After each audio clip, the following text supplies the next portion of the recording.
Random House Audiobooks presents Black House by Stephen King and Peter Straub. Read for you by Frank Muller.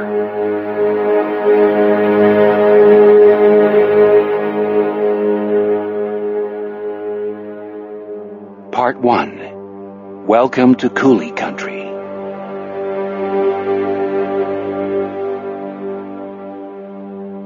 Chapter 1. Right here and now, as an old friend used to say, we are in the fluid present, where clear-sightedness never guarantees perfect vision. Here, about 200 feet, the height of a gliding eagle, above Wisconsin's far western edge, where the vagaries of the Mississippi River declare a natural border. Now, an early Friday morning in mid-July, a few years into both a new century and a new millennium, their wayward courses so hidden that a blind man has a better chance of seeing what lies ahead than you or I. Right here and now, the hour is just past 6 a.m., and the sun stands low in the cloudless eastern sky, a fat, confident yellow-white ball advancing as ever for the first time toward the future, and leaving in its wake the steadily accumulating past, which darkens as it recedes, making blind men of us all. Below, the early sun touches the river's wide, soft ripples with molten highlights. Sunlight glints from the tracks of the Burlington Northern Santa Fe Railroad running between the riverbank and the backs of the shabby two-story houses along County Road 00, known as Nail House Row, the lowest point of the comfortable-looking little town extending uphill and eastward beneath us. At this moment, in the Coolie Country, life seems to be holding its breath. The motionless air around us carries such remarkable purity and sweetness that you might imagine a man could smell a radish pulled out of the ground a mile away. Moving toward the sun, we glide away from the river and over the shining tracks, the backyards and roofs of Nail House Row, then a line of Harley-Davidson motorcycles tilted on their kickstands. These unprepossessing little houses were built early in the century recently vanished for the metal pourers, mold makers, and crate men employed by the Peterson Nail Factory. On the grounds that working stiffs would be unlikely to complain about the flaws in their subsidized accommodations, they were constructed as cheaply as possible. Peterson Nail, which had suffered multiple hemorrhages during the 50s, finally bled to death in 1963. The waiting Harleys suggest that the factory hands have been replaced by a motorcycle gang. The uniformly ferocious appearance of the Harley's owners, wild-haired, bushy-bearded, swag-bellied men sporting earrings, black leather jackets, and less than the full complement of teeth, would seem to support this assumption. Like most assumptions, this one embodies an uneasy half-truth. The current residents of Nail House Row, whom suspicious locals dubbed the Thunder Five soon after they took over the houses along the river, cannot so easily be categorized. They have skilled jobs in the Kingsland Brewing Company, located just out of town to the south and 1 block east of the Mississippi. If we look to our right, we can see the world's largest 6-pack storage tanks, painted over with gigantic Kingsland old-time lager labels. The men who live on Nail House Row met one another on the Urbana-Champaign campus of the University of Illinois, where all but one were undergraduates majoring in English or philosophy. The exception was a resident in surgery at the UIUC University Hospital. They get an ironic pleasure from being called the Thunder Five. The name strikes them as sweetly cartoonish. What they call themselves is the Hegelian Scum. These gentlemen form an interesting crew, and we will make their acquaintance later on. For now, we have time only to note the hand-painted posters taped to the fronts of several houses, 2 lamp poles, and a couple of abandoned buildings. The posters say, "Fisherman, you better pray to your stinking God we don't catch you first. Remember Amy." From Nailhouse Row, Chase Street runs steeply uphill between listing buildings with worn, unpainted facades the color of fog. The old Nelson Hotel, where a few impoverished residents lie, sleeping, a blank-faced tavern, a tired shoe store displaying Red Wing work boots behind its filmy picture window, a few other dim buildings that bear no indication of their function and seem oddly dreamlike and vaporous. These structures have the air of failed resurrections, of having been rescued from the dark westward territory, although they were still dead. In a way, that is precisely what happened to them. An ochre horizontal stripe, 10 feet above the sidewalk on the facade of the Nelson Hotel, and 2 feet from the rising ground on the opposed ashen faces of the last two buildings, represents the high water mark left behind by the flood of 1965, when the Mississippi rolled over its banks, drowned the railroad tracks and Nailhouse Row, and mounted nearly to the top of Chase Street. Where Chase rises above the flood line and levels out, it widens and undergoes a transformation into the main street of French Landing, the town beneath us.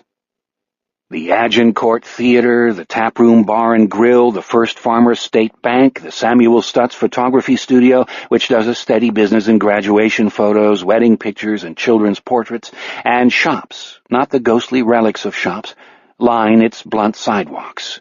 Benton's Rexall Drugstore, Reliable Hardware, Saturday Night Video, Regal Clothing, Schmidt's All Sorts Emporium, stores selling electronic equipment, magazines and greeting cards, toys and athletic clothing featuring the logos of the Brewers, the Twins, the Packers, the Vikings, and the University of Wisconsin. After a few blocks, the name of the street changes to Lyle Road, and the buildings separate and shrink into one-story wooden structures fronted with signs advertising insurance offices and travel agencies. After that, the street becomes a highway that glides eastward past a 7-Eleven, the Reinhold T. Grauerhammer VFW Hall, a big farm implement dealership known locally as Goltz's, and into a landscape of flat, unbroken fields. If we rise another 100 feet into the immaculate air and scan what lies beneath and ahead, we see kettle moraines, coulees, blunted hills furry with pines, loam-rich valleys invisible from ground level until you have come upon them, meandering rivers, miles-long patchwork fields, and little towns, one of them, Centralia, no more than a scattering of buildings around the intersection of two narrow highways, 35 and 93. Directly below us, French Landing looks as though it had been evacuated in the middle of the night. No one moves along the sidewalks or bends to insert a key into one of the locks of the shop fronts along Chase Street. The angled spaces before the shops are empty of the cars and pickup trucks that will begin to appear, first by ones and twos, then in a mannerly little stream an hour or two later. No lights burn behind the windows in the commercial buildings or the unpretentious houses lining the surrounding streets. A block north of Chase, on Sumner Street, 4 matching red brick buildings of 2 stories each house, in west-east order, the French Landing Public Library, the offices of Patrick J. Scarda, M.D., the local general practitioner, and Bell & Holland, a 2-man law firm now run by Garland Bell and Julius Holland, the sons of its founders, the Hartfield & Son Funeral Home, now owned by a vast funereal empire centered in St. Louis, and the French Landing Post Office. Separated from these by a wide driveway into a good-sized parking lot at the rear, the building at the end of the block, where Sumner intersects with 3rd Street, is also of red brick and 2 stories high, but longer than its immediate neighbors. Unpainted iron bars block the rear second-floor windows, and 2 of the 4 vehicles in the parking lot are patrol cars with light bars across their tops and the letters FLPD on their sides. The presence of police cars and barred windows seem incongruous in this rural fastness. What sort of crime can happen here? Nothing serious, surely. Surely nothing worse than a little shoplifting, drunken driving, and an occasional bar fight. As if in testimony to the peacefulness and regularity of small-town life, a red van with the words La Riviere Herald on its side panels drifts slowly down 3rd Street, pausing at nearly all of the mailbox stands for its driver to insert copies of the day's newspaper wrapped in a blue plastic bag into gray metal cylinders bearing the same words. When the van turns onto Sumner, where the buildings have mail slots instead of boxes, the route man simply throws the wrapped papers at the front doors. Blue parcels thwack against the doors of the police station, the funeral home, and the office buildings. The post office does not get a paper. What do you know? Lights are burning behind the front downstairs windows of the police station. The door opens. A tall, dark-haired young man in a pale blue short-sleeved uniform shirt, a Sam Brown belt, and navy trousers steps outside. The wide belt and the gold badge on Bobby Dulac's chest gleam in the fresh sunlight, and everything he is wearing, including the 9mm pistol strapped to his hip, seems as newly made as Bobby Dulac himself. He watches the red van turn left onto 2nd Street and frowns at the rolled newspaper. He nudges it with the tip of a black, highly polished shoe, bending over just far enough to suggest that he is trying to read the headlines through the plastic. Evidently, this technique does not work all that well. Still frowning, Bobby tilts all the way over and picks up the newspaper with unexpected delicacy, the way a mother cat picks up a kitten in need of relocation. Holding it a little distance away from his body, he gives a quick glance up and down Sumner Street, about faces smartly, and steps back into the station. We, who in our curiosity have been steadily descending toward the interesting spectacle presented by Officer Dulac, go inside behind him. A gray corridor leads past a blank door and a bulletin board with very little on it to 2 sets of metal stairs, one going down to a small locker room, shower stalls, and a firing range, the other upward to an interrogation room and 2 facing rows of cells, none presently occupied. Somewhere near, a radio talk show is playing at a level that seems too loud for a peaceful morning. Bobby Dulac opens the unmarked door and enters with us on his shiny heels the ready room he has just left. A rank of filing cabinets stands against the wall to our right, beside them a beat-up wooden table on which sit neat stacks of papers and folders, and a transistor radio, the source of the discordant noise. From the nearby studio of KDCU-AM, your talk voice in the Coulee Country, the entertainingly rabid George Rathbun has settled into Badger Barrage, his popular morning broadcast. Good old George sounds too loud for the occasion. No matter how low you dial the volume, the guy is just flat-out noisy. That's part of his appeal. Set in the middle of the wall directly opposite us is a closed door with a dark pebble-glass window on which has been painted Dale Gilbertson, Chief of Police. Dale will not be in for another half hour or so. 2 metal desks sit at right angles to each other in the corner to our left, and from the one that faces us, Tom Lund, a fair-haired officer of roughly his partner's age, but without his appearance of having been struck gleaming from the mint 5 minutes before, regards the bag tweezed between 2 fingers of Bobby Dulac's right hand. "All right," Lund says. "Okay, the latest installment.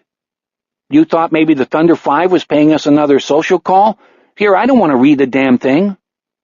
Not deigning to look at the newspaper, Bobby sends the new day's issue of the La Riviere Herald sailing in a flat, fast arc across 10 feet of wooden floor with an athletic snap of his wrist, spins rightward, takes a long stride, and positions himself in front of the wooden table a moment before Tom Lund fields his throw. Bobby glares at the 2 names and various details scrawled on the long chalkboard hanging on the wall behind the table. He is not pleased, Bobby Dulac. He looks as though he might burst out of his uniform through the sheer force of his anger.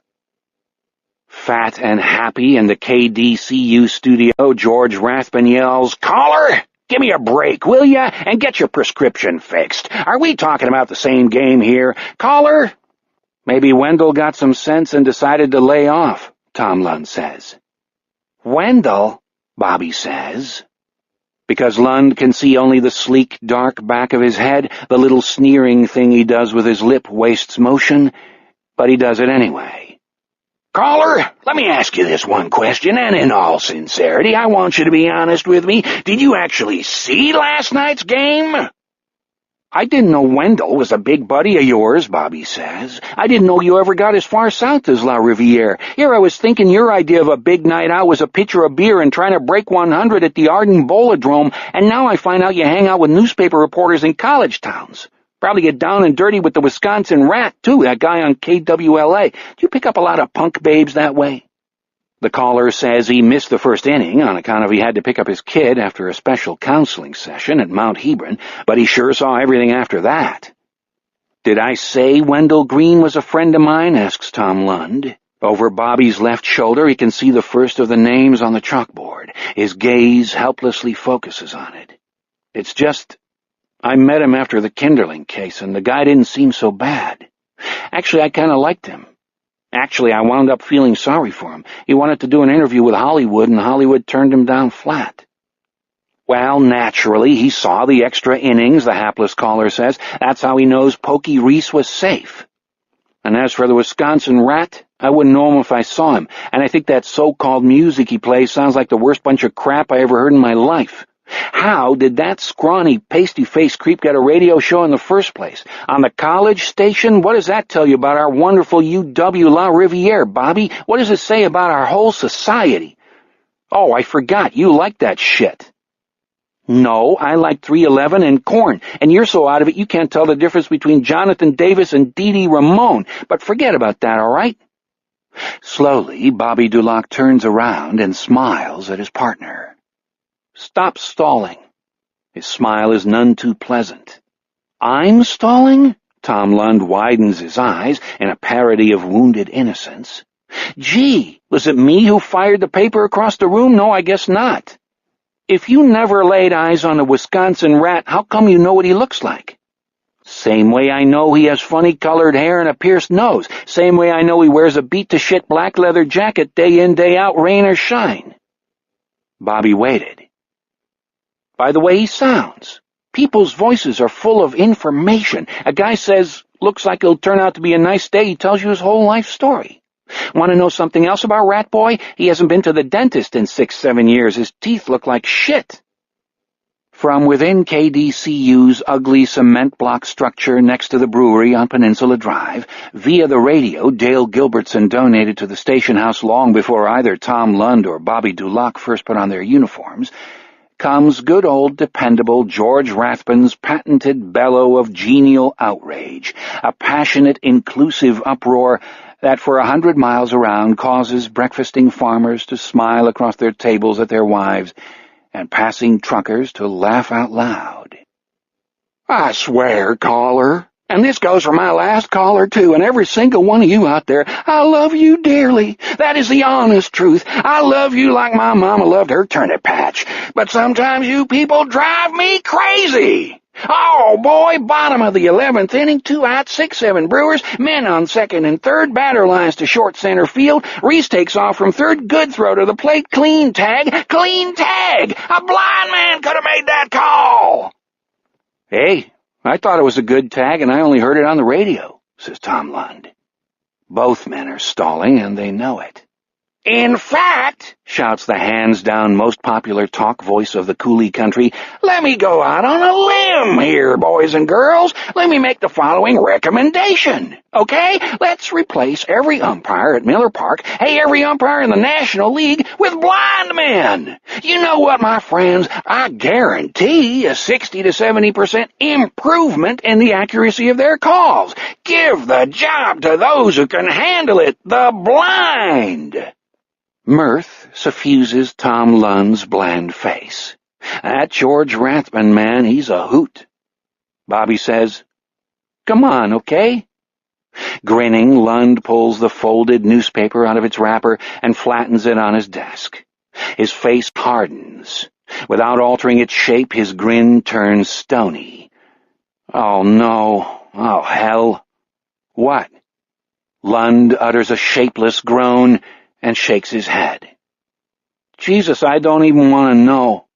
Bobby rams his hands into his pockets, then pulls himself perfectly upright, jerks his right hand free, and clamps it over his eyes. I'm a blind guy, all right? Make me an umpire. I don't want to be a cop anymore. Lund says nothing. It's a headline? Like a banner headline? How bad is it? Bobby pulls his hand away from his eyes and holds it suspended in midair. Well, Lund tells him, it looks like Wendell didn't get some sense after all, and he sure as hell didn't decide to lay off. I can't believe I said I liked the dipshit. Wake up, Bobby says. Nobody ever told you law enforcement officers and journalists are on opposite sides of the fence?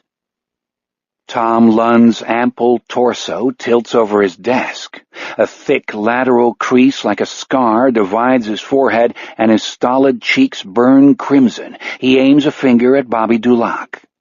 This is one thing that really gets me about you, Bobby. How long have you been here? 5, 6 months? Dale hired me 4 years ago, and when him and Hollywood put the cuffs on Mr. Thornburg Kinderling, which was the biggest case in this county for maybe 30 years, I can't claim any credit, but at least I pulled my weight. I helped put some of the pieces together. One of the pieces, Bobby says. I reminded Dale about the girl bartender at the tap room, and Dale told Hollywood, and Hollywood talked to the girl, and that was a big, big piece. It helped get him, so don't you talk to me that way. Bobby Dulac assumes a look of completely hypothetical contrition. Sorry, Tom. I guess I'm kind of wound up and beat to shit at the same time. What he thinks is, so you got a couple years on me and you once gave Dale this crappy little bit of information. So what, I'm a better cop than you'll ever be. How heroic were you last night, anyhow?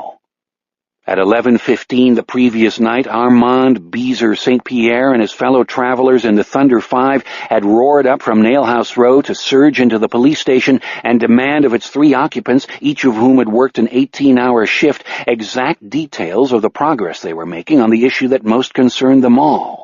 What the hell was going on here? What about the third one, huh? What about Irma Freneau? Had they found her yet? Did these clowns have anything, or were they still just blowing smoke? You need help, Beezer roared, then deputize us. We'll give you all the goddamn help you need and then some. A giant named Mouse had strolled smirking up to Bobby Dulac and kept on strolling, jumbo belly to six-pack belly, until Bobby was backed up against a filing cabinet, whereupon the giant Mouse had mysteriously inquired in a cloud of beer and marijuana whether Bobby had ever dipped into the works of a gentleman named Jacques Derrida. When Bobby replied that he had never heard of the gentleman, Mouse said, "No shit, Sherlock," and stepped aside to glare at the names on the chalkboard. Half an hour later, Beezer, Mouse, and their companions were sent away unsatisfied, undeputized, but pacified, and Dale Gilbertson said he had to go home and get some sleep, but Tom ought to remain just in case. The regular nightmen had both found excuses not to come in. Bobby said he would stay too, no problem, Chief, which is why we find these 2 men in the station so early in the morning. Give it to me, says Bobby Dulac. Lund picks up the paper, turns it around, and holds it out for Bobby to see. Fishermen still at large in French Landing area, reads the headline over an article that takes up 3 columns on the top left-hand side of the front page. The columns of type have been printed against a background of pale blue, and a black border separates them from the remainder of the page. Beneath the head, in smaller print, runs the line, "Identity of Psycho Killer Baffles Police." Underneath the subhead, a line in even smaller print attributes the article to Wendell Green, with the support of the editorial staff.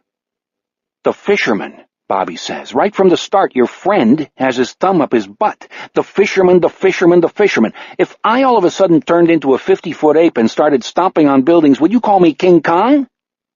Lund lowers the newspaper and smiles. Okay, Bobby allows. Bad example. Say I held up a couple banks, would you call me John Dillinger? Well, says Lund, smiling even more broadly, they say Dillinger's tool was so humongous they put it in a jar in the Smithsonian. So read me the first sentence, Bobby says. Tom Lund looks down and reads.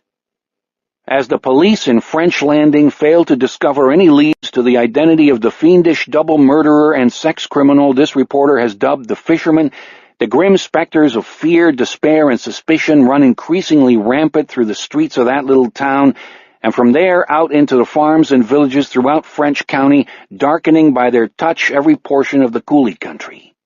"Just what we need," Bobby says. "Jesus!" And in an instant has crossed the room and is leaning over Tom Lunn's shoulder, reading the Herald's front page with his hand resting on the butt of his Glock, as if ready to drill a hole in the article right here and now. "Our traditions of trust and good neighborliness, our habit of extending warmth and generosity to all," writes Wendell Green, editorializing like crazy, "are eroding daily under the corrosive onslaught of these dread emotions. Fear, despair, and suspicion are poisonous to the soul of communities large and small, for they turn neighbor against neighbor and make a mockery of civility. 2 children have been foully murdered and their remains partially consumed. Now a 3rd child has disappeared. 8-year-old Amy St. Pierre and 7-year-old Johnny Erkenham fell victim to the passions of a monster in human form. Neither will know the happiness of adolescence or the satisfactions of adulthood. Their grieving parents will never know the grandchildren they would have cherished.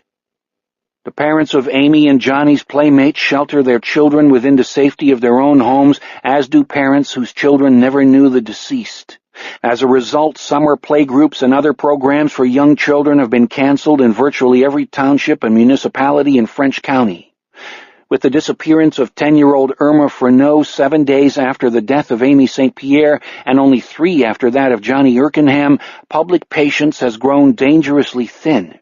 As this correspondent has already reported, Merlin Grassheimer, 52, an unemployed farm laborer of no fixed abode, was set upon and beaten by an unidentified group of men in a Fountain side street late Tuesday evening.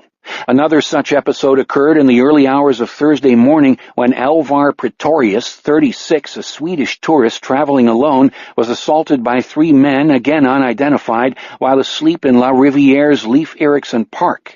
Grassheimer and Pretorius required only routine medical attention, but future incidents of vigilantism will almost certainly end more seriously. Tom Lund looks down at the next paragraph, which describes the Freneau girl's abrupt disappearance from a Chase Street sidewalk, and pushes himself away from his desk. Bobby Dulac reads silently for a time, then says, "You gotta hear this shit, Tom. This is how he winds up. When will the fisherman strike again? For he will strike again, my friends, make no mistake. And when will French Landing's Chief of Police Dale Gilbertson do his duty and rescue the citizens of this county from the obscene savagery of the fisherman and the understandable violence produced by his own inaction?" Bobby Dulac stamps to the middle of the room. His color is heightened. He inhales, then exhales a magnificent quantity of oxygen. "How about the next time the fisherman strikes," Bobby says. "How about he goes right up Wendell Green's flabby rear end?" "I'm with you," says Tom Lund. "Can you believe that, Shinola? Understandable violence. He's telling people it's okay to mess with anyone who looks suspicious." Bobby levels an index finger at Lund. "I personally am going to nail this guy. That is a promise. I'll bring him down alive or dead." In case Lund may have missed the point, he repeats, "personally." Wisely choosing not to speak the words that first come to his mind, Tom Lund nods his head. The finger is still pointing. He says, "If you want some help with that, maybe you should talk to Hollywood. Dale didn't have no luck, but could be you'd do better." Bobby waves this notion away. "No need. Dale and me, and you too, of course, we got it covered. But I personally am going to get this guy. That is a guarantee." He pauses for a second. "Besides, Hollywood retired when he moved here, or did you forget?" "Hollywood's too young to retire," Lund says. "Even in cop years, the guy is practically a baby, so you must be the next thing to a fetus." And on their cackle of shared laughter, we float away and out of the ready room and back into the sky, where we glide 1 block farther north to Queen Street. Moving a few blocks east, we find beneath us a low, rambling structure that branches out from a central hub and occupies with its wide, rising breadth of lawn, dotted here and there with tall oaks and maples, the whole of a block lined with bushy hedges in need of a good trim. Obviously an institution of some kind, the structure at first resembles a progressive elementary school in which the various wings represent classrooms without walls, the square central hub the dining room and administrative offices. When we drift downward, we hear George Rathbun's genial bellow rising toward us from several windows. The big glass front door swings open, and a trim woman in cat's eye glasses comes out into the bright morning, holding a poster in one hand and a roll of tape in the other. She immediately turns around and with quick, efficient gestures fixes the poster to the door. Sunlight reflects from a smoky gemstone the size of a hazelnut on the third finger of her right hand. While she takes a moment to admire her work, we can peer over her crisp shoulder and see that the poster announces in a cheerful burst of hand-drawn balloons that today is Strawberry Fest. When the woman walks back inside, we take in the presence, in the portion of the entry visible just beneath the giddy poster, of 2 or 3 folded wheelchairs. Beyond the wheelchairs, the woman, whose chestnut hair has been pinned back into an architectural whorl, strides on her high-heeled pumps through a pleasant lobby with blonde wooden chairs and matching tables strewn artfully with magazines, marches past a kind of unmanned guard post or reception desk before a handsome fieldstone wall, and vanishes with the trace of a skip through a burnished door marked William Maxton, Director. What kind of school is this? Why is it open for business? Why is it putting on festivals in the middle of July? We could call it a graduate school, for those who reside here have graduated from every stage of their existences but the last, which they live out day after day under the careless stewardship of Mr. William Chipper Maxton, Director. This is the Maxton Elder Care Facility, once, in a more innocent time and before the cosmetic renovations done in the mid-'80s, known as the Maxton Nursing Home, which was owned and managed by its founder, Herbert Maxton, Chipper's father. Herbert was a decent, if wishy-washy man who, it is safe to say, would be appalled by some of the things the sole fruit of his loins gets up to.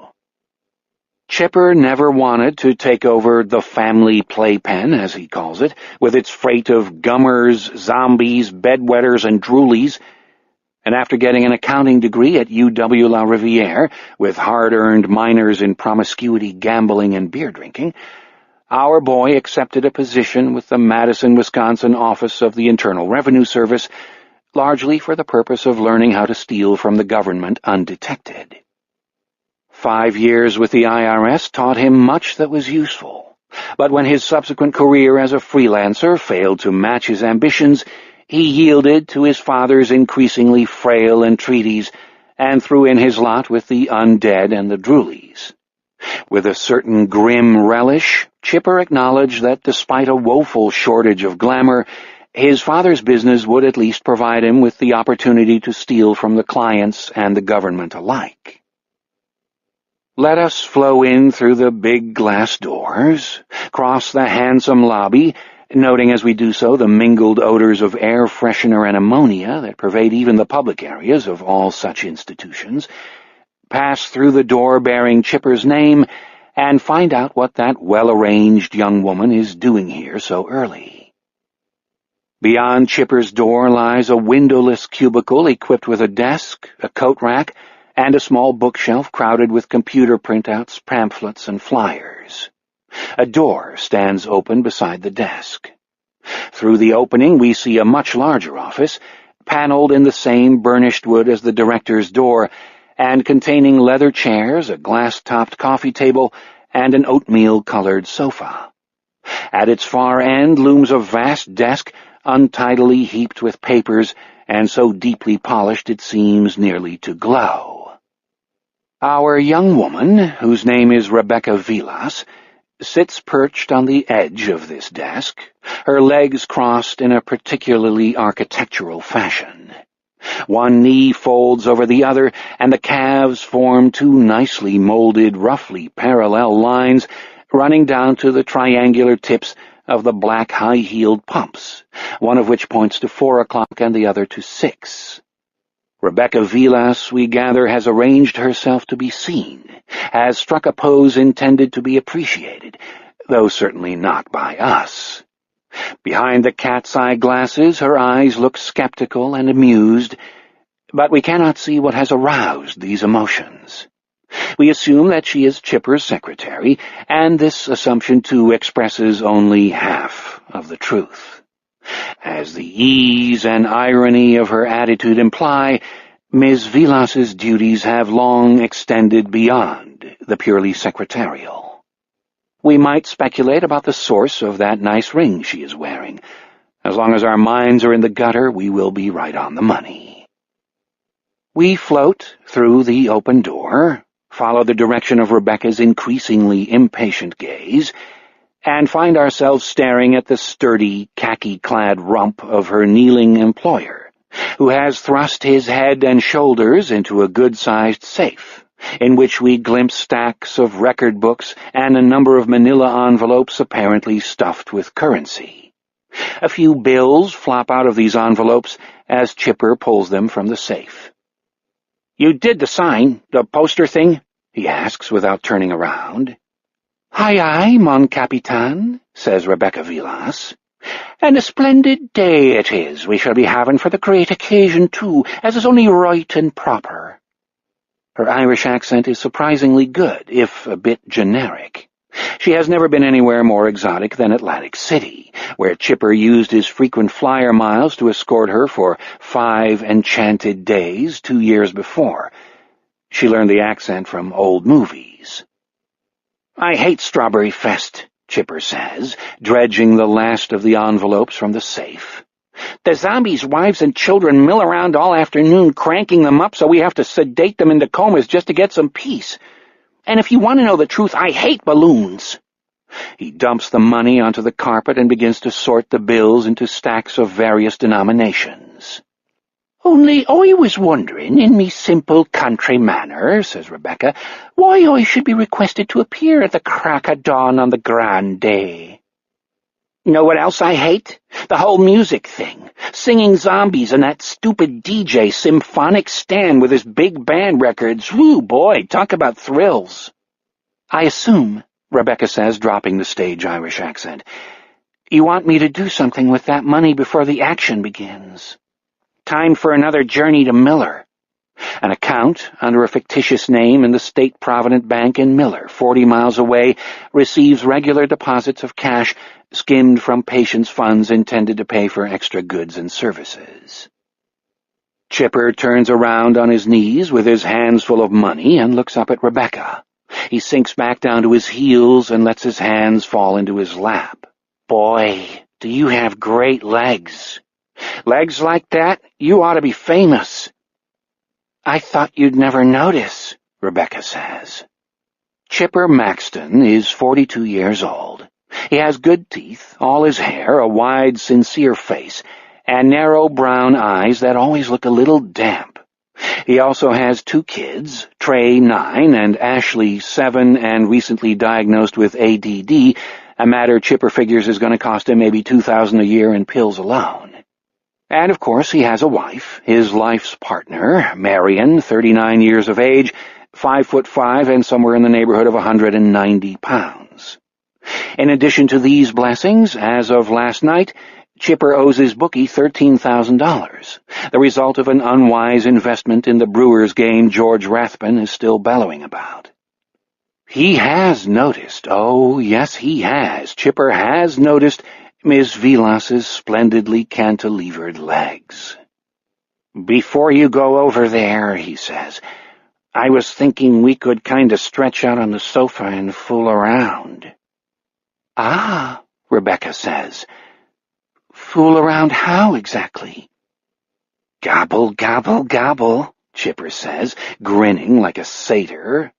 "You romantic devil, you," says Rebecca, a remark that utterly escapes her employer.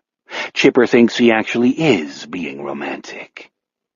She slides elegantly down from her perch, and Chipper pushes himself inelegantly upright and closes the safe door with his foot.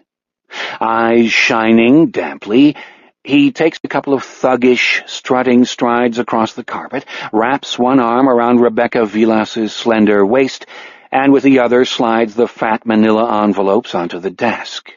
He is yanking at his belt even before he begins to pull Rebecca toward the sofa. "So, can I see him?" says clever Rebecca, who understands exactly how to turn her lover's brains to porridge. And before Chipper obliges her, we do the sensible thing and float out into the lobby, which is still empty. A corridor to the left of the reception desk takes us to two large blonde glass inset doors marked Daisy and Bluebell, the names of the wings to which they give entrance. Far down the gray length of Bluebell, a man in baggy coveralls dribbles ash from his cigarette onto the tiles, over which he is dragging with exquisite slowness a filthy mop. We move into Daisy. The functional parts of Maxton's are a great deal less attractive than the public areas. Numbered doors line both sides of the corridor. Hand-lettered cards in plastic holders beneath the numerals give the names of the residents. 4 doors along, a desk at which a burly male attendant in an unclean white uniform sits dozing upright, faces the entrances to the men's and women's bathrooms. At Maxton's, only the most expensive rooms, those on the other side of the lobby, in asphodel, provide anything but a sink. Dirty mop swirls harden and dry all up and down the tiled floor, which stretches out before us to improbable length. Here, too, the walls and air seem the same shade of gray. If we look closely at the edges of the hallway, at the juncture of the walls and the ceiling, we see spiderwebs, old stains, accumulations of grime. Pine sol, ammonia, urine, and worse scent the atmosphere. As an elderly lady in Bluebell Wing likes to say, that when you live with a bunch of people who are old and incontinent, you never get far from the smell of caca. The rooms themselves vary according to the conditions and capacities of their inhabitants. Since nearly everyone is asleep, we can glance into a few of these quarters. Here in D10, a single room 2 doors past the dozing aide, old Alice Weathers lies, snoring gently, dreaming of dancing in perfect partnership with Fred Astaire across a white marble floor, surrounded by so much of her former life that she must navigate past the chairs and end tables to maneuver from the door to her bed. Alice still possesses even more of her wits than she does her old furniture, and she cleans her room herself immaculately.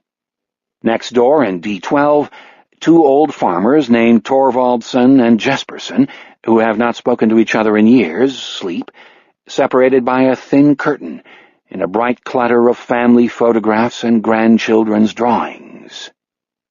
Farther down the hallway, D18 presents a spectacle completely opposite to the clean, crowded jumble of D10, just as its inhabitant, a man known as Charles Burnside, could be considered the polar opposite of Alice Weathers. In D18 there are no end tables, hutches, overstuffed chairs, gilded mirrors, lamps, woven rugs, or velvet curtains. This barren room contains only a metal bed, a plastic chair, and a chest of drawers.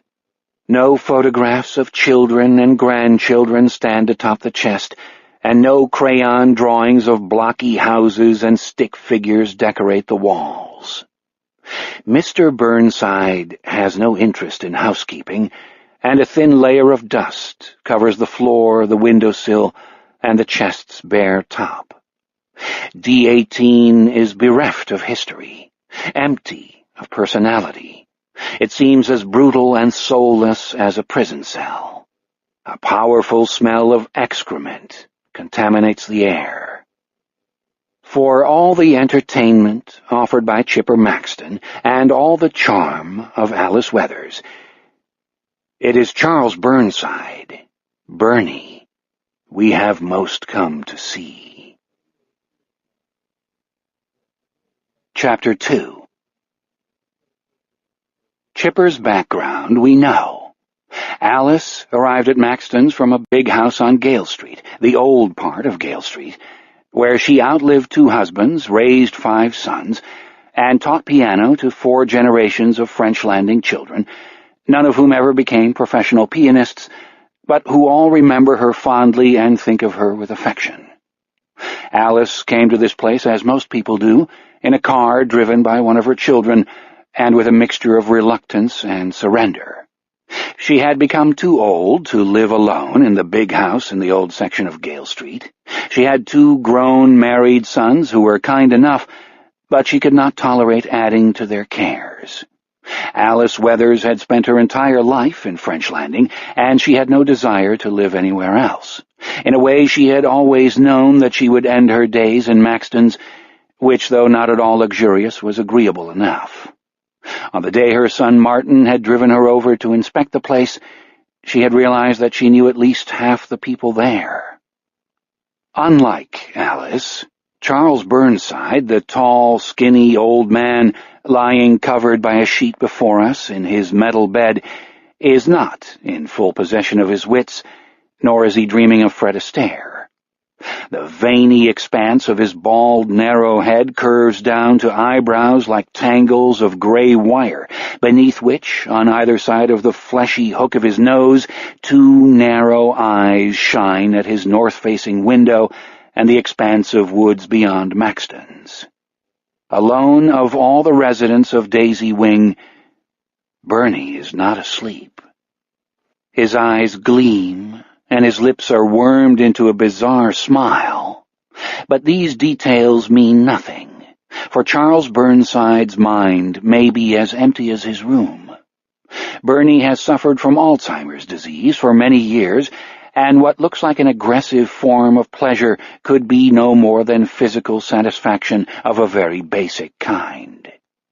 If we had failed to guess that he was the origin of the stench in this room, the stains rising into the sheet that covers him make it clear. He has just evacuated massively into his bed, and the very least we can say about his response to the situation is that he does not mind a bit. No, sir. Shame is not a part of this picture. But if, unlike delightful Alice, Bernie no longer has a firm grasp on all of his marbles, neither is he a typical Alzheimer's patient. He might spend a day or 2 mumbling into his oatmeal like the rest of Chipper's zombies, then revitalize himself and join the living again. When not undead, he usually manages to get down the hall to the bathroom as necessary, and he spends hours either sneaking off on his own or patrolling the grounds, being unpleasant, in fact offensive, to all and sundry. Restored from zombiehood, he is sly, secretive, rude, caustic, stubborn, foul-tongued, mean-spirited, and resentful. In other words, in the world according to Chipper, a blood brother to the other old men who reside at Maxton's. Some of the nurses, aides, and attendants doubt that Bernie really does have Alzheimer's. They think he is faking it, opting out, lying low, deliberately making them work harder while he rests up and gathers his strength for yet another episode of unpleasantness. We can hardly blame them for their suspicion. If Bernie has not been misdiagnosed, he is probably the only advanced Alzheimer's patient in the world to experience prolonged spells of remission.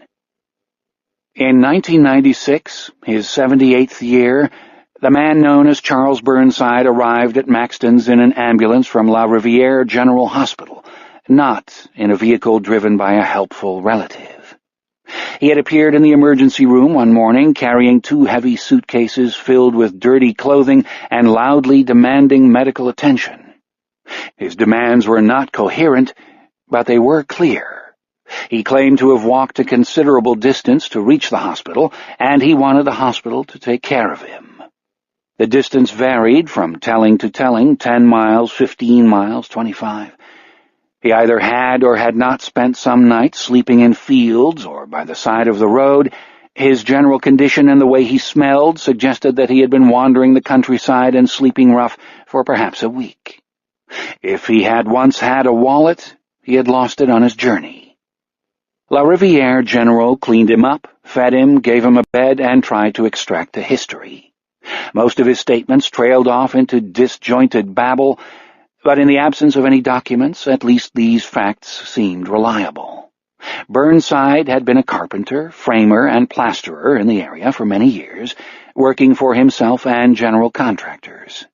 An aunt who lived in the town of Blair had given him a room.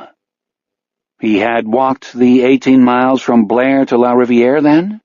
No, he had started his walk somewhere else. He could not remember where, but it was 10 miles away. No, 25 miles away, some town, and the people in that town were no good jackass asswipes. What was the name of his aunt? Althea Burnside. What were her address and telephone number? No idea, couldn't remember. Did his cousin have a job of any kind? Yes, she was a full-time jackass asswipe. But she had permitted him to live in her house? Who? Permitted what? Charles Burnside needed no one's permission. He did what he damn well wanted. Had his aunt ordered him out of her house? Who are you talking about, you jackass asshole? The admitting MD entered an initial diagnosis of Alzheimer's disease, pending the results of various tests, and the social worker got on the telephone and requested the address and telephone number of an Althea Burnside currently residing in Blair. The telephone company reported no listing for a person of that name in Blair, nor was she listed in Ettrick, Cochrane, Fountain City, Sparta, Onalaska, Arden, La Riviere, or any other of the towns and cities within a 50-mile radius. Widening her net, the social worker consulted the records office and the departments of Social Security, motor vehicle license, and taxation for information about Althea and Charles Burnside. Of the two Altheas that popped up out of the system, one owned a diner in Butternut, far to the north of the state, and the other was a black woman who worked in a Milwaukee daycare center. Neither had any connection to the man in La Riviere General. The Charles Burnsides located by the record search were not the social worker's Charles Burnside. Althea seemed not to exist. Charles, it seemed, was one of those elusive people who go through life without ever paying taxes, registering to vote, applying for a Social Security card, opening a bank account, joining the armed forces, getting a driver's license, or spending a couple of seasons at the state farm. Another round of telephone calls resulted in the elusive Charles Burnside's classification as a ward of the county, and his admission to the Maxton Elder Care Facility until accommodation could be found at the state hospital in Whitehall. The ambulance conveyed Burnside to Maxton's at the expense of the generous public, and grumpy Chipper slammed him into Daisy Wing. 6 weeks later, a bed opened up in a ward at the state hospital. Chipper received the telephone call a few minutes after the day's mail brought him a check drawn by an Althea Burnside on a bank in De Pere for Charles Burnside's maintenance at his facility. Althea Burnside's address was a De Pere post office box.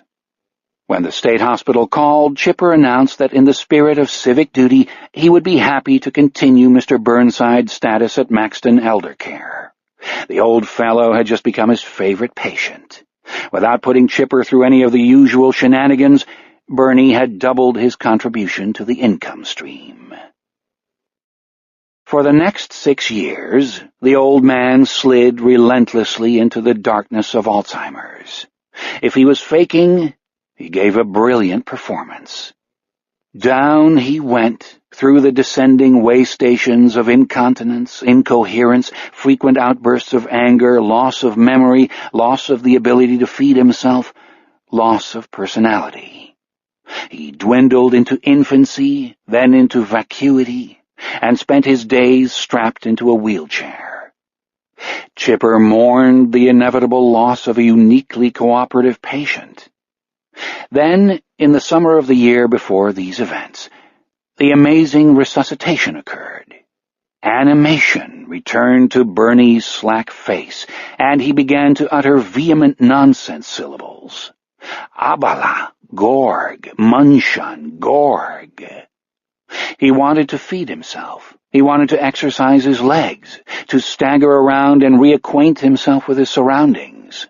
Within a week he was using English words to insist on wearing his own clothes and going to the bathroom by himself. He put on weight, gained strength, once again became a nuisance.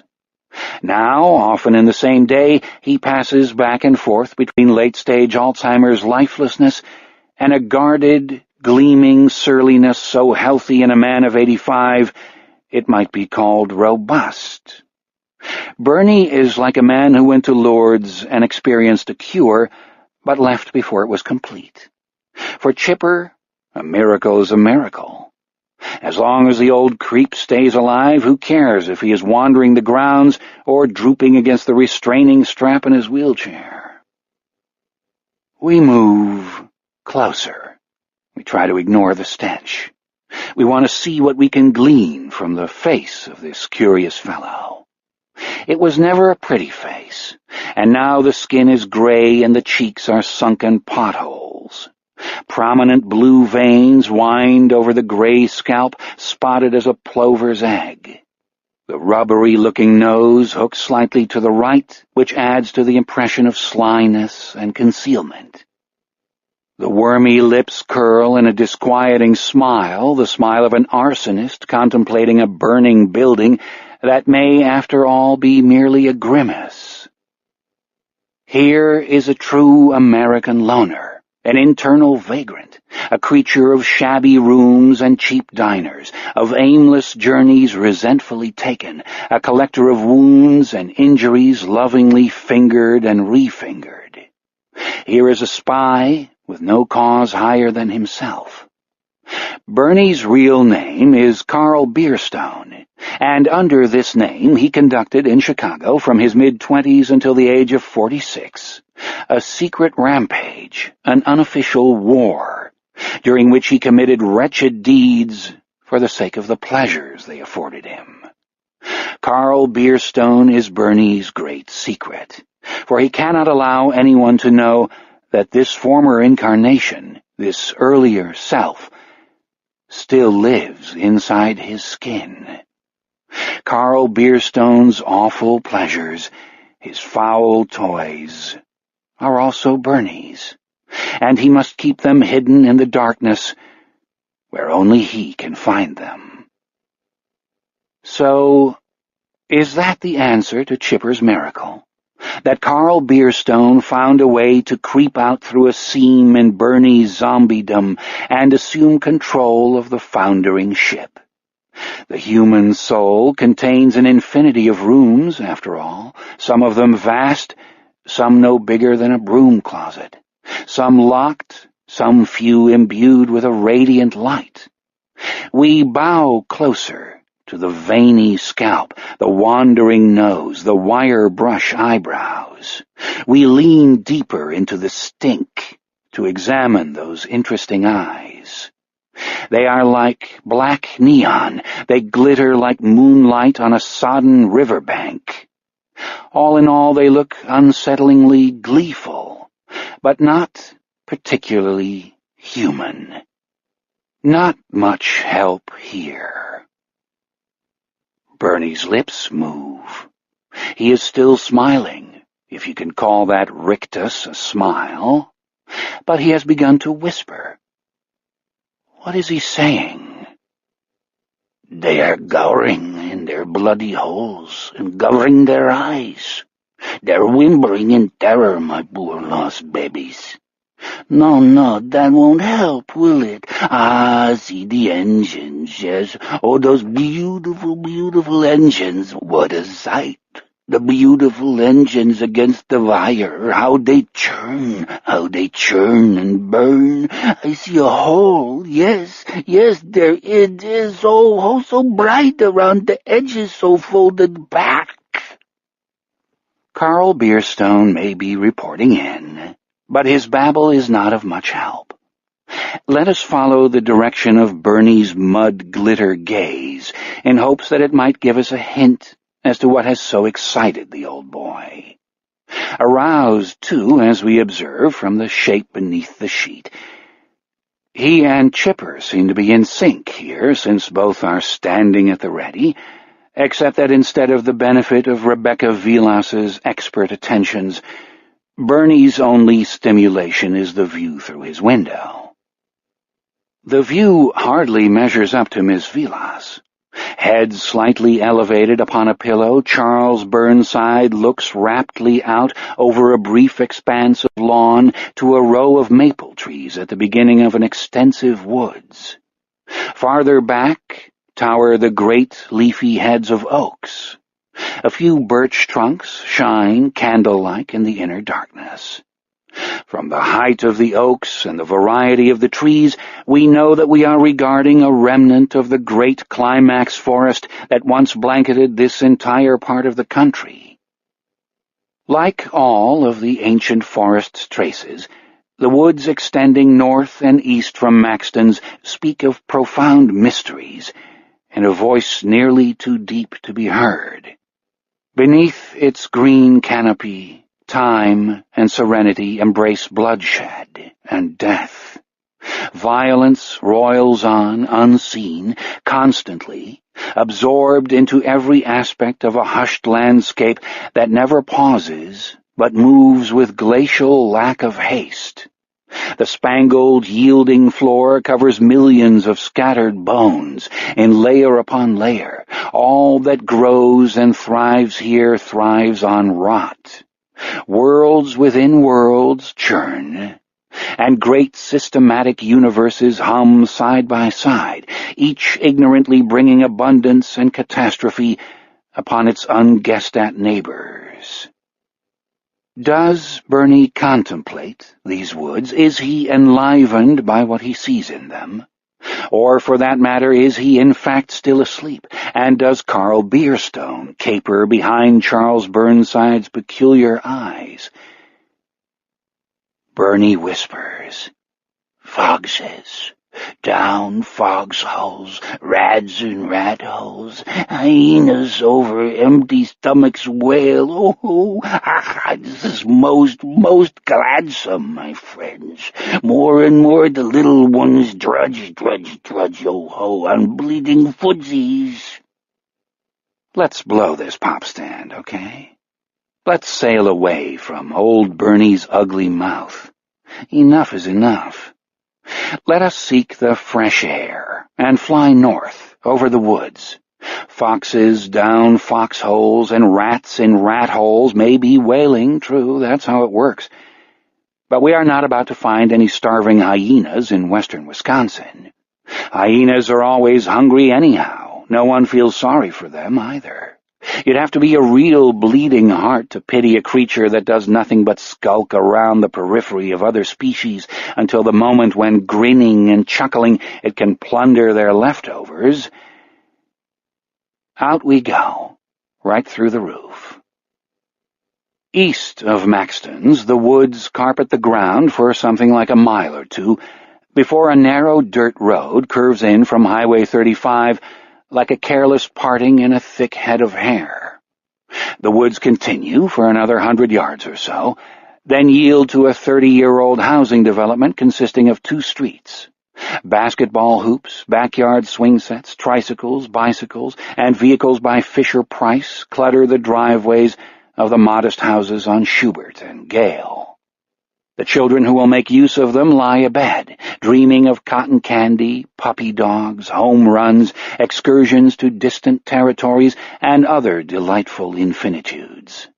Also asleep are their anxious parents, doomed to become even more so after reading Wendell Green's contribution to the front page of the day's Herald. Something catches our eye. That narrow dirt road curving into the woods from Highway 35 straightaway. More a lane than an actual road, its air of privacy seems at odds with its apparent uselessness. The lane loops off into the woods, and 3/4 of a mile later comes to an end. What is its point? What is it for? From our height above the earth, the track resembles a faint line sketched by a number 4 pencil. You practically need an eagle's eye to see it at all. But someone went to considerable effort to draw this line through the woods. Trees had to be cut and cleared, stumps to be pried from the ground. If one man did it, the work would have taken months of sweaty, muscle-straining labor. The result of all that inhuman effort has the remarkable property of concealing itself, of evading the eye so that it fades away if attention wanders, and must be located again. We might think of dwarfs and secret dwarf mines, the path to a dragon's hidden cache of gold, a treasure so safeguarded that access to it has been camouflaged by a magic spell. No, dwarf mines, dragon treasures, and magic spells are too childish. But when we drop down for a closer examination, we see that a weathered no trespassing sign stands at the beginning of the lane, proof that something is being guarded, even if it is merely privacy. Having noticed the sign, we look again at the end of the lane. In the darkness under the trees down there, one area seems murkier than the rest. Even as it shrinks back into the gloom, this area possesses an unnatural stolidity that distinguishes it from the surrounding trees. Aha, oh-ho, we say to ourselves in an echo of Bernie's gibberish, what have we here, a wall of some kind? It seems that featureless. When we reach the midpoint in the curve of the lane, a triangular section of darkness all but obscured by the treetops abruptly defines itself as a peaked roof. Not until we are nearly upon it does the entire structure move into definition as a 3-story wooden house, oddly shambling in structure with a low, sagging front porch. This house has clearly stood empty for a long time, and after taking in its eccentricity, the first thing we notice is its inhospitability to new tenants. A second no trespassing sign, leaning sideways at an improbable angle against a newel post, merely underlines the impression given by the building itself. The peaked roof covers only the central section. To the left, a 2-story extension retreats back into the woods. On the right, the building sprouts low additions like outsized sheds, more like growths than afterthoughts. In both senses of the word, the building looks unbalanced. An off-kilter mind conceived it, then relentlessly brought it into off-center being. The intractable result deflects inquiry and resists interpretation. An odd, monolithic invulnerability emanates from the bricks and boards, despite the damage done by time and weather. Obviously built in search of seclusion, if not isolation, the house seems still to demand them. Oddest of all, from our vantage point, the house appears to have been painted a uniform black. Not only the boards, but every inch of the exterior, the porch, the trim, the rain gutters, even the windows. Black, from top to bottom. And that cannot be possible. In this guileless, good-hearted corner of the world, not even the most crazily misanthropic builder would turn his house into its own shadow. We float down to just above ground level, and move nearer along the narrow lane. When we come close enough for reliable judgment, which is uncomfortably close, we find that misanthropy can go further than we had supposed. The house is not black now, but it used to be. What it has faded into makes us feel that we might have been too critical about the original color.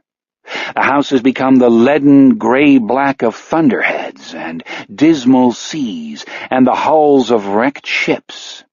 Black would be preferable to this utter lifelessness. We may be certain that very few of the adults who live in the nearby development, or any adults in French Landing or the surrounding towns, have defied the admonition on 35 and ventured up the narrow lane. Almost none so much as notice the sign anymore. None of them know of the existence of the Black House. We can be just as certain, however, that a number of their children have explored the lane, and that some of those children wandered far enough to come upon the house. They would have seen it in a way their parents could not, and what they saw would have sent them racing back toward the highway. The Black House seems as out of place in western Wisconsin as a skyscraper or a moated palace.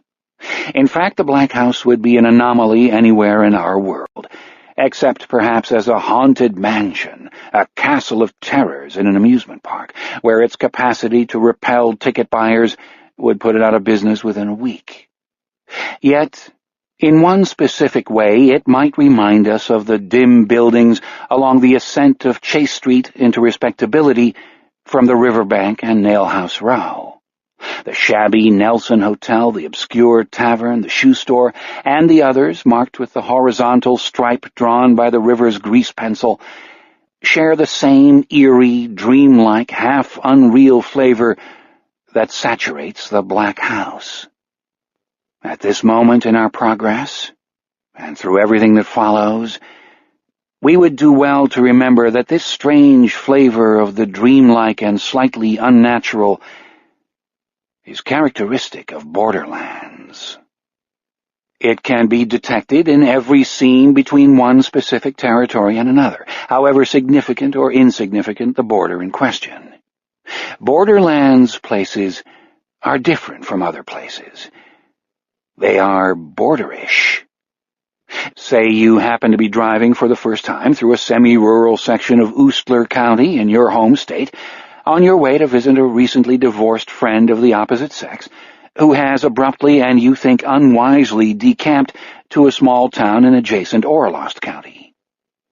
On the passenger seat beside you, atop a picnic basket containing 2 bottles of a superior white Bordeaux held tightly in place by various gourmet goodies in exquisite little containers, lies a map, carefully folded to expose the relevant area. You may not know your exact location, but you are on the right road and making good time. Gradually, the landscape alters. The road veers around a non-existent berm, then begins winding through inexplicable curves. On either side, the trees slouch. Beneath their twisted boughs, the intermittent houses grow smaller and seedier. Ahead, a 3-legged dog squirms through a hedge and barrels snarling toward your right front tire.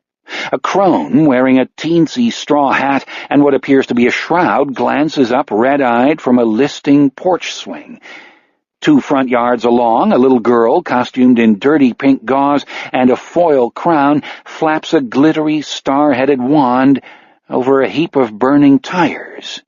Then a rectangular placard bearing the legend, "Welcome to Orlost County," glides into view. Soon the trees improve their posture, and the road straightens out. Released from anxieties barely noticed until they were gone, you nudge the accelerator and hasten toward your needy friend. Borderlands taste of unruliness and distortion. The grotesque, the unpredictable, and the lawless take root in them and luxuriate. The central Borderlands flavor is of slippage. And while we are in a setting of wondrous natural beauty, we have also been traveling over a natural borderland, delineated by a great river and defined by other lesser rivers, wide glacial moraines, limestone cliffs, and valleys that remain invisible like the Black House, until you turn the right corner and meet them face to face. Have you ever seen a furious old wreck in worn-out clothes who pushes an empty shopping cart down deserted streets and rants about a fucking thief? Sometimes he wears a baseball cap, sometimes a pair of sunglasses with one cracked lens. Have you ever moved frightened into a doorway and watched a soldierly man with a zigzag lightning bolt scar on one side of his face storm into a drunken mob and discover lying spread-eagled in death on the ground a boy, his head smashed and his pockets turned out? Have you seen the anger and the pity blaze in that man's mutilated face? These are signs of slippage. Another lies concealed below us, on the outskirts of French Landing. And despite the terror and heartbreak that surround this sign, we have no choice but to stand in witness before it. By our witness we shall do it honor, to the measure of our individual capabilities. By being witnessed, by offering its testimony to our mute gaze, it will repay us in measure far greater. We are back in mid-air, and spread out, we could say spread-eagled out, beneath us, French County sprawls like a topographical map. The morning sunlight, stronger now, glows on green rectangular fields and dazzles off the lightning rods rising from the tops of barns. The roads look clean. Molten pools of light shine from the tops of the few cars drifting toward town along the edges of the fields. Holsteins nudge past your gates, ready for the confinement of their stanchions and the morning's date with the milking machine. At a safe distance from the Black House, which has already given us an excellent example of slippage, we are gliding eastward, crossing the long, straight ribbon of 11th Street and beginning a journey into a transitional area of scattered houses and small businesses before Highway 35 cuts through actual farmland. The 7-Eleven slips by, and the VFW Hall, where the flagpole will not display Old Glory for another 45 minutes. In one of the houses set back from the road, a woman named Wanda Kinderling, the wife of Thornburg Kinderling, a wicked and foolish man serving a life sentence in the state prison at Waupun, awakens, eyes the level of the vodka in the bottle on her bedside table, and decides to postpone breakfast for another hour. 50 yards along, gleaming tractors in military rows face the giant steel and glass bubble of Ted Goltz's farm implement dealership, French County Farm Equipment, where a decent, troubled husband and father named Fred Marshall, whom we shall be meeting before long, will soon report for work. Beyond the showy glass bubble and the asphalt sea of Goltz's parking lot, a half-mile of stony, long-neglected field eventually degenerates into bare earth and spindly weeds. At the end of a long, overgrown turn-in, what seems to be a pile of rotting lumber stands between an old shed and an antique gas pump. This is our destination. We glide toward the earth.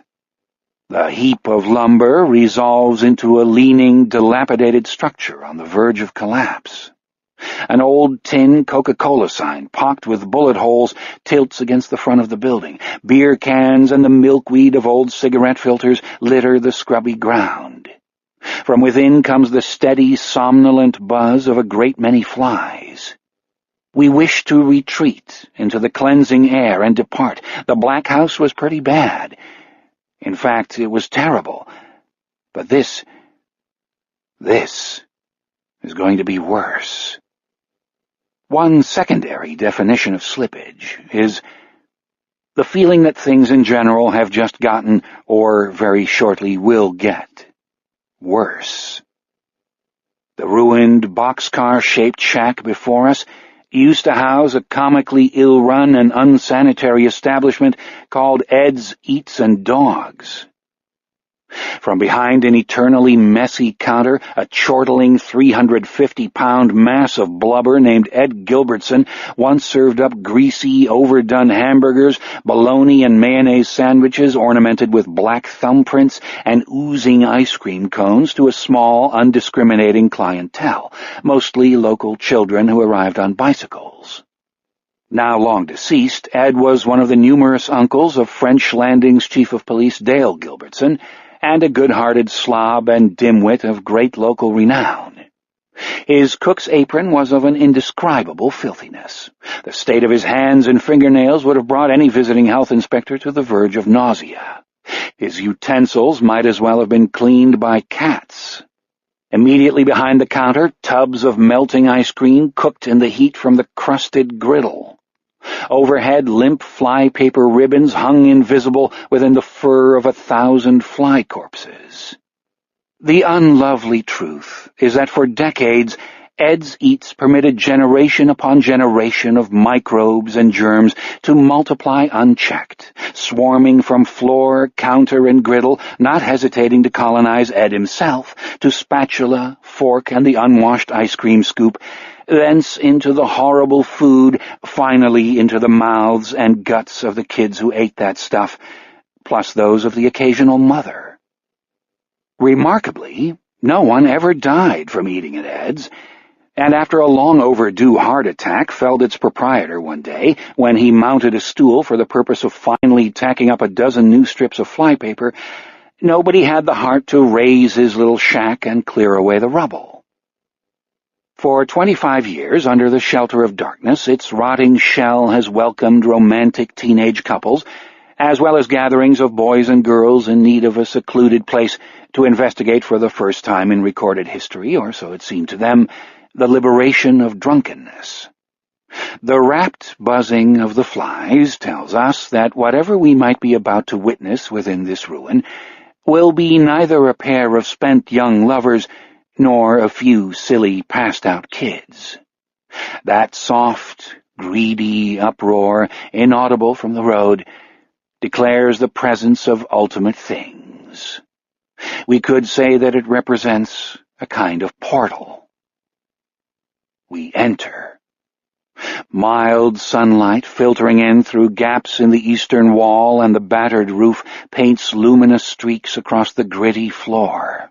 Feathers, dust, eddy and stir over animal tracks and the dim impressions left by many long-gone shoes. Threadbare army surplus blankets speckled with mold lie crumpled against the wall to our left.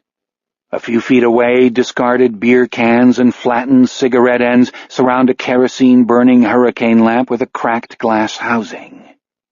The sunlight lays warm stripes over crisp footprints, advancing in a wide curve around the remains of Ed's appalling counter and into the vacancy formerly occupied by the stove, a sink, and a rank of storage shelves.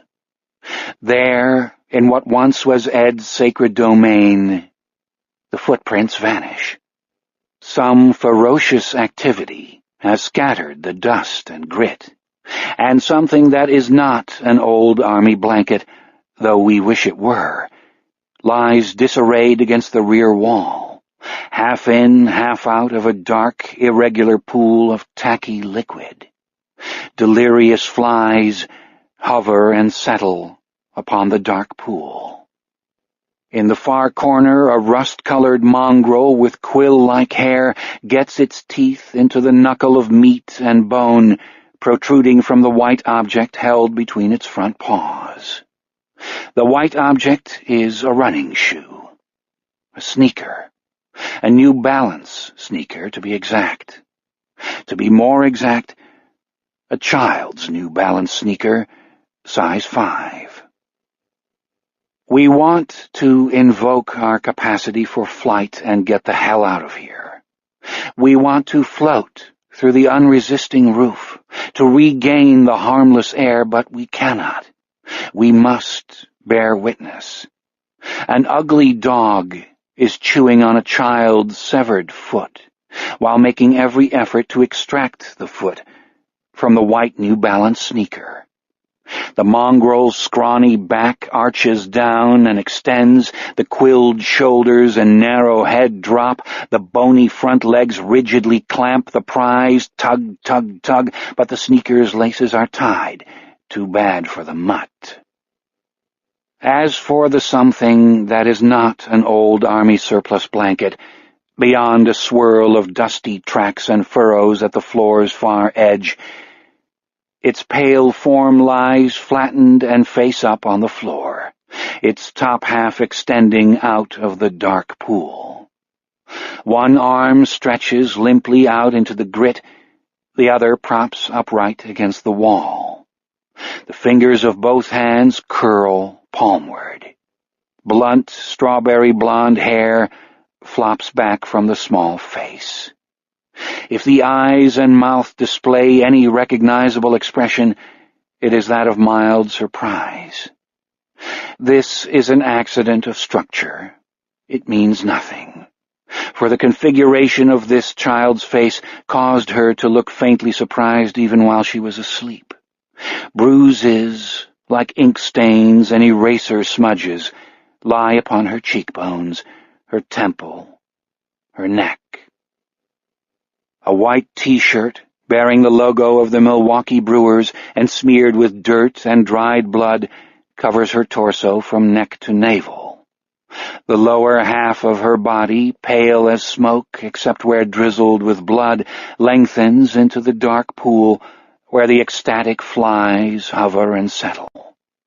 Her bare, slender left leg incorporates a scabby knee and concludes with the uptick of a blood-stained New Balance sneaker, size 5, laces double-knotted, toe pointed to the ceiling. Where the partner to this leg should be is a vacancy, for her right hip ends abruptly at a ragged stump. We are in the presence of the fisherman's third victim, 10-year-old Irma Freneau. The shock waves aroused by her disappearance yesterday afternoon from the sidewalk outside the video store will increase in force and number after Dale Gilbertson comes upon her body a little over a day from now. The fisherman gathered her up on Chase Street and transported her, we cannot say how, up the length of Chase Street and Lyle Road, past the 7-Eleven and the VFW Hall, past the house where Wanda Kinderling seethes and drinks, past the shiny glass spaceship of Goltz's, and across the border between town and farmland. She was alive when the fisherman moved her through the doorway next to the pockmarked Coca-Cola sign. She must have struggled, she must have screamed. The fisherman brought her to the rear wall and silenced her with blows to the face. Very likely he strangled her. He lowered her body to the floor and arranged her limbs. Except for the white New Balance sneakers, he removed all the clothing from her waist down, underwear, jeans, shorts, whatever Irma had been wearing when he abducted her. After that, the fisherman amputated her right leg. Using some sort of long, heavy-bladed knife, and without the assistance of cleaver or saw, he parted flesh and bone until he had managed to detach the leg from the rest of the body.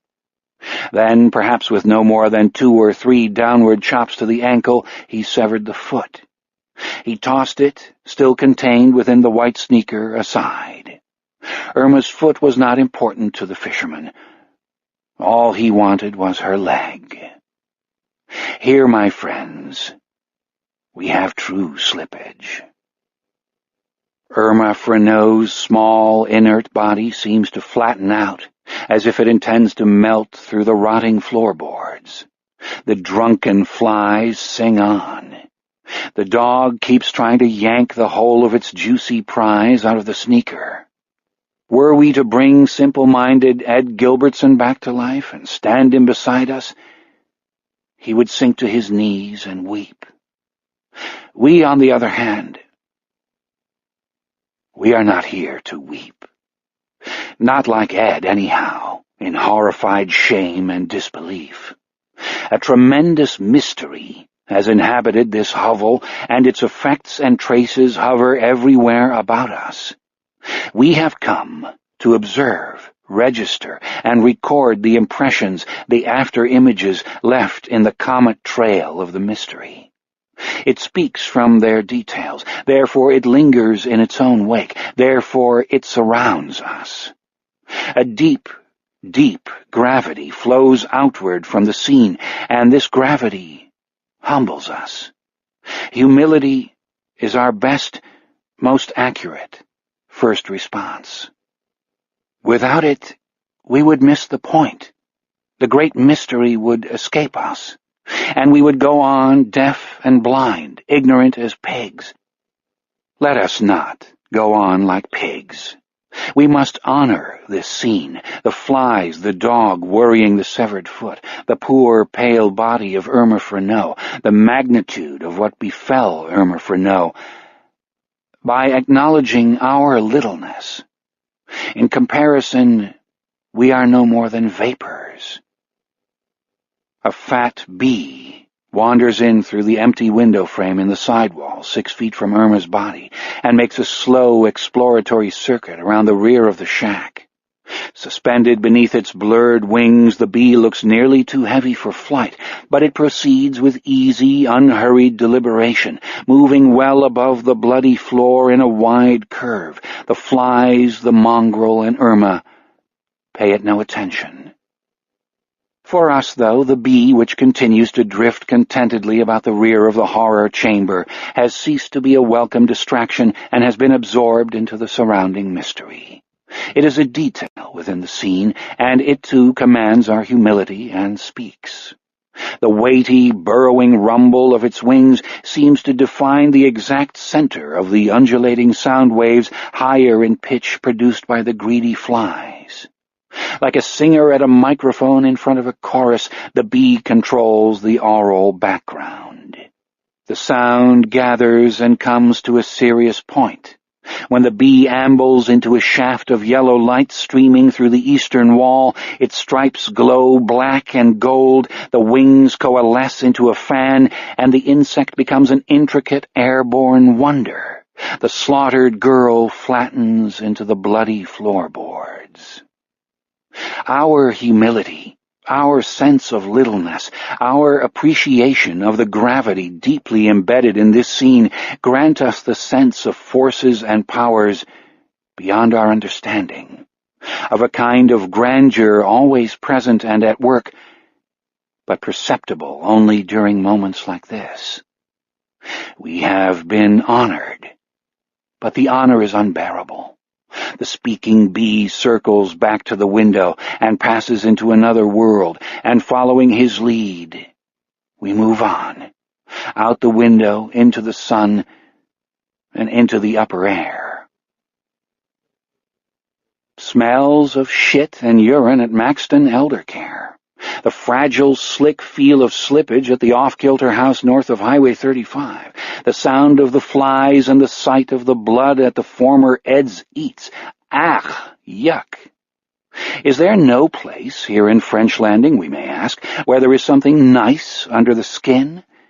Where what we see is what we get, so to speak? The short answer, no. French Landing should be marked with big road signs at every point of ingress. Warning, slippage in progress. Pass at your own risk. The magic at work here is fisher magic. It has rendered nice, at least temporarily, obsolete. But we can go someplace nicer, and if we can, we probably should, because we need a break.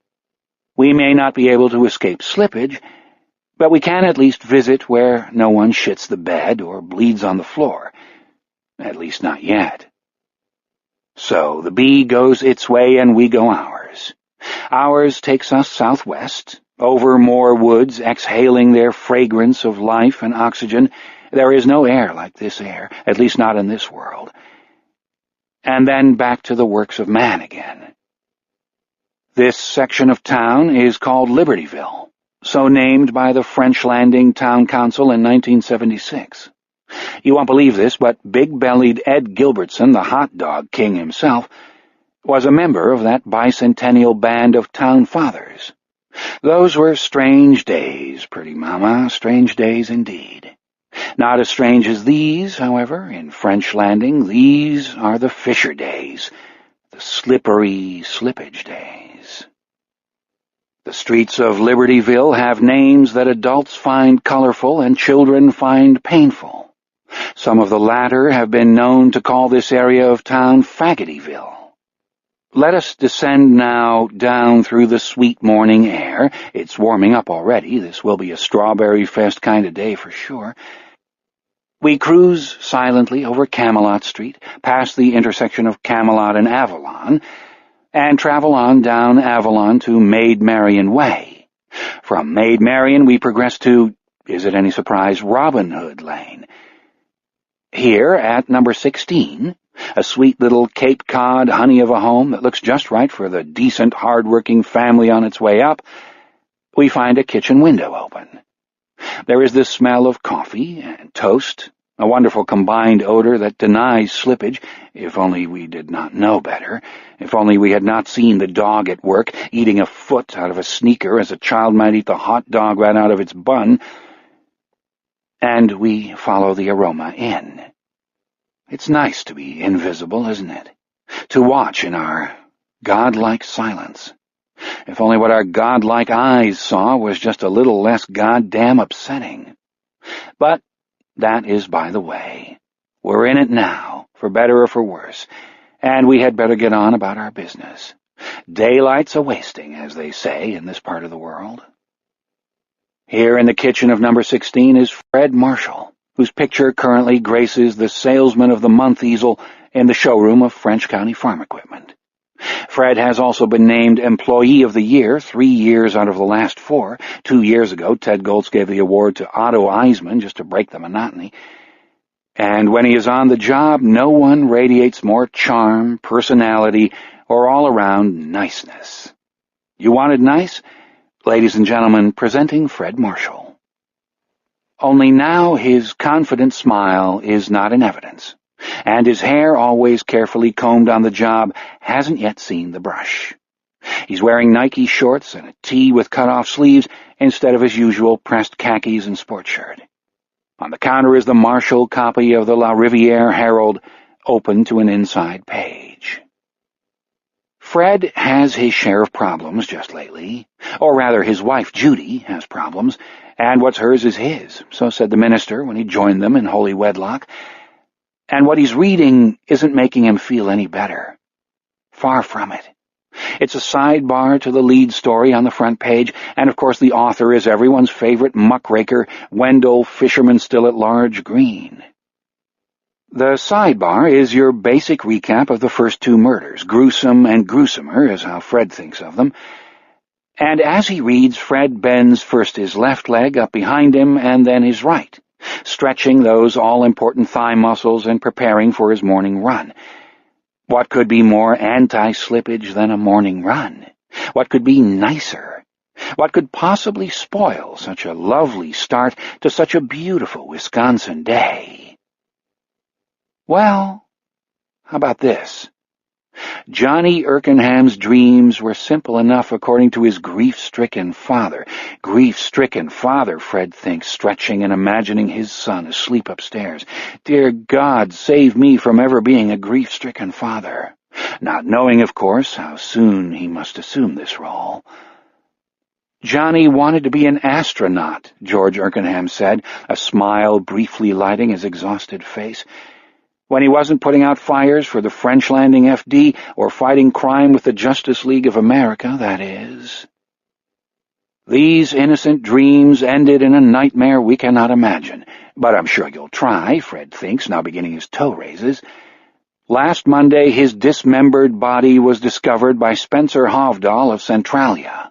Hovdahl, a First Farmer State Bank loan officer, was inspecting an abandoned French Landing farm owned by John Ellison, who lives in a neighboring county, with an eye to initiating repossession proceedings. I didn't want to be there in the first place, Hovdahl told this reporter. If there's anything I hate, it's the repo stuff. Knowing Spence Hovdahl as he does, Fred very much doubts if stuff was the word he used. I wanted to be there even less after I went into the henhouse. It's all rickety and falling down, and I would have stayed out except for the sound of the bees. I thought there might be a hive in there. Bees are an interest of mine, and I was curious. God help me, I was curious. I hope I'll never be curious again. What he found in the henhouse was the body of 7-year-old John Wesley Erkenham. The corpse had been dismembered, the pieces hung from the henhouse's decaying rafters by chains. Although Police Chief Dale Gilbertson would neither confirm nor deny it, reliable police sources in La Riviere say that the thighs, torso, and buttocks had been bitten. Okay, that's enough for Fred. Everybody out of the pool.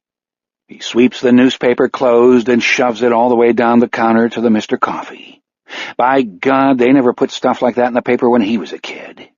And why the fishermen, for heaven's sake? Why do they have to tag every monster with a catchy nickname, turn a guy like whoever did this into the celebrity sicko of the month? Of course, nothing like this had ever happened when he was Tyler's age, but the principle, the goddamn principle of the matter. Fred finishes his toe raises, reminding himself to have a talk with Tyler. It'll be harder than their little talk about why his thing sometimes gets hard, but it absolutely must be done. Buddy system, Fred will say. You've got to stick with your buddies now, Ty. No more rambling around on your own for a while, okay? Yet the idea of Ty actually being murdered seems remote to Fred. It is the stuff of TV docudramas, or maybe a Wes Craven movie. Call it Scream 4 The Fisherman. In fact, wasn't there a movie sort of like that? A guy in a fisherman's slicker wandering around and killing teenagers with a hook? Maybe, but not little kids, not babies like Amy St. Pierre and Johnny Erkenham. Jesus, the world was disintegrating right in front of him. Body parts hanging from chains in a crumbling henhouse, that is the part which haunts him. Can that really be? Can it be here, right here and now, in Tom Sawyer, Becky Thatcher country? Well, let it go. It's time to run. But maybe the paper kind of got lost this morning, Fred thinks, picking it up from the counter and folding it until it looks like a thick paperback book. But part of the headline accuses him, even so, fisherman still at Maybe the paper just kind of, I don't know, migrated straight to the old garbage can beside the house. Yes, good idea. Because Judy has been strange lately, and Wendell Green's pulsating stories about the fisherman are not helping. Thighs and torso bitten, Fred thinks, as he glides through the early morning quiet house toward the door. And while you're at it, waiter, have him cut me a nice rare chunk of butt. She reads the press accounts obsessively, making no comment, but Fred doesn't like the way her eyes jump around, or some of the other tics she's picked up, the obsessive touching of her tongue to her upper lip, for instance. And sometimes, this in the last 2 or 3 days, he has seen her tongue reach all the way up and petted her philtrum just below her nose, a feat he would have thought impossible if he had not seen it again last night during the local news. She goes to bed earlier and earlier, and sometimes she talks in her sleep, strange, slurry words that don't sound like English. Sometimes when Fred speaks to her, she doesn't respond, simply stares off into space, eyes wide, lips moving slightly, hands kneading together. Cuts and scratches have begun to show up on the backs of them, even though she keeps her nails cropped sensibly short. Ty has noticed his mother's encroaching oddities, too. On Saturday, while father and son were having lunch together, Judy was upstairs taking one of her long naps, another new wrinkle. The boy suddenly asked, right out of a blue, clear sky, "What's wrong with Mom?" Ty, "Nothing's wrong with—" "There is. Tommy Erbter says she's a Coke short of a Happy Meal these days." And had he almost reached across the tomato soup and toasted cheese sandwiches and clouded his son, his only child? Good old Ty, who was nothing but concerned? God help him, he had. Outside the door, at the head of the concrete path leading down to the street, Fred begins to jog slowly in place, taking deep breath after deep breath, depositing the oxygen he will soon withdraw. It is usually the best part of his day, assuming he and Judy don't make love, that is, and lately there has been precious little of that. He likes the feeling, the knowledge, that his path might be the beginning of the road to anywhere, that he could start out here in the Libertyville section of French Landing and wind up in New York, San Francisco, Bombay, the mountain passes of Nepal.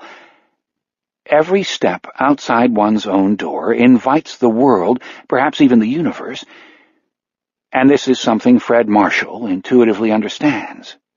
He sells John Deere tractors and case cultivators, yes, all right already, but he is not devoid of imagination. When he and Judy were students at UW-Madison, their first dates were at the coffee house just off campus, an espresso jazz and poetry haven called the Chocolate Watch Band. It would not be entirely unfair to say that they had fallen in love to the sound of angry drunks declaiming the works of Allen Ginsberg and Gary Snyder into the Chocolate Watch Band's cheap but exquisitely loud sound system. Fred draws one more deep breath and begins to run. Down Robin Hood Lane to Maid Marian Way, where he gives Deke Purvis a wave. Deke, in his robe and slippers, is just picking Wendell Green's daily dose of doom up off his own stoop. Then he wheels into Avalon Street, picking it up a little now, showing his heels to the morning. He cannot outrun his worries, however. Judy, Judy, Judy, he thinks, in the voice of Cary Grant, a little joke that has long since worn thin with the love of his life. There is the gibberish when she sleeps. There's the way her eyes dart hither and yon. And let's not forget the time just 3 days ago when he followed her into the kitchen and she wasn't there. She had turned out to be behind him, coming down the stairs. And how she had done that seems less important to him than why she had done it. Gone sneaking up the back stairs and then come tromping down the front ones, because that is what she must have done. It's the only solution he can think of. There's the constant tapping and petting she does with her tongue. Fred knows what it all adds up to. Judy has been acting like a woman in terror. This has been going on since before the murder of Amy St. Pierre, so it can't be the fisherman, or not entirely the fisherman. And there is a larger issue. Before the last couple of weeks, Fred would have told you that his wife doesn't have a fearful bone in her body. She might be just 5'2". Why, you're no bigger than a minute, was his grandmother's comment when she first met Fred's intended. But Judy has the heart of a lion, of a Viking warrior. This isn't bullshit or hype or poetic license. It is the simple truth as Fred sees it, and it is the contrast between what he has always known and what he sees now that scares him the most. From Avalon he races onto Camelot, crossing the intersection without looking for traffic, going much faster than usual, almost sprinting instead of jogging. He is remembering something that happened about a month after they started going out. It was the chocolate watch band they had gone to, as usual, only this time during the afternoon, to listen to a jazz quartet that had actually been pretty good. Not that they had listened very much, as Fred now recalls it. Mostly he had talked to Judy about how little he liked being in the College of Agricultural and Life Sciences, MooU, the letters and science snooties called it, and how little he liked the unspoken family assumption that when he graduated he would come on back home and help Phil run the family farm in French Landing. The idea of spending his life in harness with Phil gave Fred a severe case of the glooms. "What do you want, then?" Judy had asked. Holding his hand on the table, a candle burning inside a jelly glass, the combo on stage working a sweet little number called "I'll Be There for You." "I don't know," he'd said, "but I tell you what, Jude, I should be in business admin, not MooU. I'm a hell of a lot better at selling than at planting." "Then why don't you switch?" "Because my family thinks your family isn't going to have to live your life, Fred. You are." Talk is cheap, he remembers thinking, but then something had happened on the way back to campus. Something so amazing and out of his understanding of how life was supposed to work that it fills him with wonder even now, some 13 years later. Still talking about his future and their future together. "I could be a farm wife," Judy had said, "but only if my husband really wants to be a farmer." Deep into that, letting their feet carry them along without much interest in exactly where they were. And then, at the intersection of State Street and Gorham, a scream of brakes and a hearty metallic bang had interrupted the conversation. Fred and Judy had looked around and seen a Dodge pickup that had just tangled bumpers with an elderly Ford station wagon. Getting out of the wagon, which had pretty clearly run the stop sign at the end of Gorham Street, was a middle-aged man in a middle-aged brown suit. He looked scared as well as shaken up, and Fred thought there was good reason for that. The man advancing toward him from the pickup truck was young, heavy-set.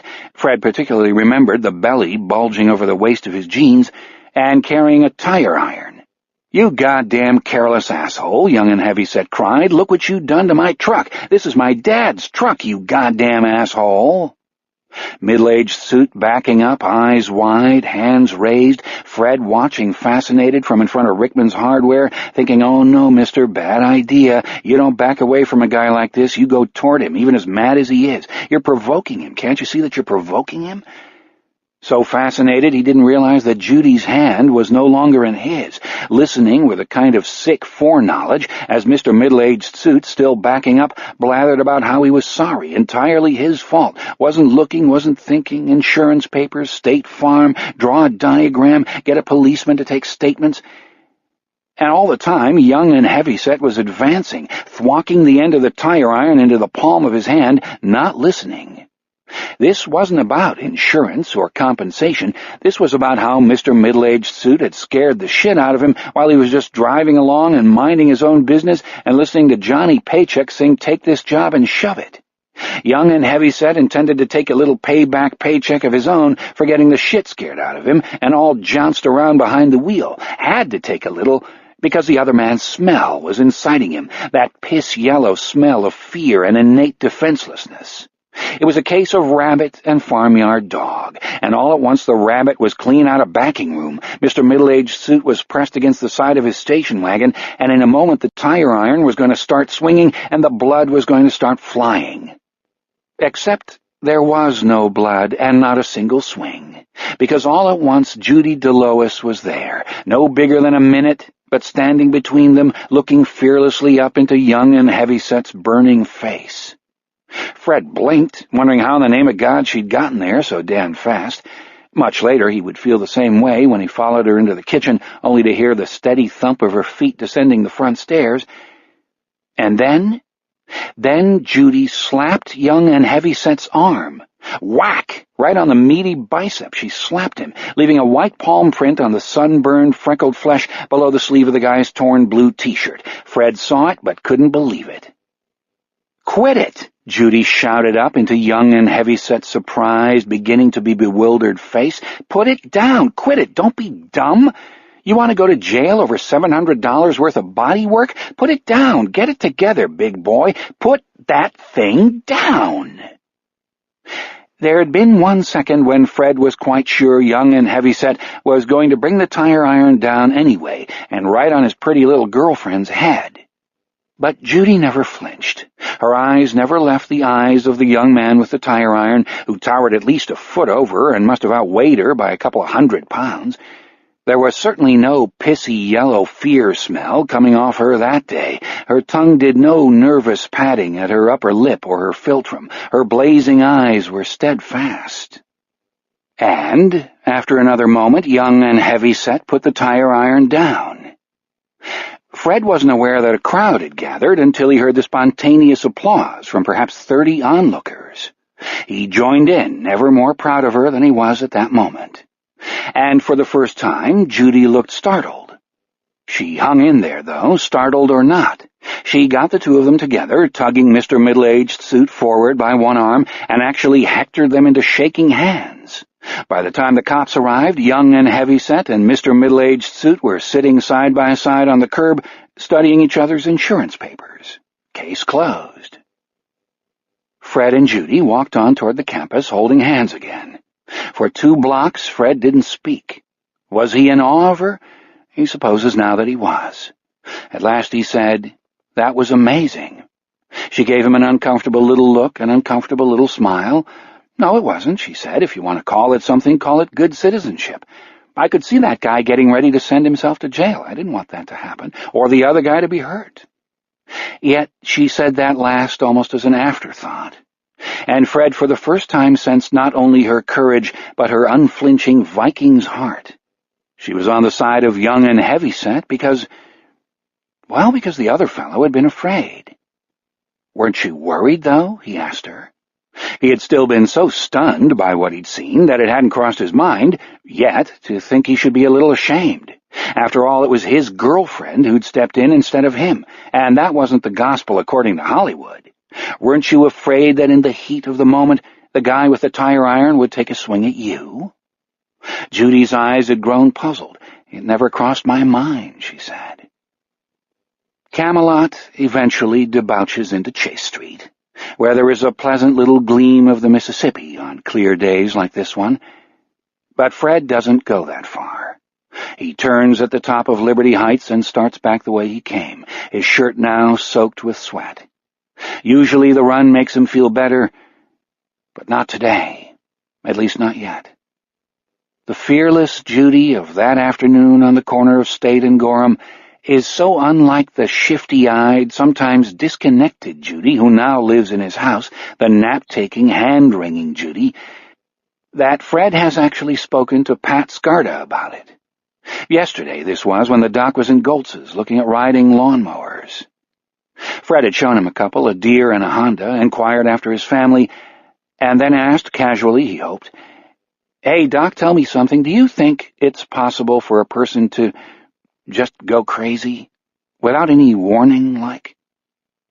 Scarda had given him a sharper look than Fred had really liked. "Are we talking about an adult or an adolescent, Fred?"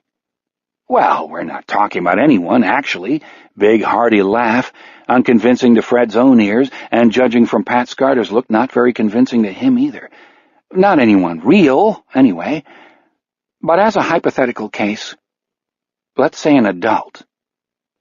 Scarter had thought about it, then shook his head.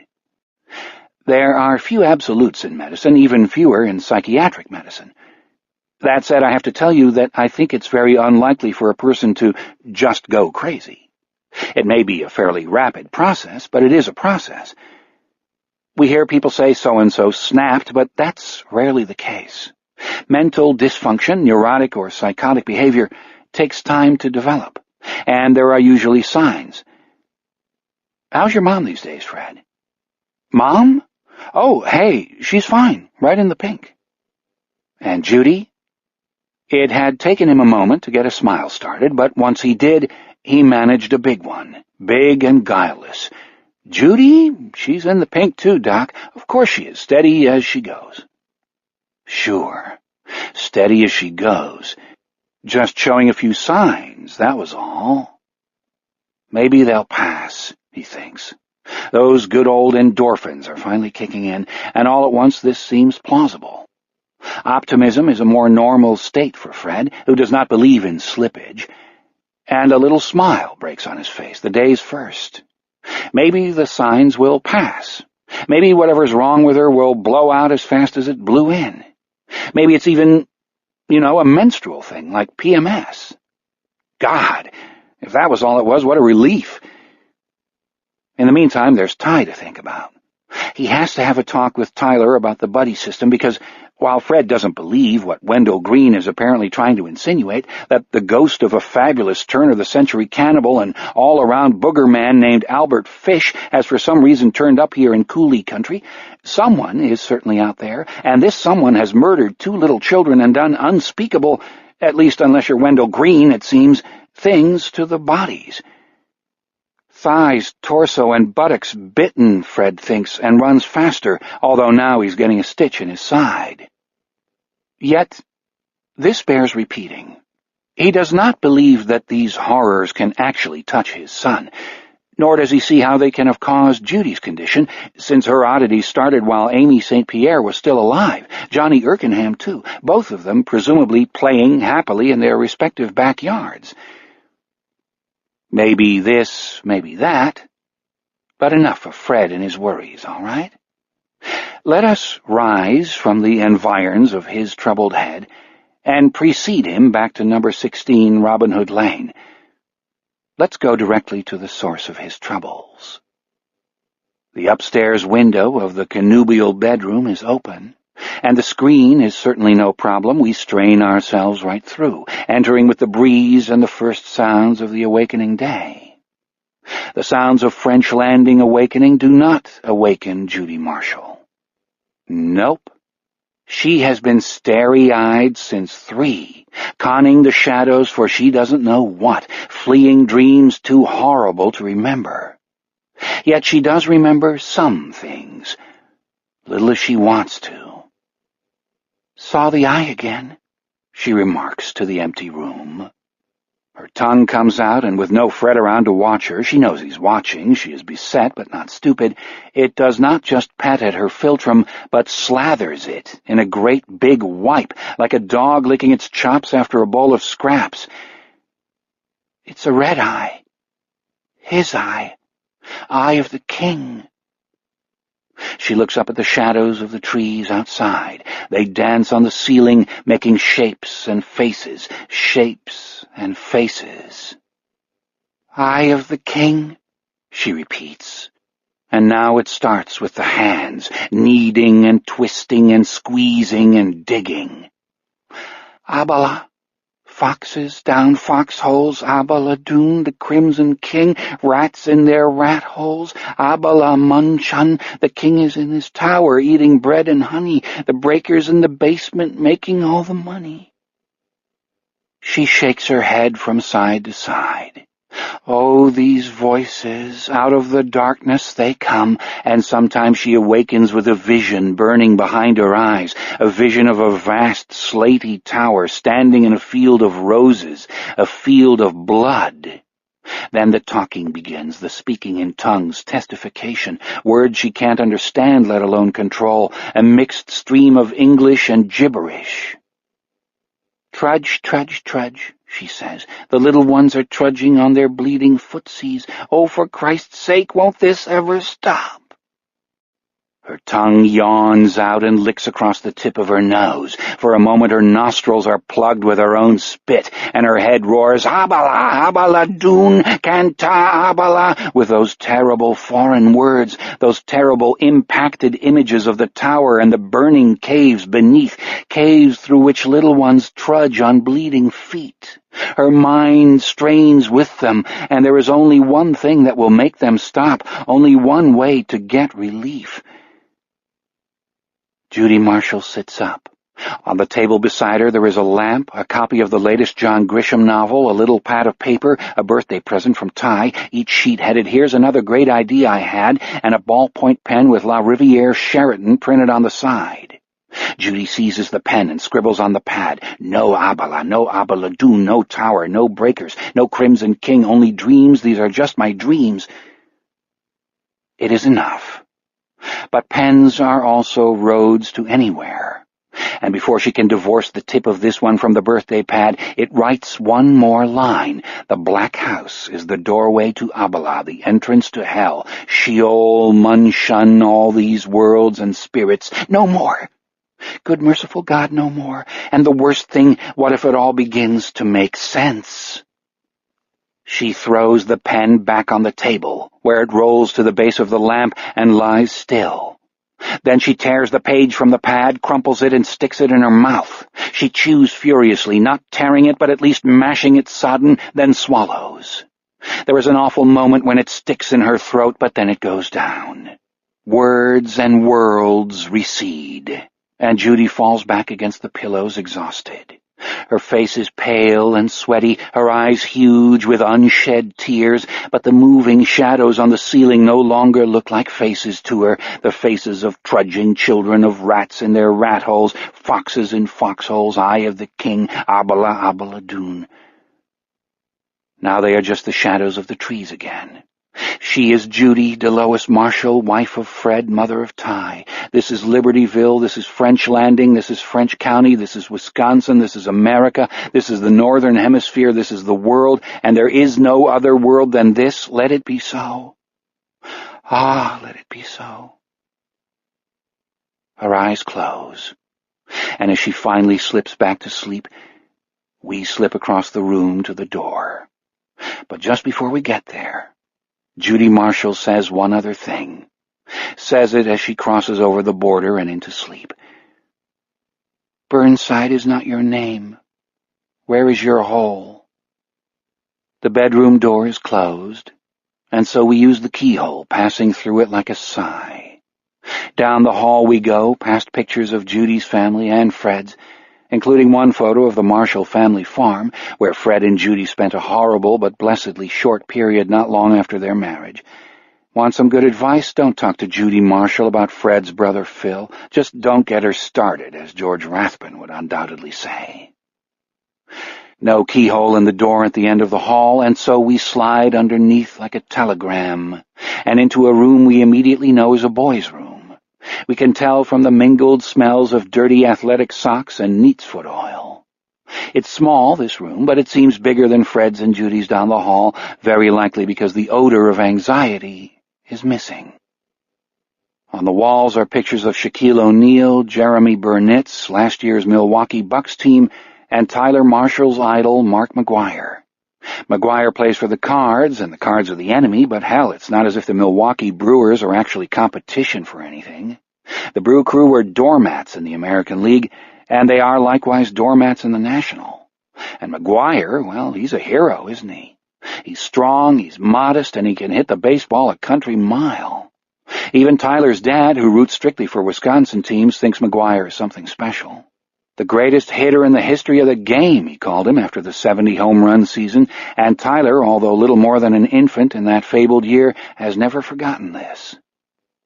Also, on the wall of this little boy, who will soon be the fisherman's fourth victim, yes, there has already been a third, as we have seen, holding pride of place directly over his bed, is a travel poster showing a great dark castle at the end of a long and misty meadow.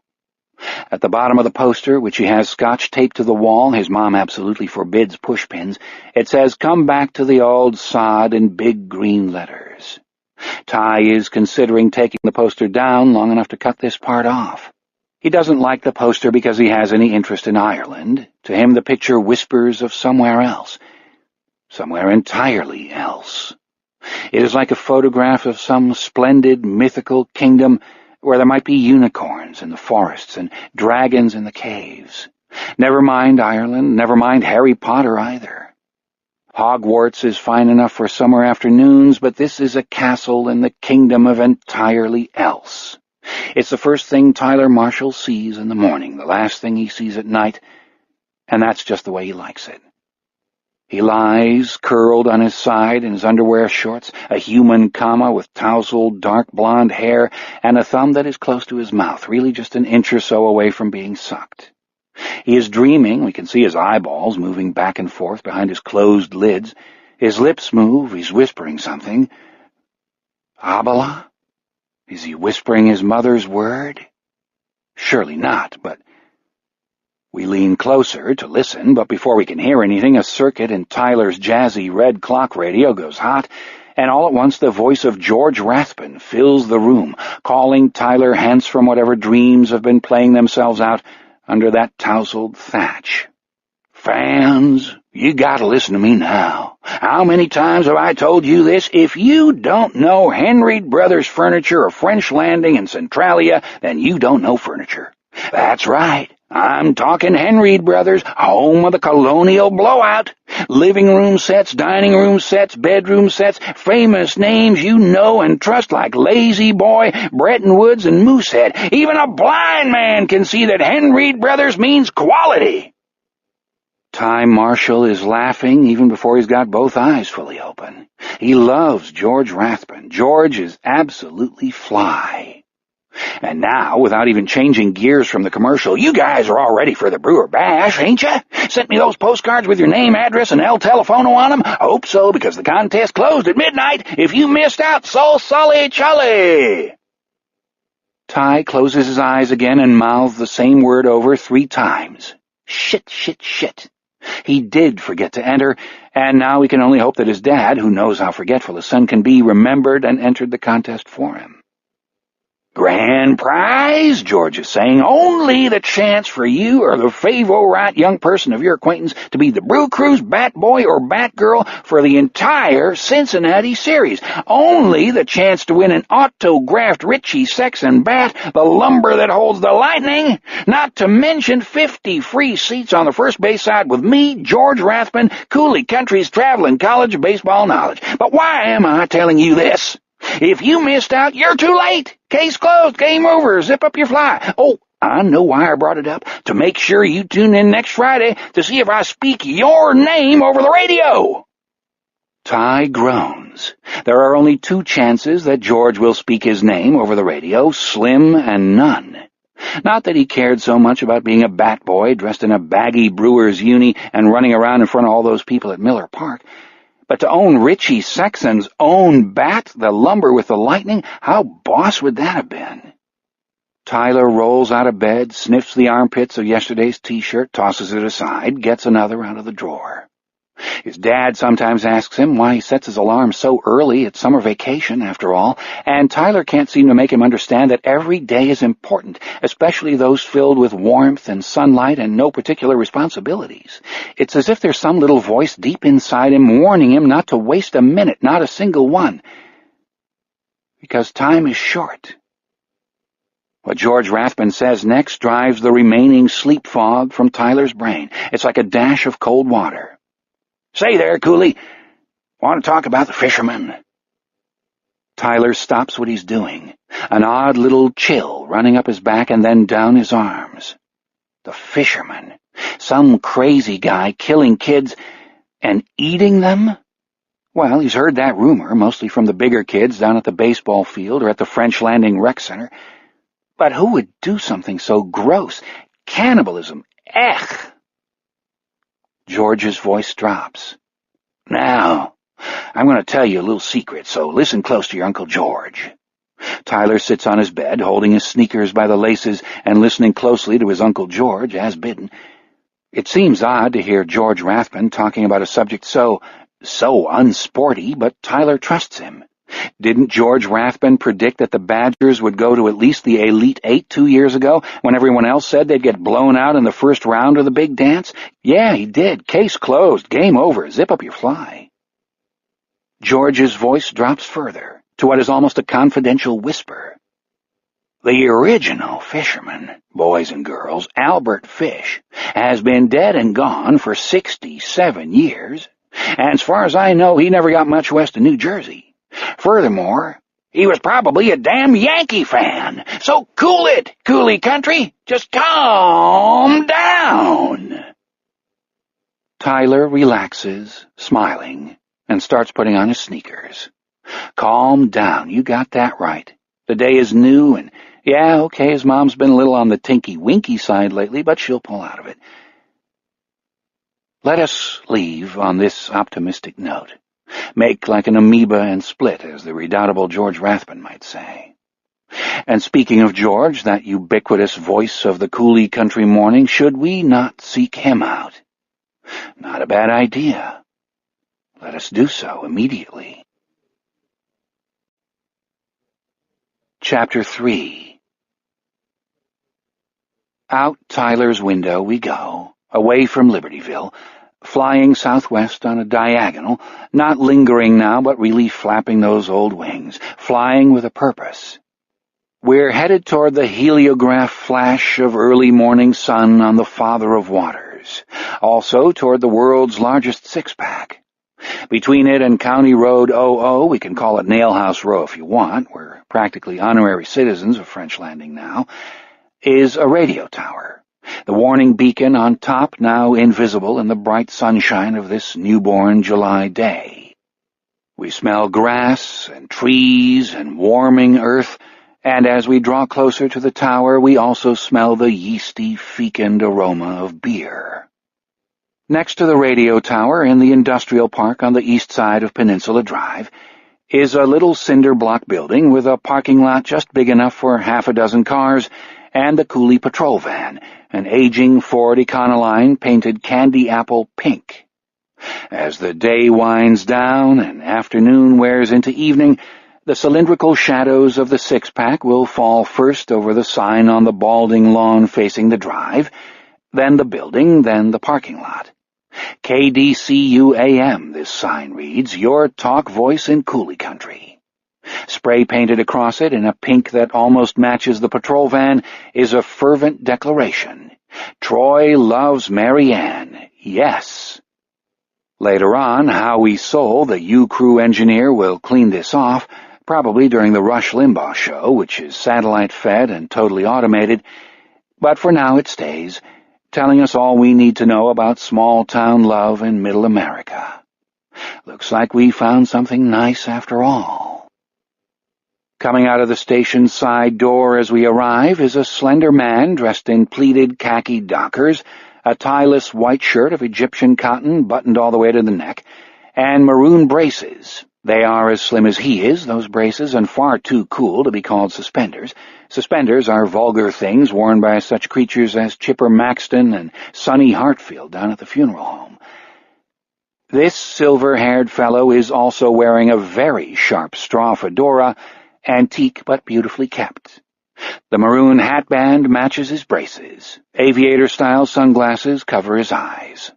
He takes a position on the grass to the left of the door, beneath a battered speaker that is amping KDCU's current broadcast, the local news.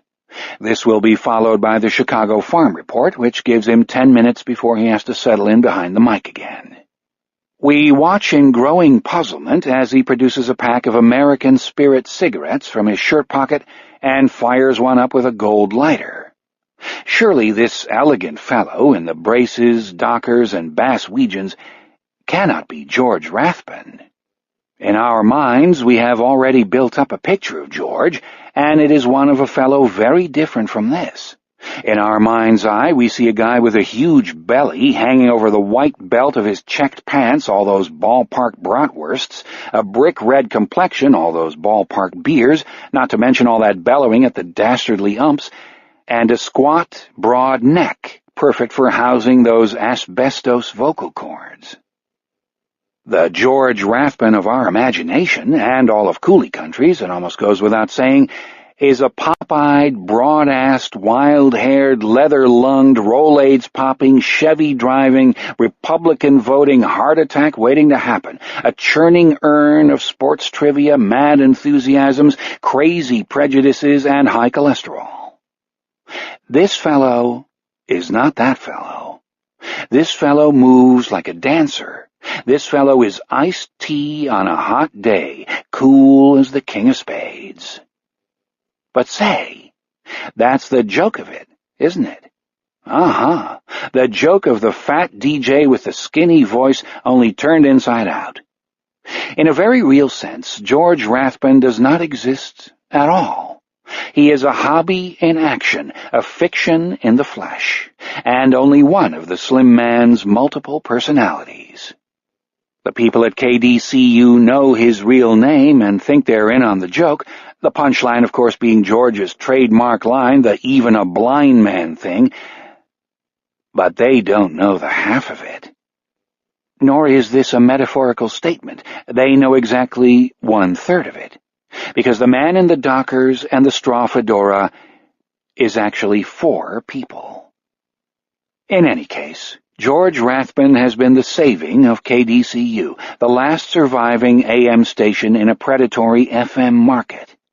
For 5 mornings a week, week in and week out, he has been a drive-time bonanza. The U-Crew, as they call themselves, love him just about to death. Above him, the loudspeaker cackles on.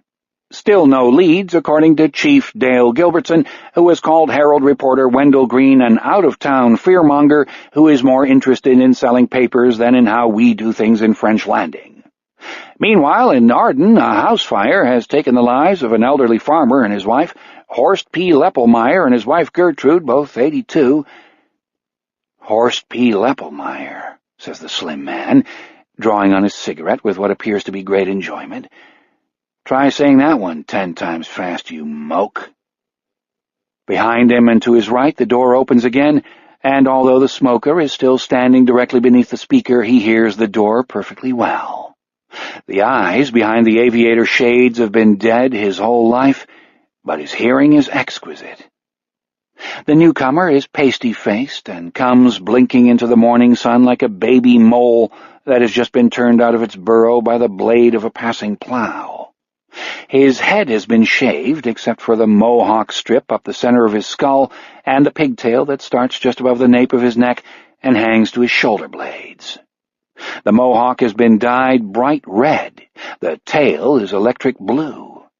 Dangling from one earlobe is a lightning bolt earring that looks suspiciously like the Nazi SS insignia. He is wearing a torn black T-shirt with a logo that reads Sniveling Shits 97, the We Get Hard for Jesus tour. In one hand, this colorful fellow has a CD jewel box. "Hello, Morris," says the slim man in the fedora, still without turning. Morris pulls in a little gasp, and in his surprise looks like the nice Jewish boy that he actually is. Morris Rosen is the U-Crew's summer intern from the Oshkosh branch of UW. "Man, I love that unpaid grunt labor," station manager Tom Wiggins has been heard to say, usually while rubbing his hands together fiendishly. Never has a checkbook been guarded so righteously as the Wigger guards the KDCU checkbook. He is like Smog the Dragon, reclining on his heaps of gold.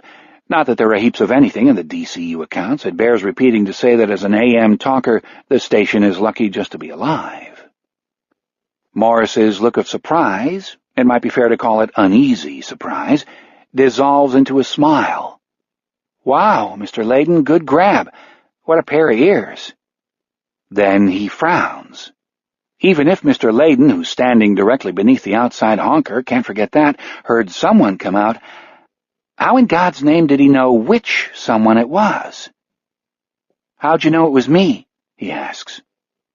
Only 2 people around here smell like marijuana in the morning, Henry Layden says. One of them follows his morning smoke with scope. The other, that's you, Morris, just lets her rip.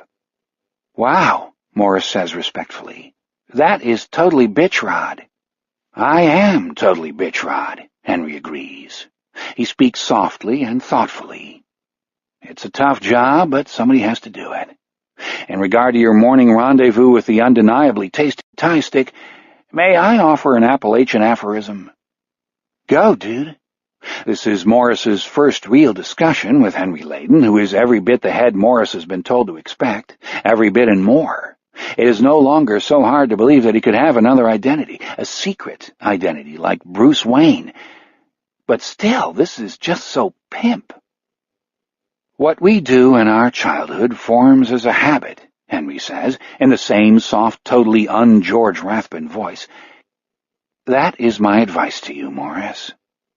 Yeah, totally, Morris says. He has no clue what Mr. Layden is talking about. But he slowly, shyly extends the CD jewel box in his hand. For a moment, when Henry makes no move to take it, Morris feels crushed, all at once 7 years old again, and trying to wow his always-too-busy father with a picture he spent all afternoon drawing in his room. Then he thinks, he's blind, dickweed. He may be able to smell pot in your breath, and he may have ears like a bat, but how's he supposed to know you're holding out a fucking CD? Hesitantly, a bit frightened by his own temerity, Morris takes Henry's wrist. He feels the man start a little, but then Layden allows his hand to be guided to the slender box. Ah, a CD, Henry says. And what is it, pray tell? You gotta play the 7th track tonight on your show, Morris says. Please. For the first time, Henry looks alarmed. He takes a drag on his cigarette, then drops it, without even looking, of course, into the sand-filled plastic bucket by the door. What show could you possibly mean? He asks. Instead of answering directly, Morris makes a rapid little smacking noise with his lips, the sound of a small but voracious carnivore eating something tasty. And to make things worse, he follows it with the Wisconsin Rat's trademark line, as well known to the folks in Morris's age group as George Rathbun's hoarse, even a blind man cry is known to their elders. Chew it up, eat it up, wash it down, it all comes out the same place.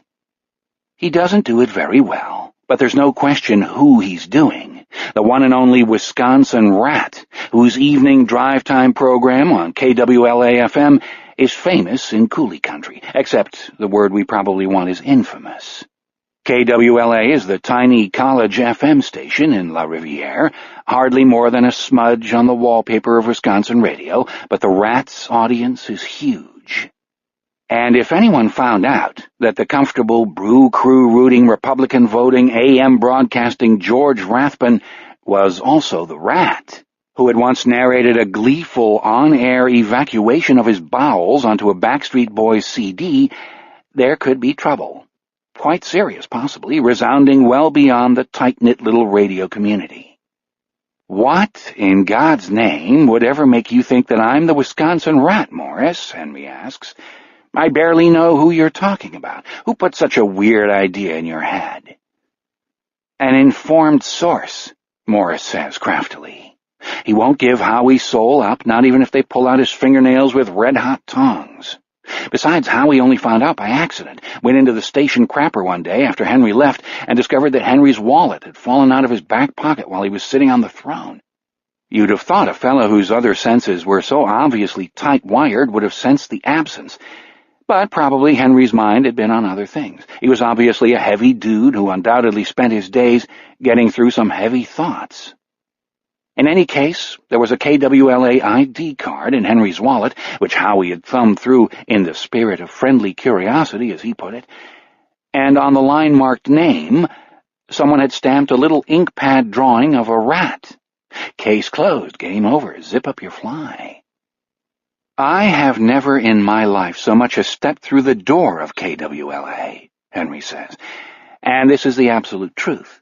He makes the Wisconsin rat tapes, among others, in his studio at home, then sends them into the station from the downtown mailboxes, etc., where he rents under the name of Joe Strummer.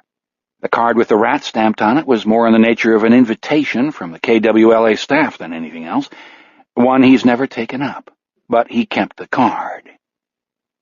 Have you become anyone else's informed source, Morris? Huh? Have you told anyone that you think I'm the Wisconsin rat? No, of course not. Which, as we all know, is what people always say. Luckily for Henry, in this case, it happens to be true. So far, at least, but the day is still young. And you won't, will you? Because rumors have a way of taking root, just like certain bad habits. Henry mimes puffing, pulling in smoke. I know how to keep my mouth shut, Morris declares, with perhaps misplaced pride. I hope so, because if you bruited this about, I'd have to kill you. Brooded, Morris thinks. Oh, man, this guy is complete. Kill me, yeah, Morris says, laughing. And eat you, Henry says. He is not laughing, not even smiling. Yeah, right. Morris laughs again, but this time the laugh sounds strangely forced to his own ears. Like your Hannibal lecture. No, like I'm the fisherman, Henry says. He slowly turns his aviator sunglasses toward Morris. The sun reflects off them for a moment, turning them into rufous eyes of fire. Morris takes a step back without even realizing that he has done so. Albert Fish liked to start with the ass. Did you know that? Yes, indeed. He claimed that a good piece of young ass was as sweet as a veal cutlet. His exact words, written in a letter to the mother of one of his victims. Far out, Morris says. His voice sounds faint to his own ears, the voice of a plump little pig denying entrance to the big bad wolf.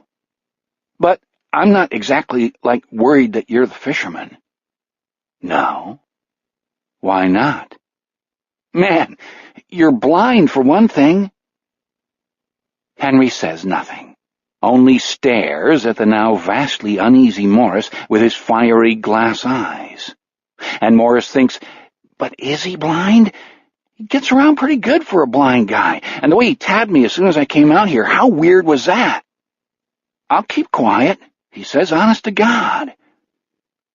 That's all I want, Henry says mildly.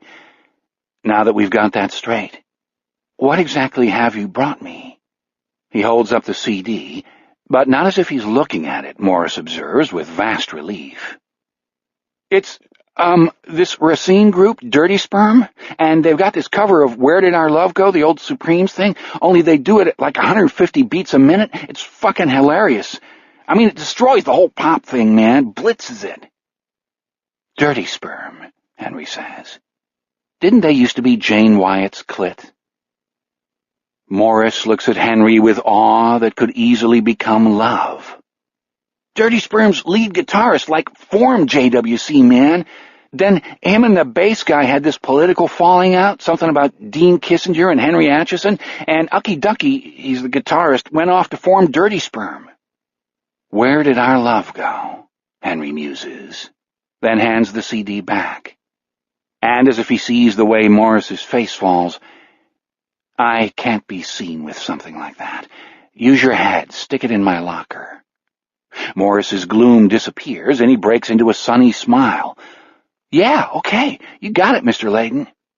And don't let anyone see you doing it, especially not Howie Soul. Howie's a bit of a snoop. You'd do well not to emulate him.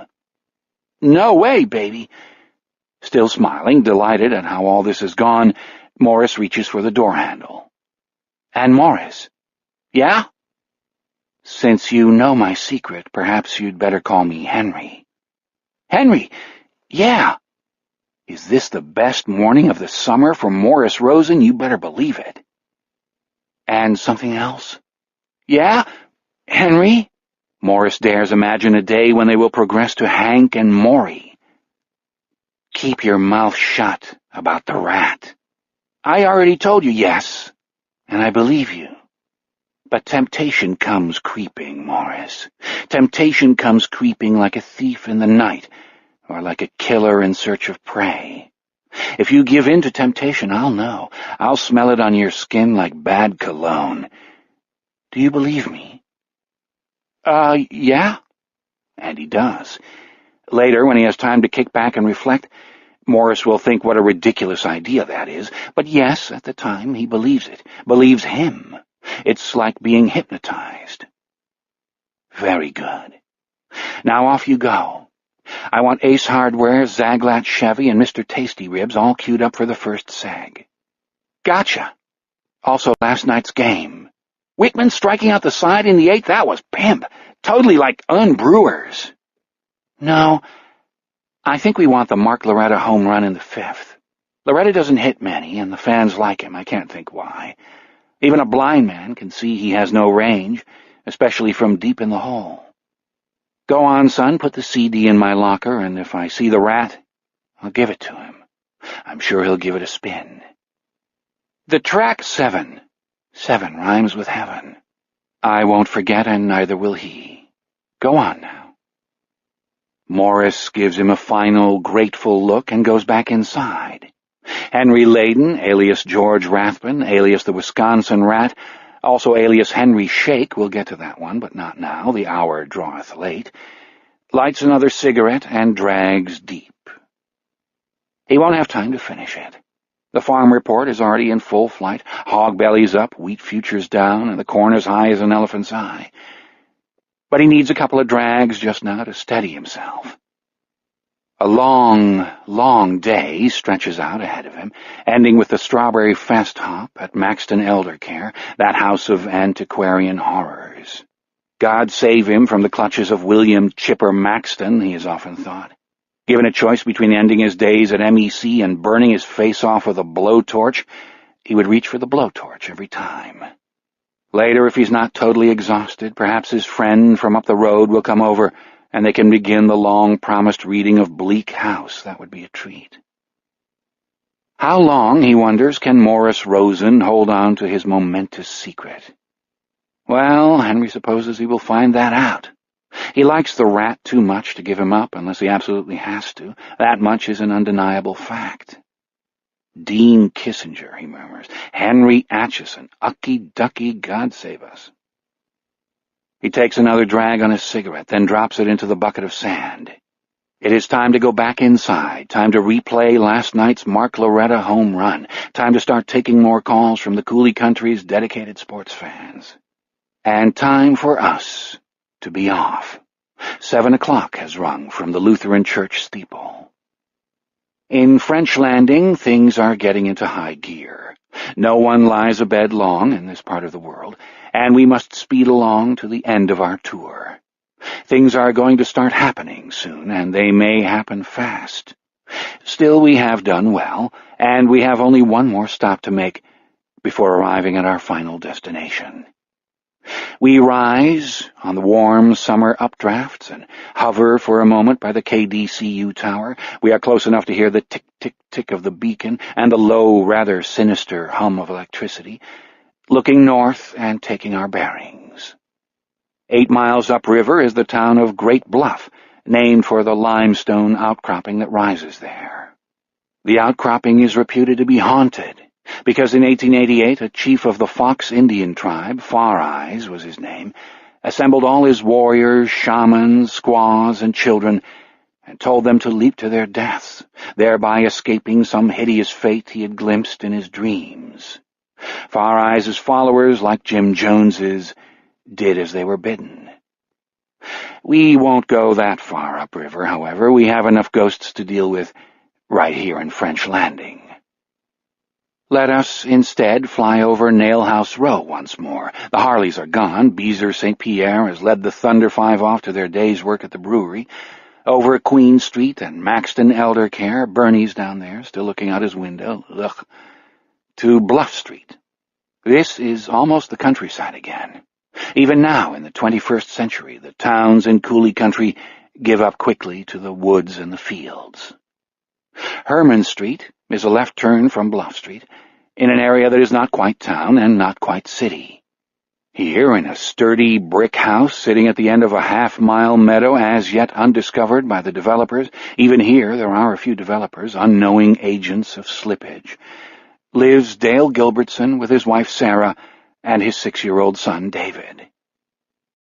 We can't stay long, but let us at least drift in through the kitchen window for a moment. It's open, after all, and there is room for us to perch right here on the counter between the Silex and the toaster. Sitting at the kitchen table, reading the newspaper and shoveling Special K into his mouth without tasting it, he has forgotten both the sugar and the sliced banana in his distress at seeing yet another Wendell Green byline on the front page of the Herald, is Chief Gilbertson himself. This morning he is without doubt the unhappiest man in French Landing. We will meet his only competition for that booby prize soon, but for the moment let us stick with Dale. The fisherman, he thinks mournfully, his reflections on this subject very similar to those of Bobby Dulac and Tom Lund. Why didn't you name him something a little more turn of the century, you troublesome scribbling fuck? Something a little bit local. Dahmer boy, maybe, that'd be good.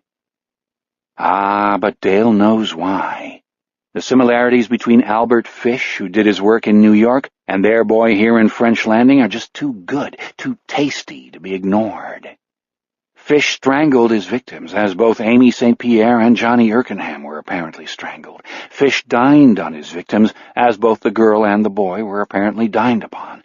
Both Fish and the current fellow showed an especial liking for the posterior regions of the anatomy. Dale looks at his cereal, then drops his spoon into the mush and pushes the bowl away with the side of his hand. And the letters. Can't forget the letters. Dale glances down at his briefcase, crouched at the side of his chair like a faithful dog.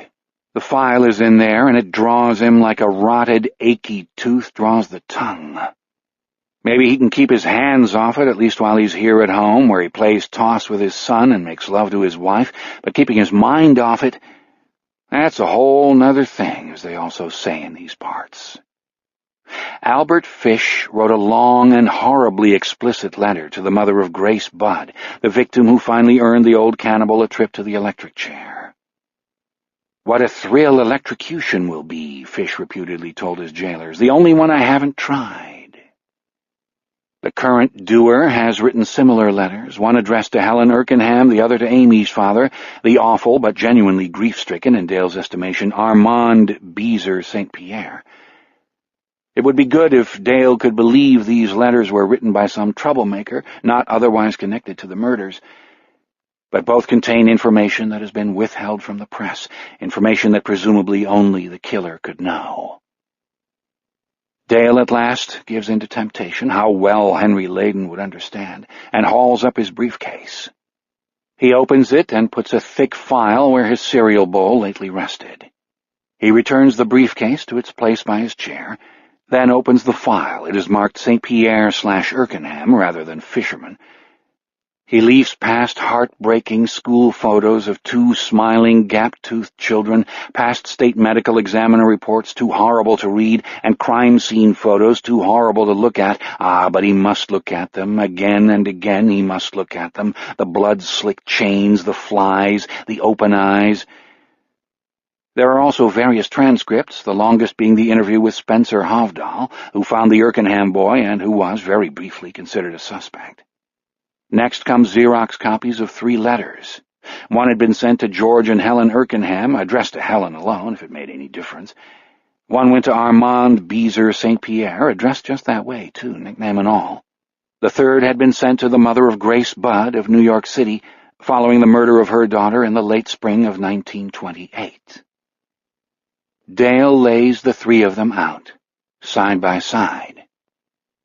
Grace sat in my lap and kissed me. I made up my mind to eat her. So Fish had written to Mrs. Budd. Amy sat in my lap and hugged me. I made up my mind to eat her. So had Beezer St. Pierre's correspondent written, and was it any wonder the man had threatened to burn the French Landing police station to the ground? Dale doesn't like the son of a bitch, but has to admit he might feel the same way in Beezer's shoes. I went upstairs and stripped all my clothes off. I knew if I did not, I would get her blood on them. Fish to Mrs. Budd. I went around back of the hen house and stripped all my clothes off. Knew if I did not, I would get his blood on them. Anonymous to Helen Erkenham. And here was a question. How could a mother receive a letter like that and retain her sanity? Was that possible? Dale thought not. Helen answered questions coherently, had even offered him tea the last time he was out there, but she had a glassy, poleaxed look in her eye that suggested she was running entirely on instruments. 3 letters, 2 new, one almost 75 years old. And yet all 3 are so similar. The St. Pierre letter and the Erkenham letter had been hand-printed by someone who was left-handed, according to the state experts. The paper was plain white hammer-mill mimeo, available in every office depot and Staples in America. The pen used had probably been a Bic. Now there was a lead. Fish to Mrs. Budd back in 28. I did not fuck her, though I could have had I wished. She died a virgin. Anonymous to Beezer St. Pierre. I did not fuck her, though I could have had I wished. She died a virgin. Anonymous to Helen Erkenham. This may comfort you. I did not fuck him, though I could have had I wished. He died a virgin. Dale's out of his depth here, and knows it, but he hopes he isn't a complete fool. This doer, although he did not sign his letters with the old cannibal's name, clearly wanted the connection to be made. He had done everything but leave a few dead trout at the dumping sites. Sighing bitterly, Dale puts the letters back into the file back into the briefcase. "Dale, honey?" Sarah's sleepy voice from the head of the stairs. Dale gives the guilty jump of a man who has almost been caught doing something nasty and latches his briefcase. "I'm in the kitchen," he calls back. No need to worry about waking Davy. He sleeps like the dead until at least 7:30 every morning. "Going in late?" "Uh-huh. He often goes in late, then makes up for it by working until 7 or 8 or even 9 in the evening. Wendell Green hasn't made a big deal of that, at least not so far, but give him time. Talk about your cannibals." "Give the flowers a drink before you go, would you? It's been so dry." "You bet." Watering Sarah's flowers is a chore Dale likes. He gets some of his best thinking done with the garden hose in his hand. A pause from upstairs. But he hasn't heard her slippers shuffling back toward the bedroom. He waits, and at last, "You okay, hon?" "Fine," he calls back, pumping what he hopes will be the right degree of heartiness into his voice. "Because you were still tossing around when I dropped off." "No, I'm fine." "Do you know what Davy asked me last night while I was washing his hair?" Dale rolls his eyes. He hates these long-distance conversations. Sarah seems to love them. He gets up and pours himself another cup of coffee. "No, what?" "He asked, is Daddy going to lose his job?" Dale pauses with the cup halfway to his lips. "What did you say?" "I said no, of course." "Then you said the right thing." He waits, but there is no more. Having injected him with one more dram of poisonous worry, David's fragile psyche, as well as what a certain party might do to the boy should Davy be so unlucky as to run afoul of him, Sarah shuffles back to their room and presumably to the shower beyond. Dale goes back to the table, sips his coffee, then puts his hand to his forehead and closes his eyes. In this moment we can see precisely how frightened and miserable he is. Dale is just 42 and a man of abstemious habits, but in the cruel morning light coming through the window by which we entered, he looks for the moment anyway a sickly 60. He is concerned about his job, knows that if the fellow who killed Amy and Johnny keeps it up, he will almost certainly be turned out of office the following year. He is also concerned about Davy, although Davy isn't his chief concern, for, like Fred Marshall, he cannot actually conceive that the fisherman could take his and Sarah's own child. No, it is the other children of French Landing he is more worried about, possibly the children of Centralia and Arden as well. His worst fear is that he is simply not good enough to catch the son of a bitch, that he will kill a third, a fourth, perhaps an 11th and 12th. God knows he's requested help. And gotten it, sort of. There are 2 state police detectives assigned to the case, and the FBI guy from Madison keeps checking in, on an informal basis, though. The FBI is not officially part of the investigation. Even his outside help has a surreal quality for Dale, one that has been partially caused by an odd coincidence of their names. The FBI guy is Agent John P. Redding. The state detectives are Perry Brown and Jeffrey Black. So he has Brown, Black, and Redding on his team. The color posse, Sarah calls them. All 3 making it clear that they are strictly working support, at least for the time being. Making it clear that Dale Gilbertson is the man standing on ground zero. Christ, but I wish Jack would sign on to help me with this, Dale thinks. I'd deputize him in a second, just like in one of those corny old Western movies. Yes, indeed, in a second. When Jack had first come to French Landing almost 4 years ago, Dale hadn't known what to make of the man his officers immediately dubbed Hollywood. By the time the 2 of them had nailed Thornburg Kinderling, yes, inoffensive little Thornburg Kinderling, hard to believe but absolutely true, he knew exactly what to make of him. The guy was the finest natural detective Dale had ever met in his life. The only natural detective, that's what you mean. Yes, all right, the only one. And although they had shared the collar at the L.A. newcomer's absolute insistence, it had been Jack's detective work that had turned the trick. He was almost like one of those storybook detectives, Hercule Poirot, Ellery Queen, one of those. Except that Jack didn't exactly deduct, nor did he go around tapping his temple and talking about his little gray cells. He listens, Dale mutters, and gets up. He heads for the back door and then returns for his briefcase. He'll put it in the back seat of his cruiser before he waters the flower beds. He doesn't want those awful pictures in his house any longer than strictly necessary. He listens.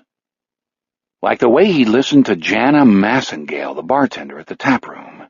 Dale had no idea why Jack was spending so much time with the little chippy. It had even crossed his mind that Mr. Los Angeles Linen Slacks was trying to hustle her into bed so he could go back home and tell all his friends on Rodeo Drive that he'd gotten himself a little piece of the cheese up there in Wisconsin, where the air was rare and the legs were long and strong. But that hadn't been it at all. He had been listening, and finally she had told him what he needed to hear. "Yeah, sure, people get funny tics when they're drinking," Jana had said. "There's this one guy who starts doing this after a couple of bouts."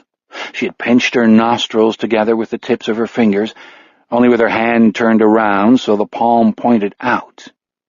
Jack, still smiling easily, still sipping a club soda, always with the palm out, like this, and mimicked the gesture. Jana smiling, half in love. "That's it, doll, you're a quick study." Jack, "Sometimes, I guess. What's this fellow's name, darling?" Jana, "Kinderling, Thornburg Kinderling." She giggled. "Only after a drink or two, once he's started up with that pinchy thing, he wants everyone to call him Thorny."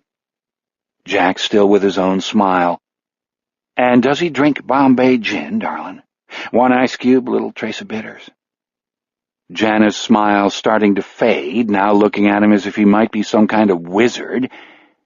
"How'd you know that?" But how he knew it didn't matter, because that was really the whole package done up in a neat bow.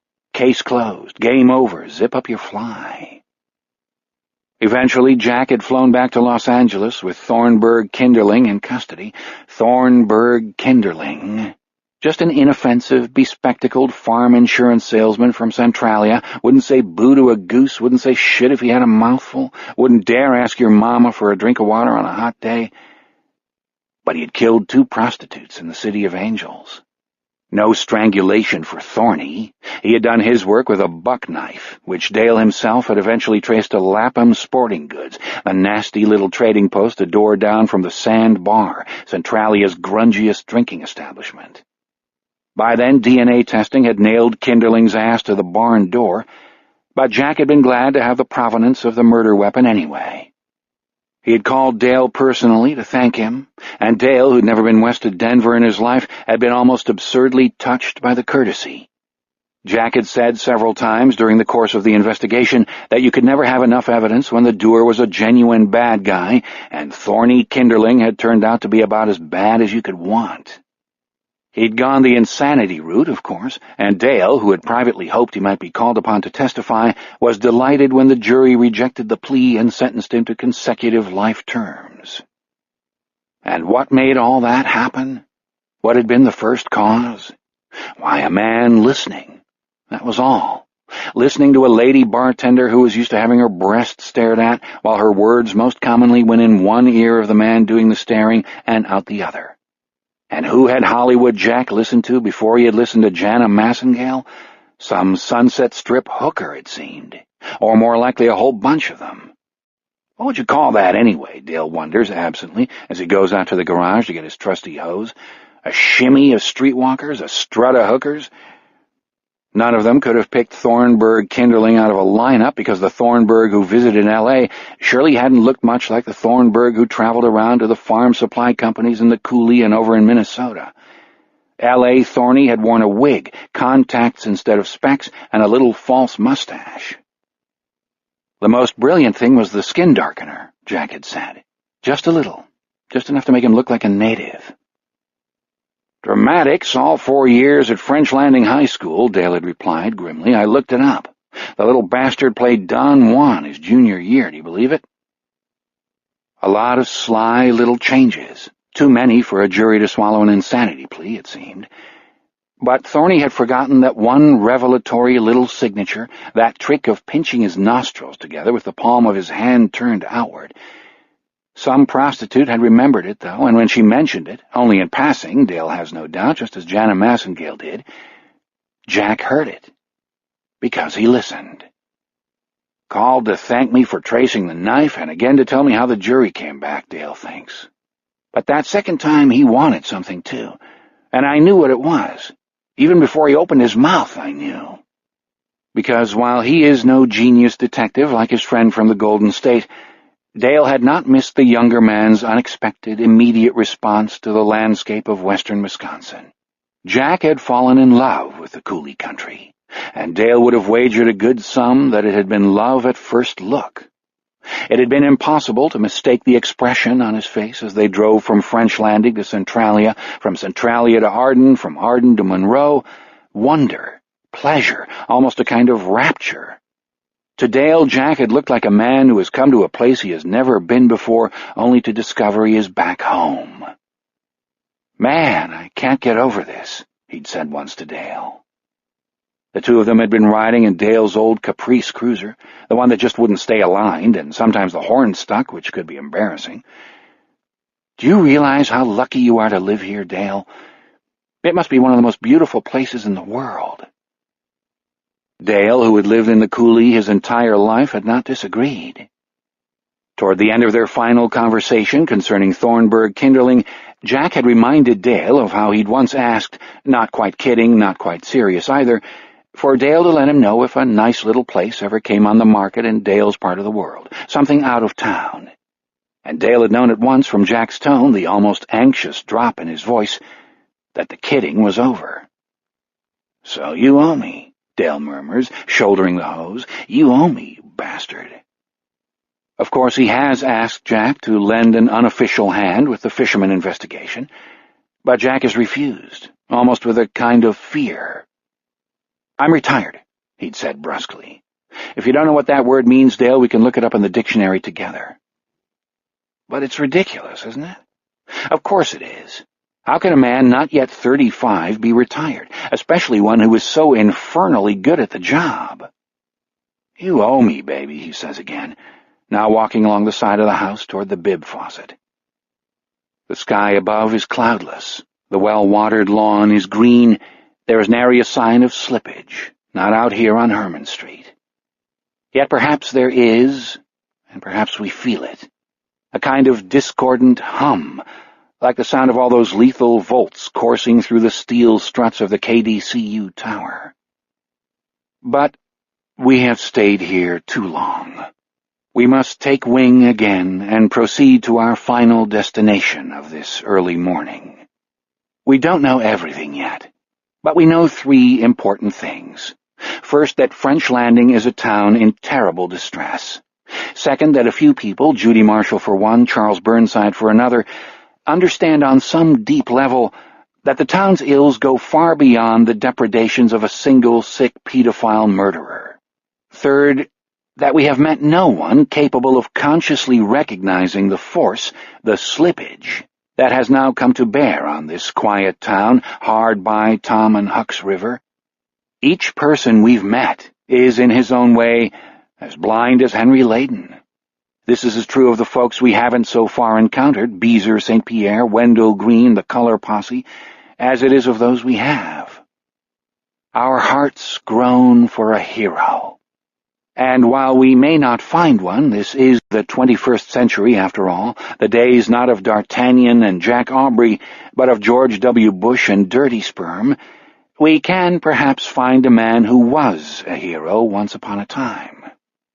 Let us therefore search out an old friend, one we last glimpsed 1,000 and more miles east of here, on the shore of the steady Atlantic.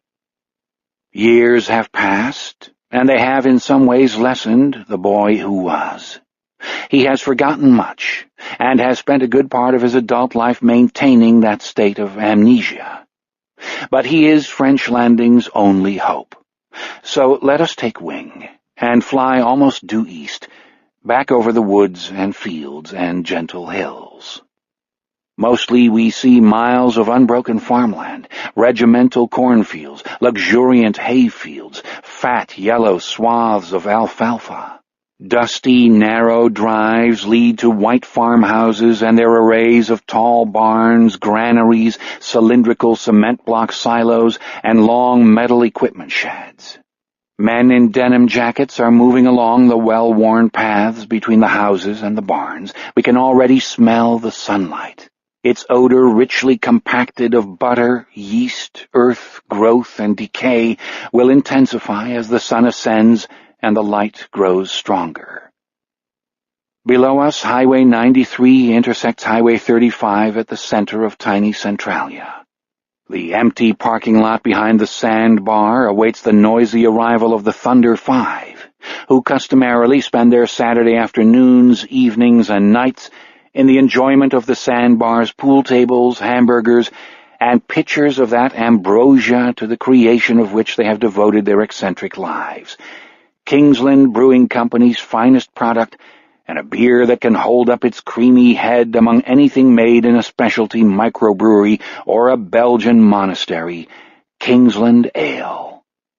If Beezer, St. Pierre, Mouse, and company say it is the greatest beer in the world, why should we doubt them? Not only do they know much more about beer than we do, they called upon every bit of the knowledge, skill, expertise, and seat-of-the-pants inspiration at their disposal to make Kingsland Ale a benchmark of the brewer's art. In fact, they moved to French Landing because the brewery, which they had selected after careful deliberation, was willing to work with them. To invoke Kingsland Ale is to wish for a good-sized mouthful of the stuff. But we put temptation behind us. 7:30 a.m. is far too early for drinking anything but fruit juice, coffee, and milk, except for the likes of Wanda Kinderling, and Wanda thinks of beer, even Kingsland Ale, as a dietary supplement to aristocrat vodka. And we are in search of our old friend, and the closest we can come to a hero, whom we last saw as a boy on the shore of the Atlantic Ocean. We are not about to waste time. We are on the move, right here and now.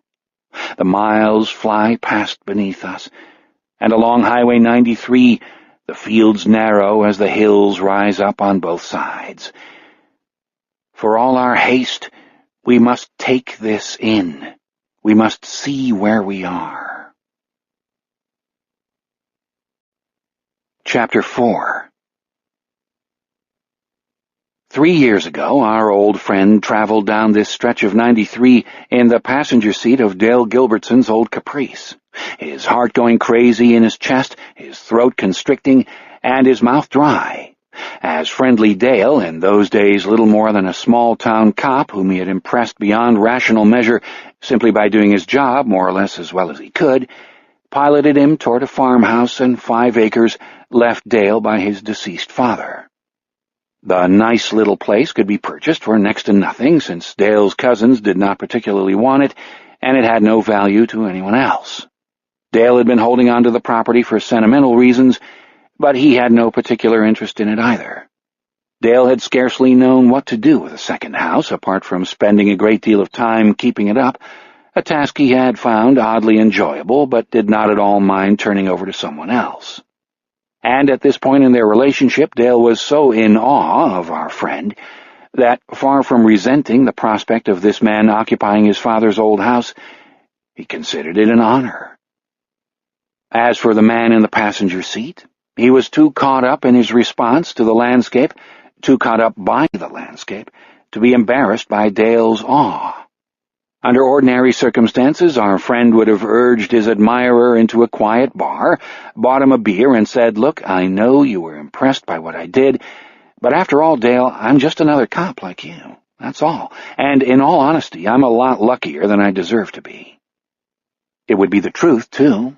Ever since we last saw him, our friend has been blessed, if it is a blessing, with such extravagantly good luck that he no longer dares to play cards or bet on sporting events.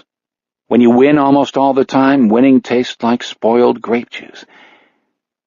But these were not ordinary circumstances, and in the swarm of emotion that had been threatening to undo him since they left Centralia on the flat straightaway of Highway 93, Dale's adulation barely registered. This short drive to a place he had never seen before felt like a long-delayed journey home. Everything he saw seemed charged with remembered meaning, a part of him, essential. Everything seemed sacred. He knew he was going to buy the nice little place, no matter what it looked like or how much it cost. Not that price could in any way have been an obstacle. He was going to buy it, that was all. Dale's hero worship affected him only to the extent that he realized he would be forced to keep his admirer from undercharging him. In the meantime, he struggled against the tears that wanted to fill his eyes. From above, we see the glacial valleys dividing the landscape to the right of 93 like the imprint of a giant's fingers. He saw only the sudden, narrow roads that split off the highway and slipped into mingled sunshine and darkness. Each road said, "Nearly there." The highway said, "This is the way." Gazing down, we can observe a roadside parking area, 2 gasoline pumps, and a long gray roof bearing the fading legend, "Roy's Store." When he looked to his right and saw past the gas pumps the wooden stairs rising to a wide, inviting porch and the store's entrance, he felt as though he had already mounted those stairs 100 times before and gone inside to pick up bread, milk, beer, cold cuts, work gloves, a screwdriver, a bag of 10-penny nails, whatever he needed from the practical cornucopia crowded onto the shelves, as after that day he would do 100 times and more. 50 yards down the highway, the blue-gray sliver of Tamarack Creek comes winding into Norway Valley. When Dale's car rolled across the rusting little metal bridge, the bridge said, "This is it." And the casually but expensively dressed man in the passenger seat, who looked as though all he knew of farmland had been learned through the windows next to first-class seats on transcontinental flights, and in fact was incapable of telling wheat from hay, felt his heart shiver. On the other side of the bridge, a road sign read Norway Valley Road. "This is it," said Dale, and made the right turn into the valley. Our friend covered his mouth with his hand, stifling whatever sounds his shivering heart might cause him to utter. Here and there wild flowers bloomed and nodded on the roadside, some of them audacious and bright, others half hidden in a blanket of vibrant green. "Driving up this road always makes me feel good," Dale said. "No wonder," our friend managed to say. Most of what Dale said failed to penetrate the whirlwind of emotion roaring through his passenger's mind and body. "That's the old Lund farm, cousins of my mother. The one-room schoolhouse where my great-grandmother taught used to be right over there, only they tore it down way back. This here's Dwayne Updahl's place. He's no relation, thank goodness. Buzz, blur, mumble, buzz. They once again drove over Tamarack Creek, its glittering blue-gray water laughing and calling out, "Here we are." Around a bend in the road they went, and a wealth of luxuriant wildflowers leaned carousing toward the car. In their midst the blind, attentive faces of tiger lilies tilted to meet our friend's face. A ripple of feeling distinct from the whirlwind, quieter but no less potent, brought dazzled tears to the surface of his eyes. Tiger lilies? Why? Tiger lilies meant nothing to him. He used the pretense of a yawn to wipe his eyes and hoped that Dale had not noticed. "Here we are," Dale said, having noticed her not, and swerved into a long, overgrown drive hedged with wildflowers and tall grasses which appeared to lead nowhere except into a great expanse of meadow and banks of waist-high flowers.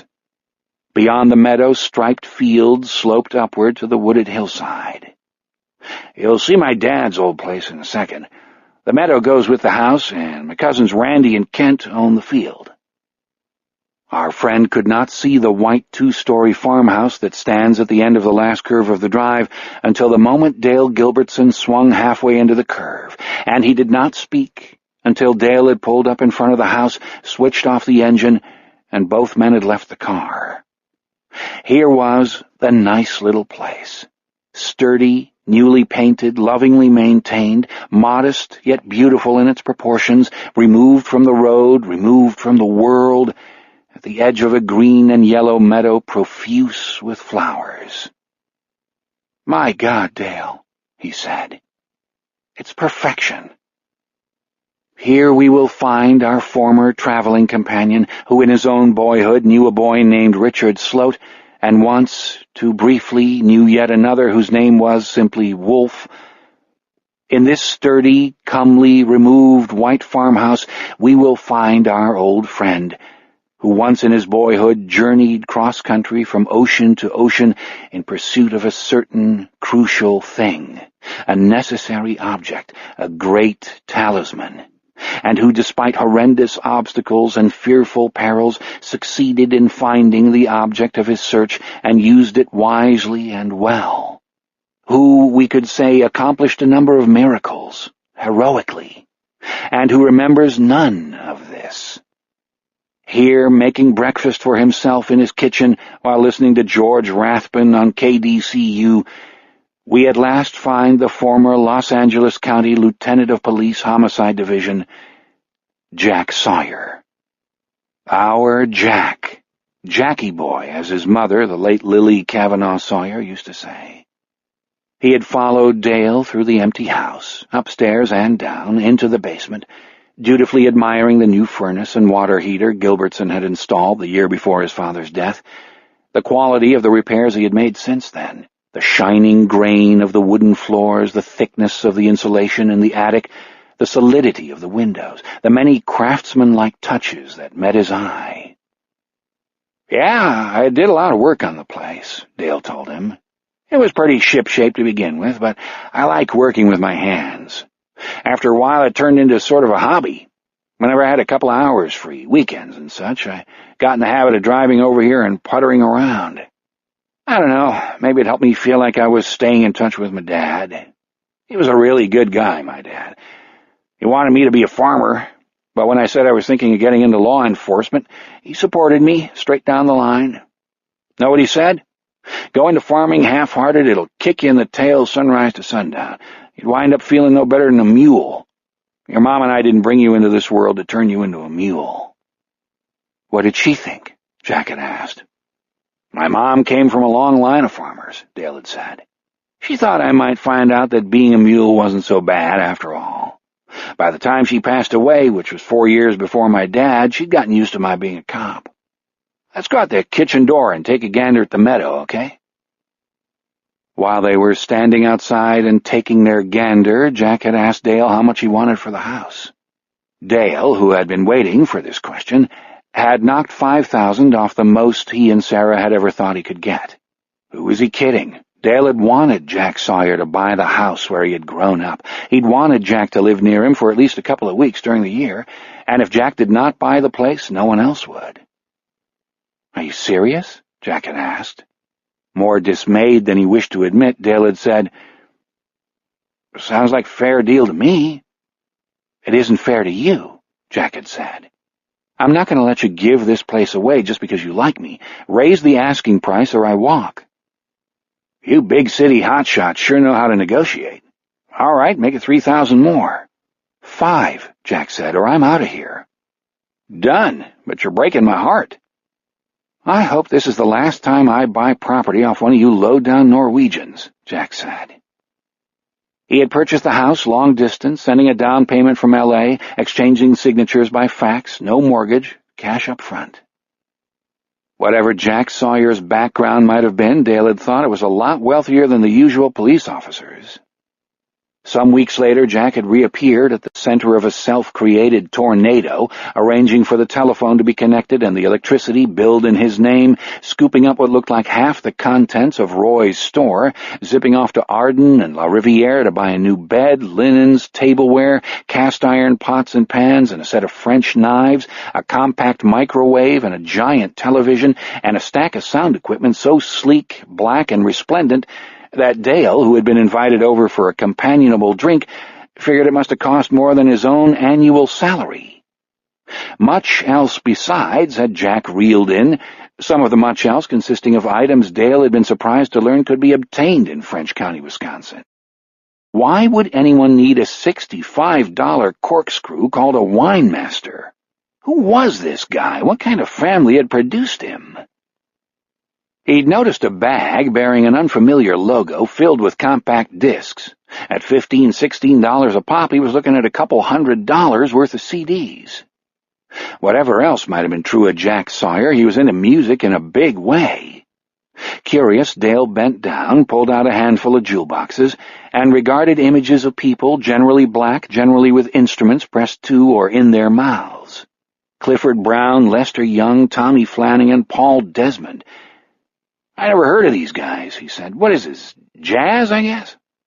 "You guess right," Jack said. "Could I ask you to help me move furniture around and hang pictures, stuff like that, in a month or two? I'm going to have a lot of stuff shipped here."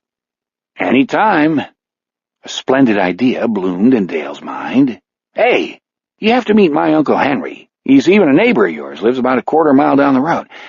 He was married to my Aunt Rhoda, my father's sister, who died 3 years ago.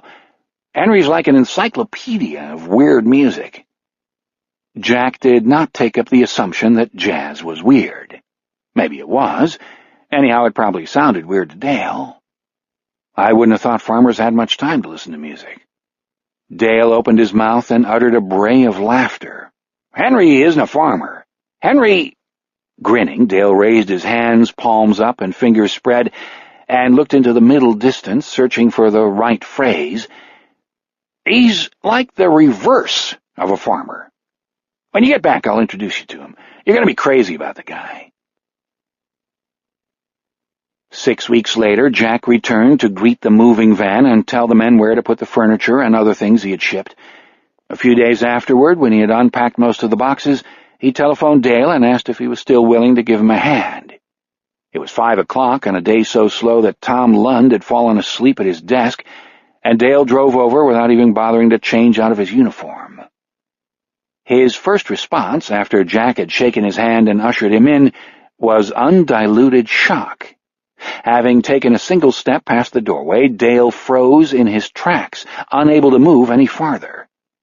2 or 3 seconds passed before he realized that it was a good shock, a shock of pleasure. His old house had been transformed. It was as if Jack Sawyer had tricked him and opened the familiar front door upon the interior of another house altogether. The sweep from the living room into the kitchen looked nothing like either the space he remembered from childhood or the clean, bare progression of the recent past. Jack had decorated the house with the wave of a wand, it seemed to Dale, in the process somehow turning it into he hardly knew what, a villa on the Riviera, a Park Avenue apartment. Dale had never been to New York or the south of France. Then it struck him that instead of transforming the old place into something it was not, Jack had simply seen more in it than Dale ever had. The leather sofas and chairs, the glowing rugs, the wide tables and discreet lamps had come from another world but fit in perfectly, as if they had been made specifically for this house. Everything he saw beckoned him in, and he found that he could move again. "Wow," he said. "Did I ever sell this place to the right guy?" "I'm glad you like it," Jack said. "I have to admit I do too. It looks even better than I expected." "What am I supposed to do? The place is already organized." "We're going to hang some pictures," Jack said. "Then it'll be organized." Dale supposed Jack was talking about family photographs. He did not understand why anyone would need help to hang up a bunch of framed photos, but if Jack wanted his assistance, he would assist. Besides that, the pictures would tell him a considerable amount about Jack's family, still a subject of great interest to him. However, when Jack led him to a stack of flat wooden crates leaning against the kitchen counter, Dale once again got the feeling that he was out of his depth here, that he had entered an unknown world. The crates had been made by hand. They were serious objects built to provide industrial-strength protection. Some of them were 5 or 6 feet tall and nearly as wide. These monsters did not have pictures of Mom and Dad inside them. He and Jack had to pry up the corners and loosen the nails along the edges before they could get the crates open. It took a surprising amount of effort to lever the tops off the crates. Dale regretted not stopping at his house long enough to take off his uniform, which was damp with sweat by the time he and Jack had pulled from their cocoons 5 heavy rectangular objects thickly swaddled in layers of tissue. Many crates remained. An hour later, they carried the empty crates down to the basement and came back upstairs to have a beer.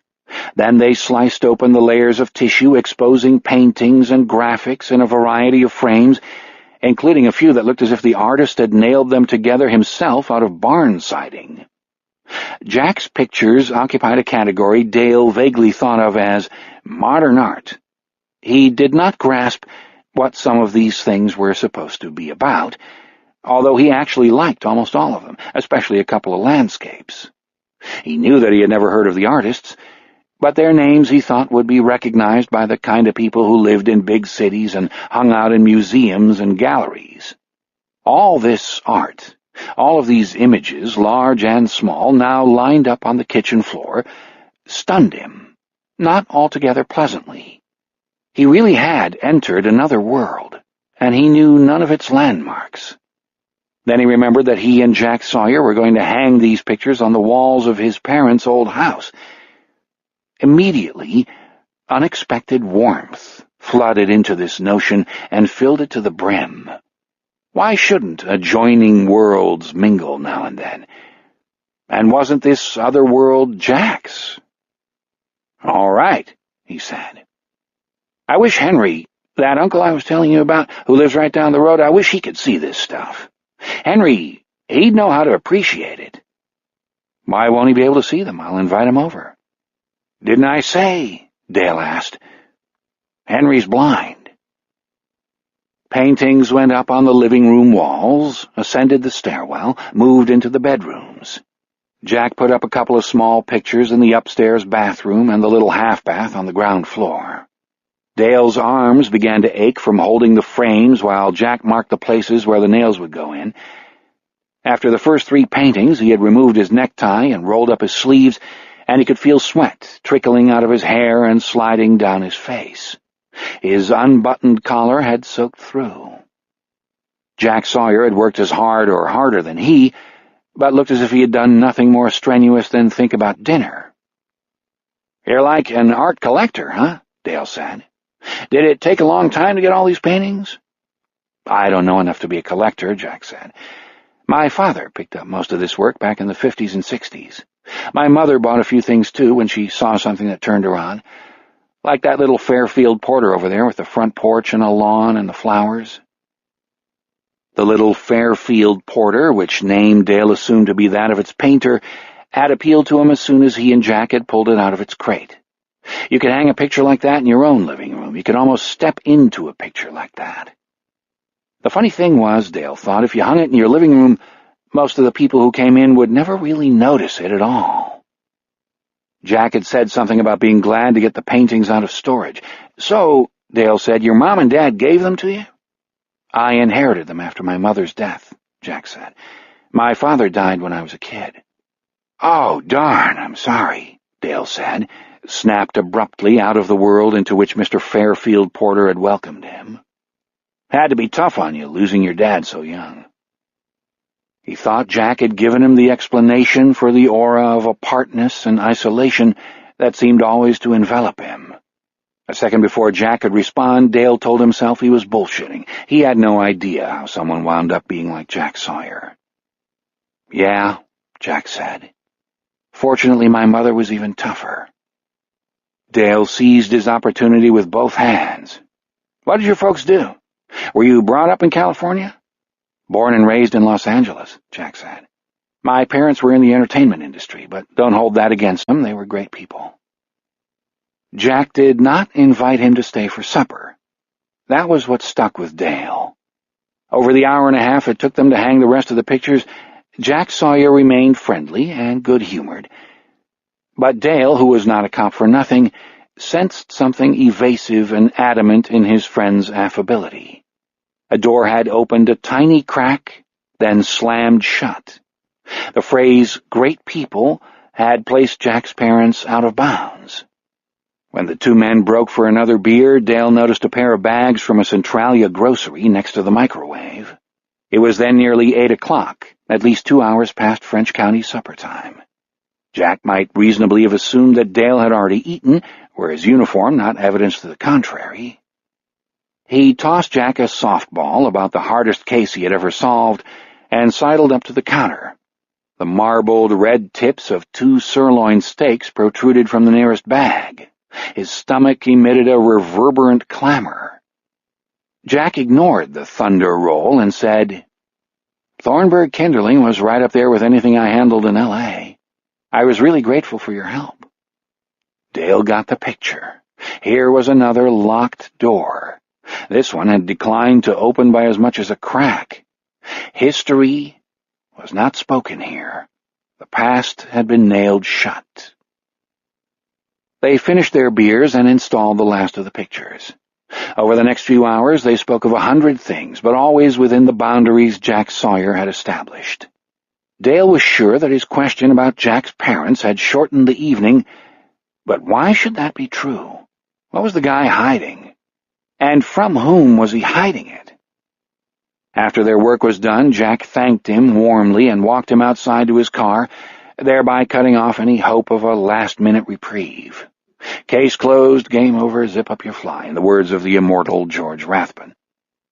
While they stood in the fragrant darkness beneath the millions of stars arrayed above them, Jack sighed with pleasure and said, "I hope you know how grateful I am. Honestly, I'm sorry I have to go back to L.A. Would you look at how beautiful this is?" Driving back to French Landing, his the only headlights on the long stretch of Highway 93, Dale wondered if Jack's parents had been involved in some aspect of the entertainment business embarrassing to their adult son, like pornography. Maybe Dad directed skin flicks and Mom starred in them. The people who made dirty movies probably raked in the dough, especially if they kept it in the family. Before his odometer ticked off another 1/10 of a mile, the memory of the little Fairfield Porter turned Dale's satisfaction to dust. No woman who earned her keep having on-camera sex with strangers would spend actual money on a painting like that. Let us enter Jack Sawyer's kitchen. The morning's Herald lies unfolded on the dining table. A black frying pan recently sprayed with Pam heats atop the circle of blue flames from the gas stove's lower front left-hand burner. A tall, fit, distracted-looking man wearing an old USC sweatshirt, jeans, and Italian loafers the color of molasses is swirling a whisk around the interior of a stainless steel bowl containing a large number of raw eggs.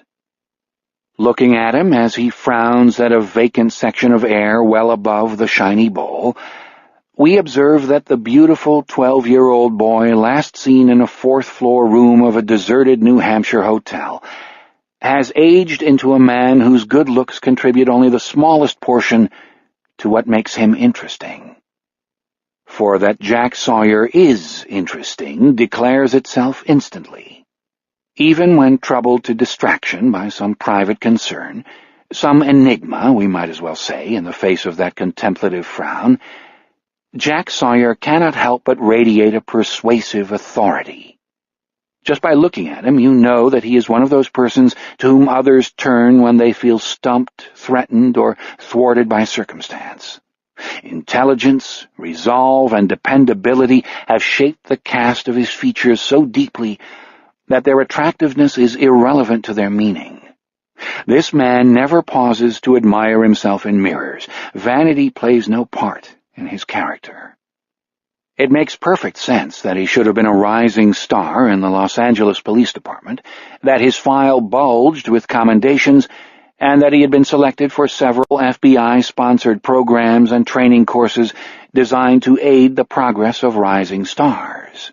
A number of Jack's colleagues and superiors had privately concluded that he would become the police commissioner of a city like San Diego or Seattle around the time he turned 40, and 10 to 15 years later, if all went well, step up to San Francisco or New York. More strikingly, Jack's age seems no more relevant than his attractiveness. He has the air of having passed through lifetimes before this one, of having gone places and seen things beyond the scope of most other people. No wonder Dale Gilbertson admires him. No wonder Dale yearns for Jack's assistance. In his place, we would want it too.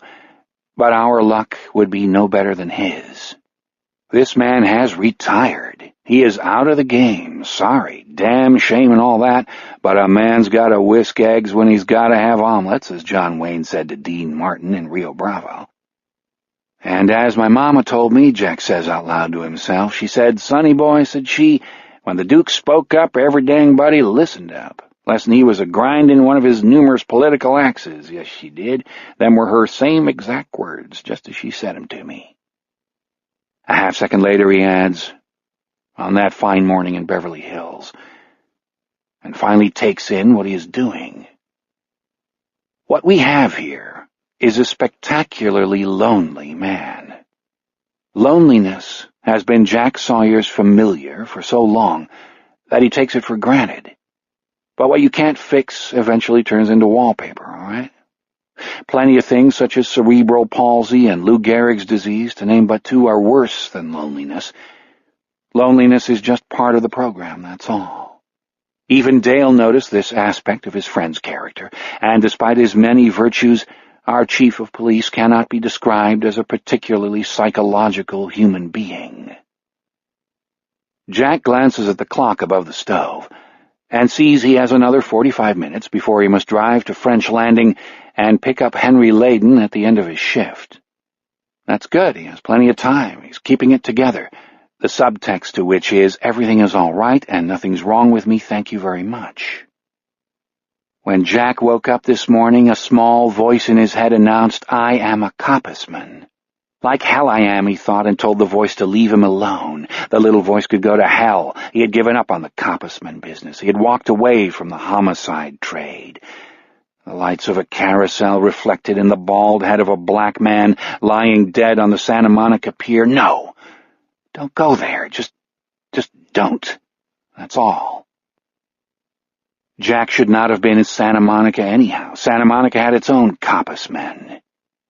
As far as he knew, they were a swell bunch of guys, though perhaps not quite up to the standard set by that ace boy, whiz-bang, and youngest-ever lieutenant of LAPD's homicide division himself. The only reason the ace boy and whiz-bang had been on their turf in the first place was that he had just broken up with this extremely nice, or at least moderately nice, resident of Malibu, Miss Brooke Greer, a screenwriter greatly esteemed within her genre, the action-adventure romantic comedy, also a person of remarkable wit, insight, and bodily charm, and as he sped homeward down the handsome stretch of the Pacific Coast Highway below the Malibu Canyon exit, he yielded to an uncharacteristically edgy spell of gloom. A few seconds after swinging up the California incline into Santa Monica, he saw the bright ring of the Ferris wheel revolving above the strings of lights and the lively crowd on the pier. A tawdry enchantment, or an enchanted tawdriness, spoke to him from the heart of this scene. On a whim, Jack parked his car and walked down to the array of brilliant lights glowing in the darkness. The last time he had visited the Santa Monica pier, he had been an excited 6-year-old boy pulling on Lily Kavanaugh Sawyer's hand like a dog straining at a leash. What happened was accidental. It was too meaningless to be called coincidence. Coincidence brings together two previously unrelated elements of a larger story. Here, nothing connected, and there was no larger story. He came to the pier's gaudy entrance and noticed that, after all, the Ferris wheel was not revolving. A circle of stationary lights hung over empty gondolas.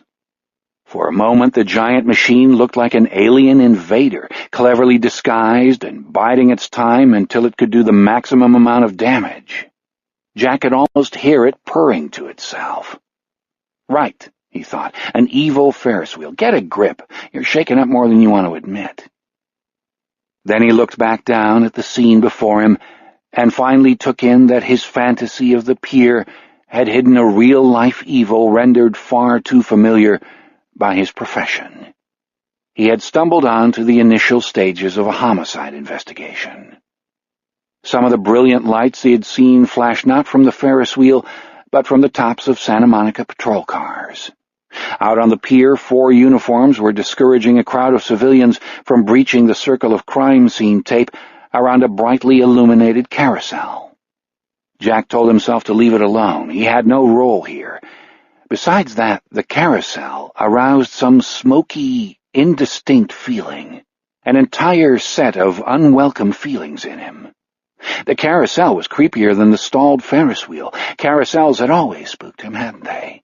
Painted midget horses, frozen into place with their teeth bared and steel poles rammed through their guts. Sadistic kitsch. Walk away, Jack told himself. Your girlfriend dumped you and you're in a rotten mood. And as for carousels, the abrupt descent of a mental lead curtain ended the debate about carousels. Feeling as though pushed from within, Jack stepped onto the pier and began moving through the crowd. He was half-conscious of taking the most unprofessional action of his career. When he had pushed his way to the front of the crowd, he ducked under the tape and flashed his badge at a baby-faced cop who tried to order him back. Somewhere nearby, a guitarist began playing a blues melody Jack could almost identify. The title swam to the surface of his mind, then dove out of sight.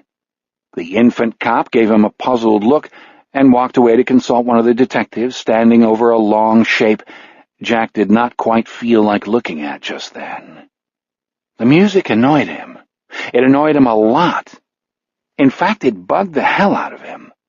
His irritation was out of proportion to its cause, but what kind of idiot thought homicides needed a soundtrack? A painted horse reared, frozen in the garish light. Jack's stomach tightened, and deep in his chest something fierce and insistent, something at all costs not to be named, flexed itself and threw out its arms, or extended its wings. The terrible something wished to break free and make itself known. Briefly, Jack feared he would have to throw up. The passing of this sensation bought him a moment of uncomfortable clarity. Voluntarily, idly, he had walked into craziness, and now he was crazy. You could put it no other way.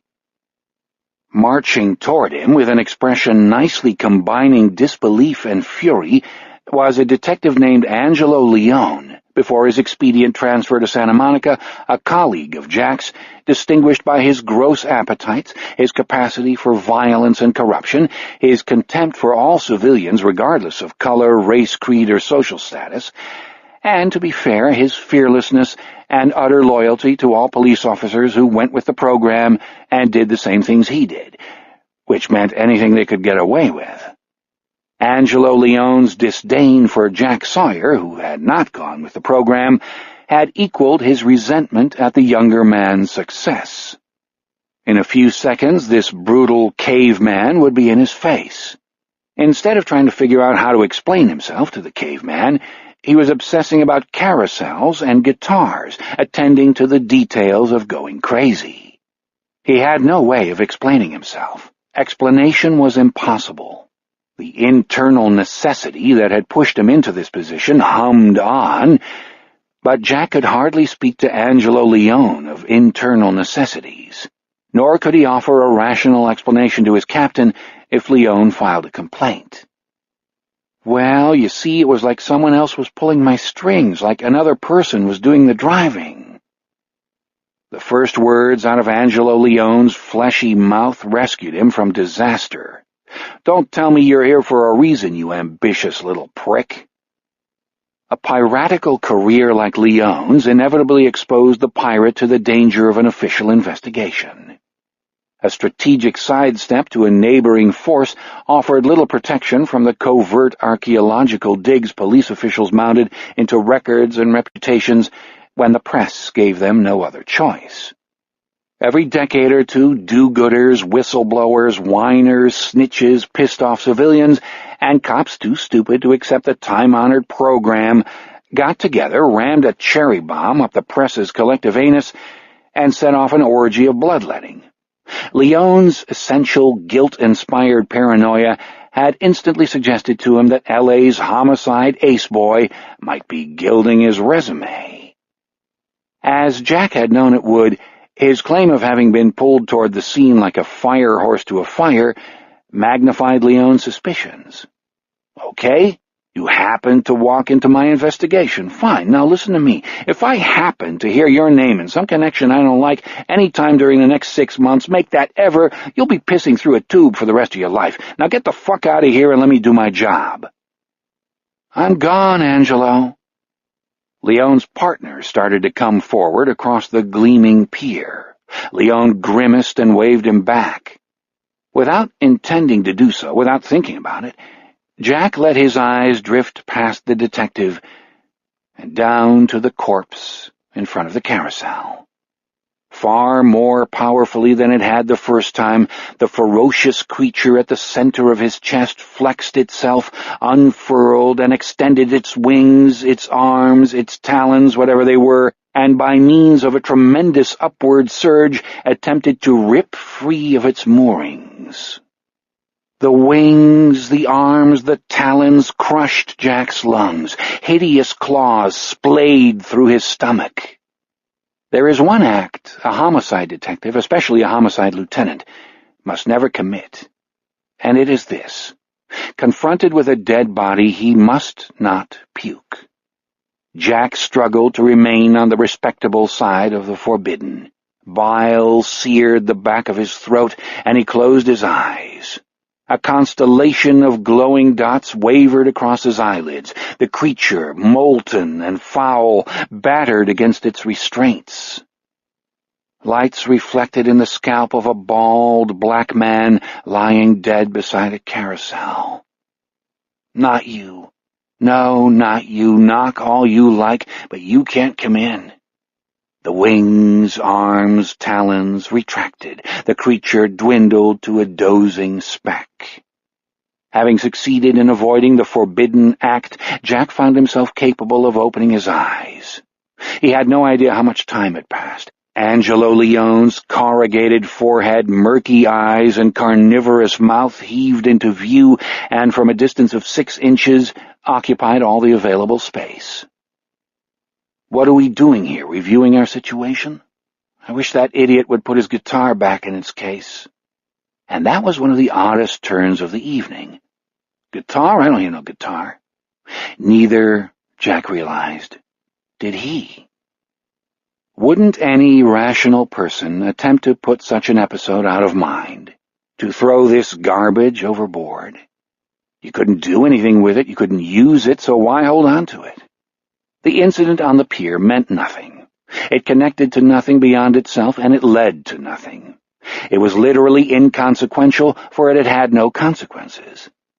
After his lover had sandbagged him, Jack had lost his bearings, suffered a momentary aberration, and trespassed upon another jurisdiction's crime scene. It was no more than an embarrassing mistake. 56 days and 11 hours later, the ace boy slipped into his captain's office, laid down his shield and his gun, and announced, much to the captain's astonishment, his immediate retirement.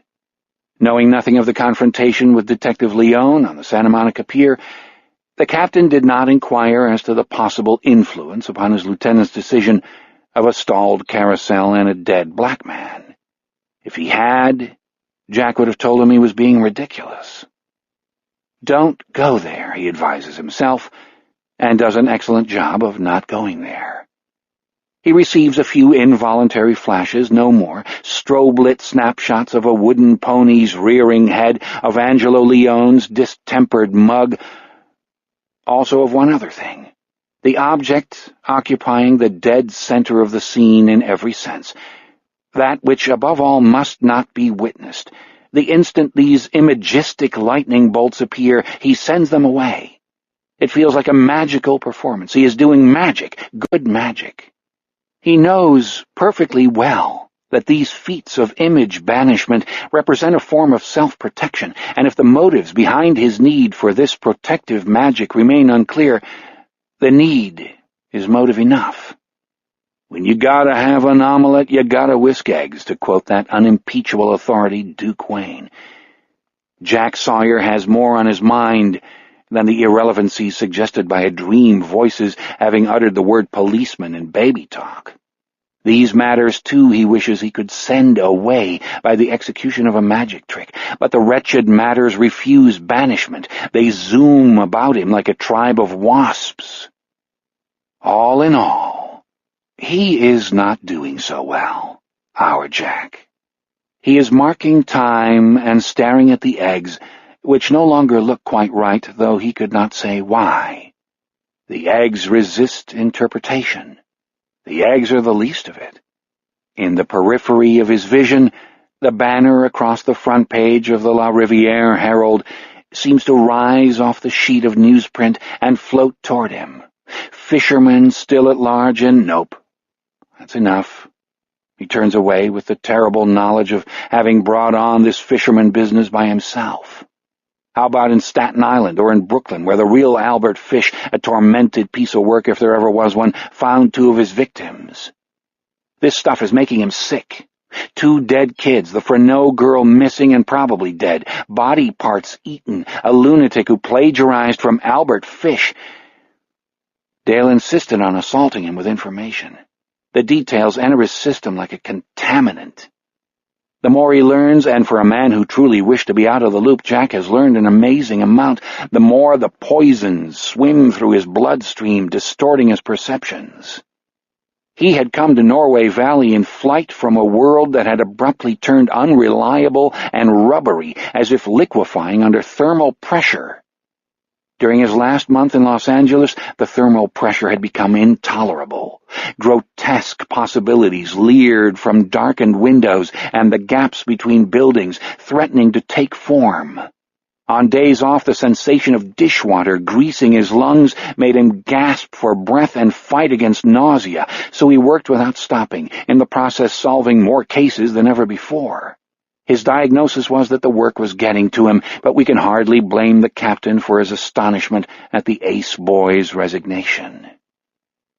He had escaped to this obscure pocket of the countryside, this shelter, this haven at the edge of a yellow meadow, removed from the world of threat and madness, removed by nearly 20 miles from French Landing, removed a good distance even from Norway Valley Road.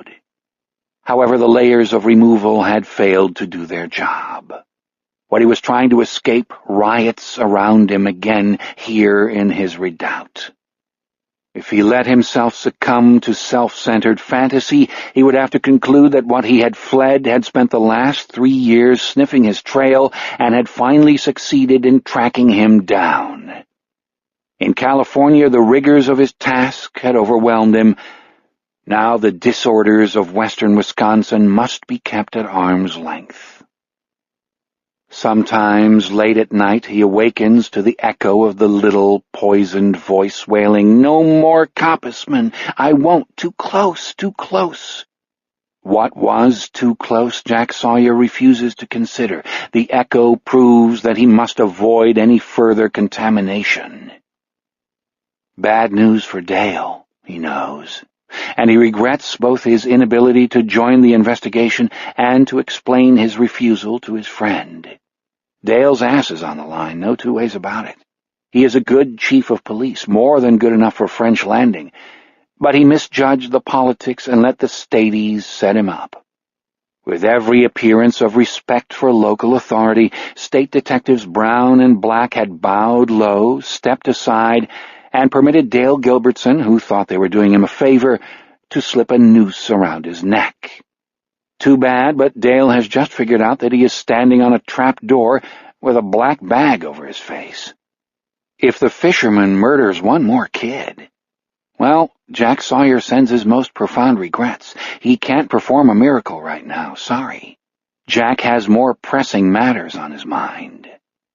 Red feathers, for example. Small ones. Little red feathers are much on Jack's mind, and have been despite his efforts to magic them away since a month before the murder started. One morning as he emerged from his bedroom and began to go down to fix breakfast, a single red feather, a plume smaller than a baby's finger, seemed to float out of the slanted ceiling at the top of the stairs. In its wake, 2 or 3 others came drifting toward him. An oval section of plaster 2 inches across seemed to blink and open like an eye, and the eye released a tight, fat column of feathers that zoomed out of the ceiling as if propelled through a straw. A feather explosion, a feather hurricane, battered his chest, his raised arms, his head. But this never happened. Something else happened, and it took him a minute or 2 to figure it out. A wayward brain neuron misfired. A mental receptor lapped up the wrong chemical, or lapped up too much of the right chemical. The switches that nightly triggered the image conduits responded to a false signal and produced a waking dream.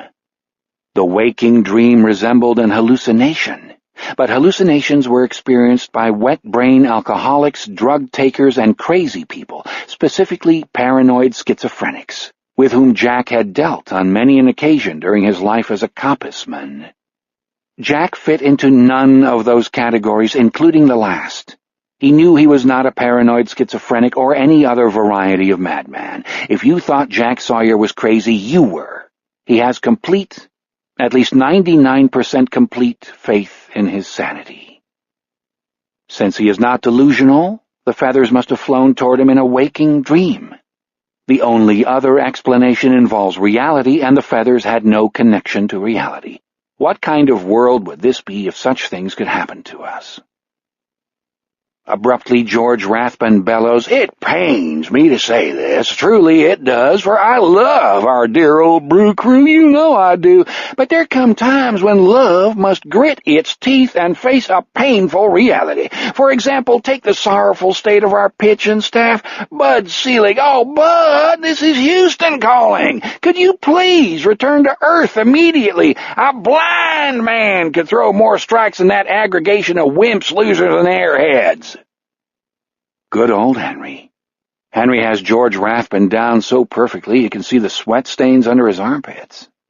But the best of Henry's inventions, in Jack's opinion, has to be that embodiment of hipster cool, the laid-back, authoritative Henry Shake, the chic, the shake, the shook of Araby, who can, if in the mood, tell you the color of the socks worn by Lester Young on the day he recorded Shoeshine Boy and Lady Be Good, and describe the interiors of 24 famous but mostly long-departed jazz clubs.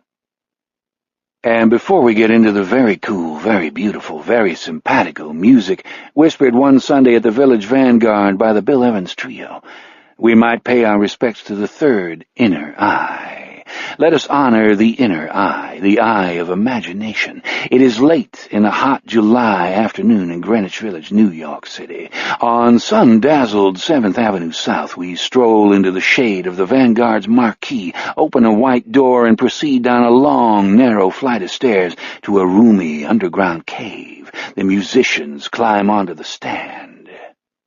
Bill Evans slides onto the piano bench and nods at the audience. Scott LaFaro hugs his bass. Paul Motion picks up his brushes. Evans lowers his head way down and drops his hands on the keyboard. For those of us who are privileged to be there, nothing will ever be the same again. My Foolish Heart by the Bill Evans Trio, live at the Village Vanguard, the 25th of June, 1961. I am your host, Henry Shake, the Sheik, the Shake, the Shook of Araby. Smiling, Jack pours the beaten eggs into the frying pan, twice swirls them with a fork, and marginally reduces the gas flame. It occurs to him that he has neglected to make coffee. Nuts to coffee. Coffee is the last thing he needs. He can drink orange juice. A glance at the toaster suggests that he has also neglected to prepare the morning's toast. Does he require toast? Is toast essential? Consider the butter. Consider slabs of cholesterol waiting to corrupt his arteries. The omelet is risky enough. In fact, he has the feeling he cracked way too many eggs. Now Jack cannot remember why he wanted to make an omelet in the first place. He rarely eats omelets. In fact, he tends to buy eggs out of a sense of duty aroused by the 2 rows of egg-sized depressions near the top of his refrigerator door. If people were not supposed to buy eggs, why would refrigerators come with egg holders? He nudges a spatula under the edges of the hardening but still runny eggs, tilts the pan to slide them around, scrapes in the mushrooms and scallions, and folds the result in half. All right. Okay, looks good. A luxurious 40 minutes of freedom stretches out before him. In spite of everything, he seems to be functioning pretty well. Control is not an issue here. Unfolded on the kitchen table, the La Riviere Herald catches Jack's eye. He has forgotten about the newspaper. The newspaper has not forgotten him, however, and demands its proper share of attention. Fishermen still at large in, and so on. Arctic Circle would be nice, but no. He moves nearer to the table and sees that the fisherman remains a stubbornly local problem. From beneath the headline, Wendell Green's name leaps up and lodges in his eye like a pebble. Wendell Green is an all-around comprehensive pest, an ongoing irritant. After reading the first 2 paragraphs of Green's article, Jack groans and clamps a hand over his eyes. I'm a blind man. Make me an umpire. Wendell Green has the confidence of a small-town athletic hero who never left home. Tall, expansive, with a crinkly mat of red-blonde hair and a senatorial waistline, Green swaggers through the bars, the courthouses, the public arenas of La Riviere and its surrounding communities, distributing wised-up charm. Wendell Green is a reporter who knows how to act like one, an old-fashioned print journalist, the Herald's great ornament. At their first encounter, the great ornament struck Jack as a third-rate phony, and he has seen no reason to change his mind since then. He distrusts Wendell Green. In Jack's opinion, the reporter's gregarious facade conceals a limitless capacity for treachery. Green is a blowhard posturing in front of a mirror, but a canny blowhard, and such creatures will do anything to gain their own ends. After Thornburg Kinderling's arrest, Green requested an interview.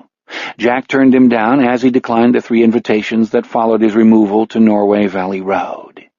His refusals had not deterred the reporter from staging occasional accidental meetings.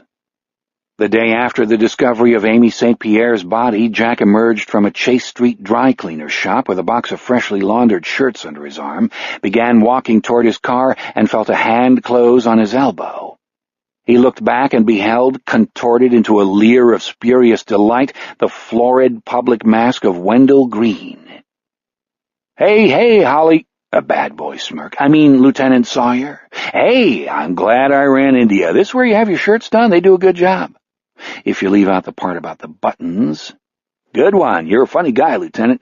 Let me give you a tip. Reliable on 3rd Street in La Riviere, they live up to their name. No smashy, no breaky. Want your shirts done right, go to a chink every time. Sam Lee, try him out, Lieutenant. I'm not a lieutenant anymore, Wendell. Call me Jack or Mr. Sawyer. Call me Hollywood. I don't care. And now he walked toward his car, and Wendell Green walked beside him. Any chance of a few words, Lieutenant? Sorry, Jack. Chief Gilbertson is a close friend of yours, I know, and this tragic case, little girl apparently mutilated, terrible things. Can you offer us your expertise? Step in, give us the benefit of your thoughts. You want to know my thoughts? Anything you can tell me, buddy. Pure, irresponsible malice inspired Jack to extend an arm over Green's shoulders and say, Wendell, old buddy, check out a guy named Albert Fish. It was back in the 20s. Fish? F-I-S-H. From an old-line WASP New York family. An amazing case. Look it up. Until that moment, Jack had been barely conscious of remembering the outrages committed by the bizarre Mr. Albert Fish. Butchers more up-to-date, Ted Bundy, John Wayne Gacy, and Jeffrey Dahmer had eclipsed Albert Fish, not to mention exotics like Edmund Emil Kemper III, who after committing 8 murders decapitated his mother, propped her head on his mantle, and used it as a dartboard. By way of explanation, Edmund III said this seemed appropriate. Yet the name of Albert Fish, an obscure back number, had surfaced in Jack's mind, and into Wendell Green's ready ear he had uttered it. What had gotten into him? Well, that was the question, wasn't it? Whoops, the omelet. Jack grabs a plate from the cabinet, silverware from a drawer, jumps to the stove, turns off the burner, and slides the mess in the pan onto his plate. He sits down and opens the Herald to page 5, where he reads about Millie Kuby's nearly winning 3rd place at the big statewide spelling bee, but for the substitution of an I for an A in Apopanax, the kind of thing that is supposed to be in a local paper. How can you expect a kid to spell Apopanax correctly anyhow? Jack takes 2 or 3 bites of his omelet before the peculiar taste in his mouth distracts him from the monstrous unfairness done to Millie Kuby. The funny taste is like half-burned garbage.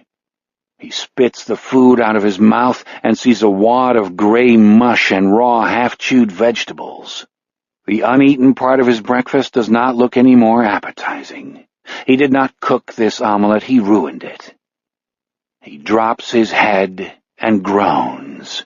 A shudder, like a loose electrical wire, travels here and there through his body, throwing off sparks that singe his throat, his lungs, his suddenly palpitating organs. Apopanax, he thinks. I'm falling apart. Right here and now. Forget I said that. The savage Apopanax has gripped me in its claws, shaken me with the fearful Apopanax of its Apopanax arms, and intends to throw me into the turbulent Apopanax River, where I shall meet my Apopanax. What is happening to me? He says aloud. The shrill sound of his voice scares him. Apopanax tears sting his Apopanax eyes, and he gets groaning up off his Apopanax, dumps the swill into the garbage disposal, rinses the plate, and decides that it is damn well time to start making sense around here. Apopanax me no Apopanaxes. Everybody makes mistakes. Jack examines the door of the refrigerator, trying to remember if he still has an egg or 2 in there. Sure he does, a whole bunch of eggs, about 9 or 10, had nearly filled the entire row of egg-shaped depressions at the top of the door. He could not have squandered all of them, he wasn't that out of it. Jack closes his fingers around the edge of the refrigerator door. Entirely unbidden, the vision of lights reflected in a black man's bald head. Not you. The person being addressed is not present. The person being addressed is scarcely a person at all. No, not you. The door swings open under the pressure of his fingers. The refrigerator light illuminates the laden shelves. Jack Sawyer regards the egg holders. They appear to be empty. A closer look reveals, nested within the rounded depression at the end of the first row, the presence of a small egg-shaped object colored a pale and delicate shade of blue. A nostalgic, tender blue, quite possibly the half-remembered blue of a summer sky observed in early afternoon by a small boy lying face-up on the quarter-acre of grass located behind a nice residential property on Roxbury Drive in Beverly Hills, California. Whoever owns this residential property, boy, you can put your money on one thing. They're in the entertainment business. Jack knows the name of this precise shade of blue due to an extended consideration of color samples undertaken in the company of Claire Evinrude, M.D., an oncologist of lovely and brisk dispatch, during the period when they were planning to repaint their then-shared bungalow in the Hollywood Hills. Claire, Dr. Evinrude, had marked this color for the master bedroom. He, recently returned from a big-deal, absurdly selective VICAP course of instruction at Quantico, Virginia, and newly promoted to the rank of lieutenant, had dismissed it as, maybe a little cold. "Jack, have you ever seen an actual robin's egg?" Dr. Evinrude inquired. "Do you have any idea how beautiful they are?" Dr. Evinrude's gray eyes enlarged as she grasped her mental scalpel. Jack inserts 2 fingers into the egg receptacle and lifts from it the small, egg-shaped object the color of a robin's egg. "What do you know? This is a robin's egg." An actual, in the words of Dr. Claire Evinrude, robin's egg, hatched from the body of a robin, sometimes called a robin redbreast. He deposits the egg in the palm of his left hand. There it sits, this pale blue oblate, the size of a pecan. The capacity for thought seems to have left him. What the hell did he do, buy a robin's egg? "Sorry, no, this relationship isn't working. The Apopanax is out of whack. Roy's store doesn't sell robin's eggs. I'm gone." Slowly, stiffly, awkward as a zombie, Jack progresses across the kitchen floor and reaches the sink. He extends his left hand over the maw at the sink's center and releases the robin's egg. Down into the garbage disposal it drops irretrievably. His right hand switches the machine into action with the usual noisy results. Growl, grind, snarl. A monster is enjoying a nice little snack. Grrr. The live electrical wire shudders within him, shedding sparks as it twitches, but he has become zombified and barely registers the internal shocks. All in all, taking everything into consideration, what Jack Sawyer feels most like doing at this moment, when the red, for some reason, he has not called his mother in a long, long while. He cannot think why he has not, and it is about time he did. Robin me no red robins. The voice of Lily Kavanaugh Sawyer, the queen of the bees, once his only companion in a rapture-flooded, transcendent, rigorously forgotten New Hampshire hotel room, is precisely the voice Jack needs to hear right about now. Lily Kavanaugh is the one person in the world to whom he can spill the ridiculous mess in which he finds himself.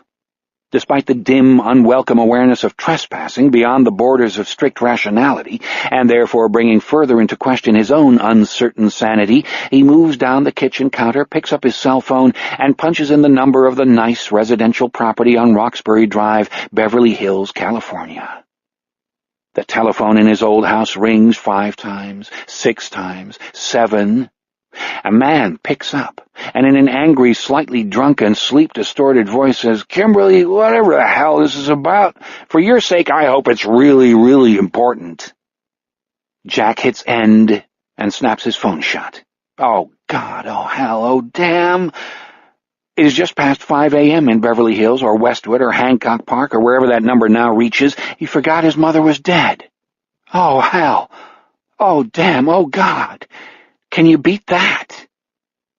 Jack's grief, which has been sharpening itself underground, once again rises up to stab him, as if for the first time, bang, dead center in the heart. At the same time, the idea that even for a second he could have forgotten that his mother was dead strikes him, God knows why, as hugely and irresistibly funny. How ridiculous can you get? The goofy stick has whapped him on the back of the head, and without knowing if he's going to burst into sobs or shouts of laughter, Jack experiences a brief wave of dizziness and leans heavily against the kitchen counter. "Jive-ass turkey," he remembers his mother saying. Lily had been describing her late husband's recently deceased partner in the days after her suspicious accountants discovered that the partner, Morgan Sloat, had been diverting into his own pockets 3/4 of the income from Sawyer and Sloat's astonishingly vast real estate holdings. Every year since Phil Sawyer's death in a so-called hunting accident, Sloat had stolen millions of dollars, many millions, from his late partner's family. Lily diverted the flow back into the proper channels and sold half the company to its new partners, in the process guaranteeing her son a tremendous financial bonanza, not to mention the annual bonanza that produces the interest Jack's private foundation funnels off to noble causes. Lily had called Sloat things far more colorful than jive-ass turkey, but that is the term her voice utters in his inner ear. Way back in May, Jack tells himself, he probably came across that robin's egg on an absent-minded stroll through the meadow and put it in the refrigerator for safekeeping, to keep it safe. Because, after all, it was of a delicate shade of blue, a beautiful blue, to quote Dr. Evinrude. So long had he kept it safe that he'd forgotten all about it, which he gratefully recognizes is why the waking dream presented him with an explosion of red feathers. Everything happens for a reason, concealed though the reason may be. Loosen up and relax long enough to stop being a jive-ass turkey, and the reason might come out of hiding. Jack bends over the sink, and for the sake of refreshment, internal and external, immerses his face in a double handful of cold water. For the moment, the cleansing shock washes away the ruined breakfast, the ridiculous telephone call, and the corrosive image flashes. It is time to strap on his skates and get going. In 25 minutes, Jack Sawyer's best friend and only confidant will, with his customary aura of rotary perception, emerge through the front door of KDCUAM's cinder block building and, applying his golden lighter's flame to the tip of a cigarette, glide down the walkway to Peninsula Drive. Should rotary perception inform him that Jack Sawyer's pickup awaits, Henry Layden will unerringly locate the handle and climb in. This exhibition of blind man cool is too dazzling to miss. And miss it he does not. For in spite of the morning's difficulties, which from the balanced, mature perspective granted by his journey through the lovely countryside eventually seemed trivial, Jack's pickup pulls up in front of the Peninsula Drive end of KDCUAM's walkway at 7:55, a good 5 minutes before his friend is to stroll out into the sunlight. Henry will be good for him. Just the sight of Henry will be like a dose of soul tonic. Surely Jack cannot be the first man or woman in the history of the world who momentarily lost his or her grip under stress and kind of halfway forgot that his or her mother had shuffled off the old mortal coil and departed for a higher sphere. Stressed-out mortals turned naturally to their mothers for comfort and reassurance. The impulses coded into our DNA. When he hears the story, Henry will chuckle and advise him to tighten his wig. On second thought, why cloud Henry's sky with a story so absurd? The same applies to the robin's egg, especially since Jack has not spoken to Henry about his waking dream of a feather eruption, and he does not feel like getting involved in a lot of pointless backtracking. Live in the present. Let the past stretch out in its grave. Keep your chin high and walk around the mud puddles. Don't look to your friends for therapy. He switches on the radio and hits the button for KWLA-FM, the UW La Riviere station, home to both the Wisconsin Rat and Henry the Sheik the Shake the Shook. What pours glittering from the cab's hidden speakers raises the hairs on his arms. Glenn Gould, inner eye luminously open, blazing through something by Bach. He could not say exactly what. But Glenn Gould, but Bach for sure. One of the partitas, maybe. A CD jewel box in one hand, Henry Layden strolls through the humble doorway at the side of the station, enters the sunlight, and without hesitation begins to glide down the flagged walkway, the rubber soles of his Hershey-brown suede loafers striking the center of each successive flagstone. Henry is a vision. Today, Jack observes, Henry comes attired in one of his Malaysian teak forest owner ensembles, a handsome collarless shirt, shimmering braces, and an heirloom straw fedora creased to a fare-thee-well. Had Jack not been so welcomed into Henry's life, he would not have known that his friend's capacity for flawless wardrobe assemblage depended upon the profound organization of his enormous walk-in closet, long ago established by Rhoda Gilbertson Layden, Henry's deceased wife. Rhoda had arranged every article of her husband's clothing by season, style, and color. Item by item, Henry memorized the entire system. Although blind since birth, therefore incapable of distinguishing between matching and mismatching shades, Henry never errs. Henry extracts from his shirt pocket a gold lighter and a yellow pack of American spirits, fires up, exhales a radiant cloud brightened by sunlight to the color of milk, and continues his unwavering progress down the flagstones. The pink, back-slanting capitals of Troy Loves Mary Ann, yes, sprayed across the sign on the bare lawn, suggest that 1, Troy spends a lot of time listening to KDCU-AM, and 2, Mary Ann loves him back. Good for Troy, good for Mary Ann. Jack applauds Love's announcement, even in pink spray paint, and wishes the lovers happiness and good fortune.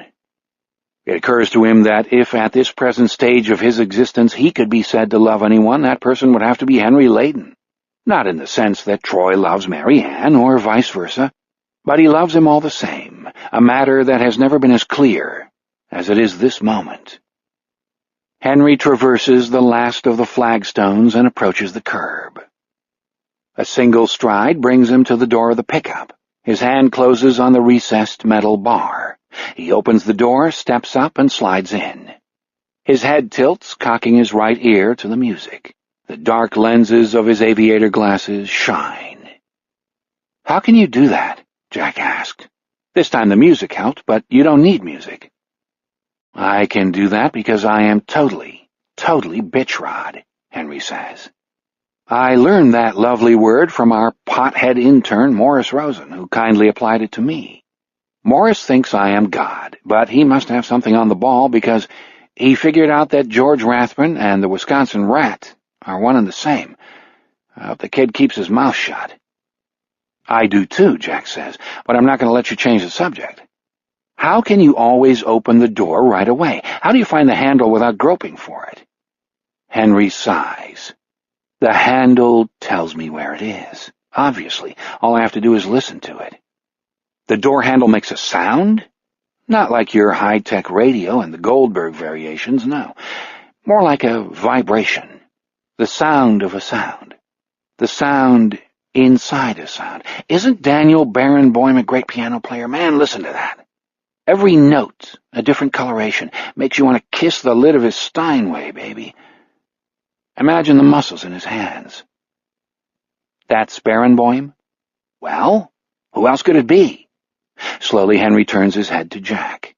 An irritating smile raises the corners of his mouth. "Ah, I see, yes. Knowing you as I do, you poor schmuck, I see you imagined you were listening to Glenn Gould." "I did not," Jack says. "Please." "Maybe for a minute I wondered if it was Gould, but don't even try. Your voice gives you away.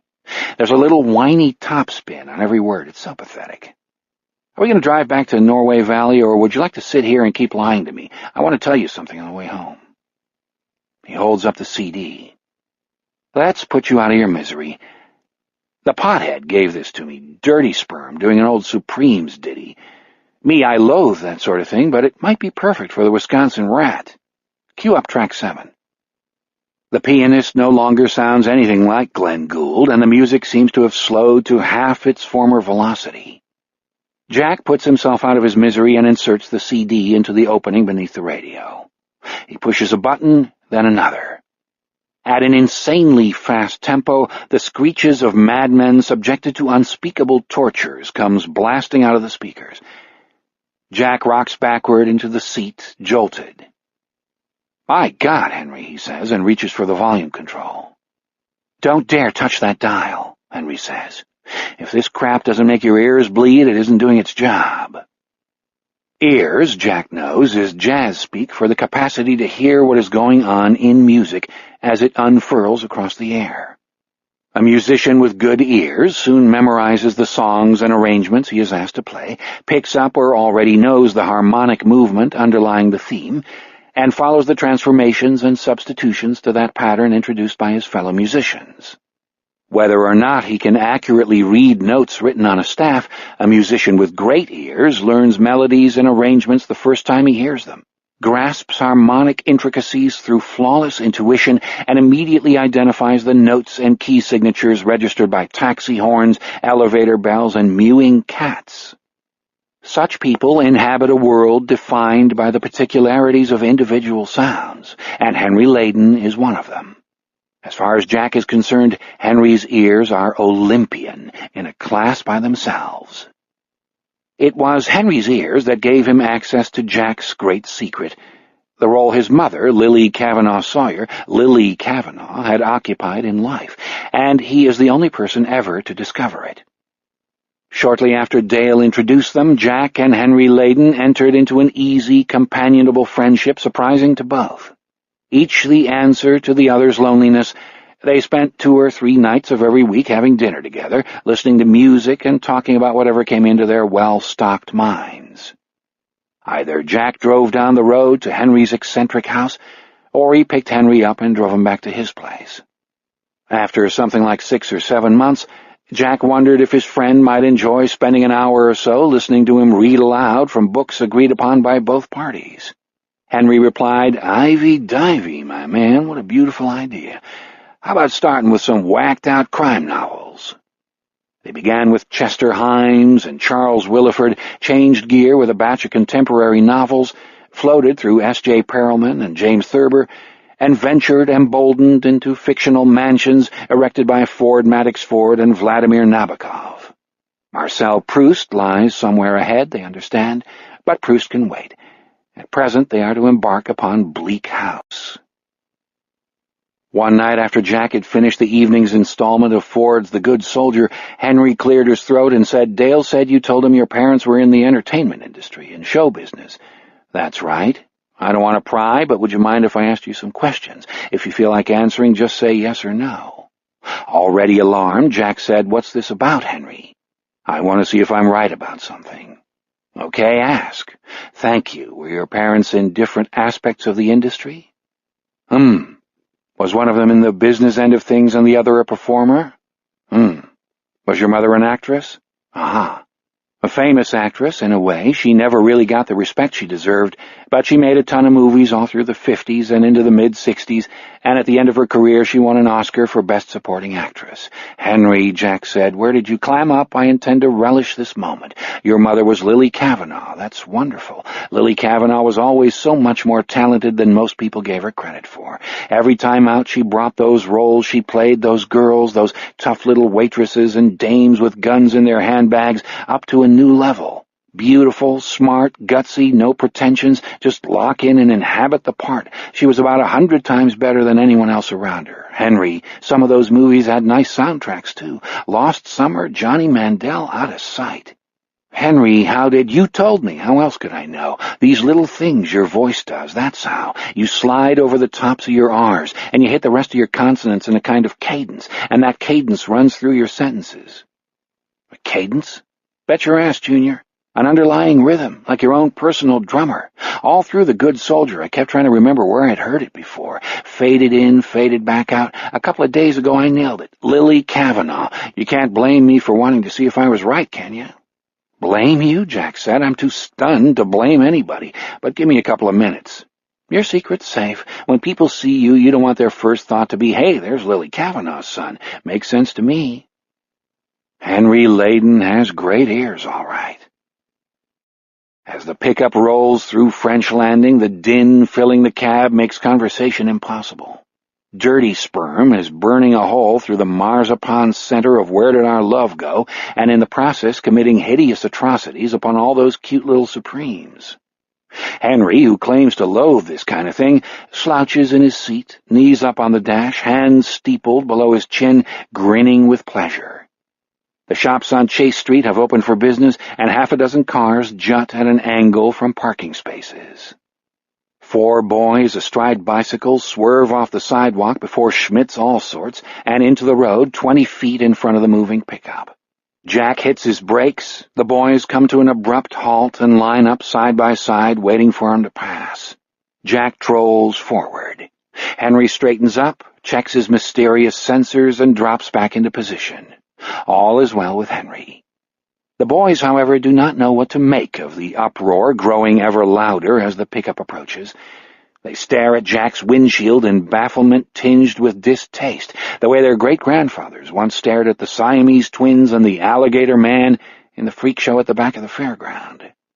Everybody knows that the drivers of pickup trucks listen to only two kinds of music, heavy metal or country, so what's with this creep?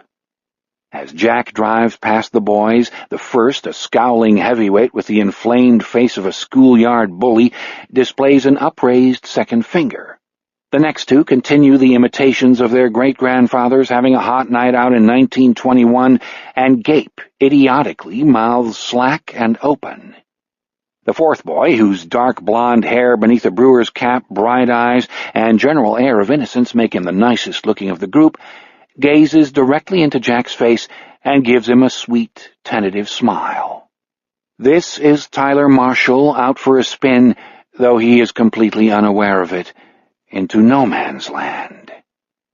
The boys glide into the background, and Jack glances into the mirror to see them pedaling furiously up the street, Sluggo in front, the smallest, most appealing one in the rear already falling behind. A sidewalk panel of experts has reported in on the dirty sperm, Jack says, 4 kids on bikes. Since he can scarcely make out his words, he does not think Henry will be able to hear them at all. Henry, it seems, has heard him perfectly, and he responds with a question that disappears into the uproar. Having a reasonably good idea of what it must have been, Jack answers it anyhow. 1 firm negative, 2 undecideds tending toward negative, and 1 cautious positive. Henry nods. Violent marzipan destruction crashes and thuds to a conclusion on 11th Street. As if a haze is blown from the cab, as if the windshield has been freshly washed, the air seems clearer, the colors more vibrant. Interesting, Henry says. He reaches unerringly for the eject button, extracts the disc from the holder and slips it into his case. That was very revealing, don't you think? Raw, self-centered hatred should never be dismissed automatically. Morris Rosen was right.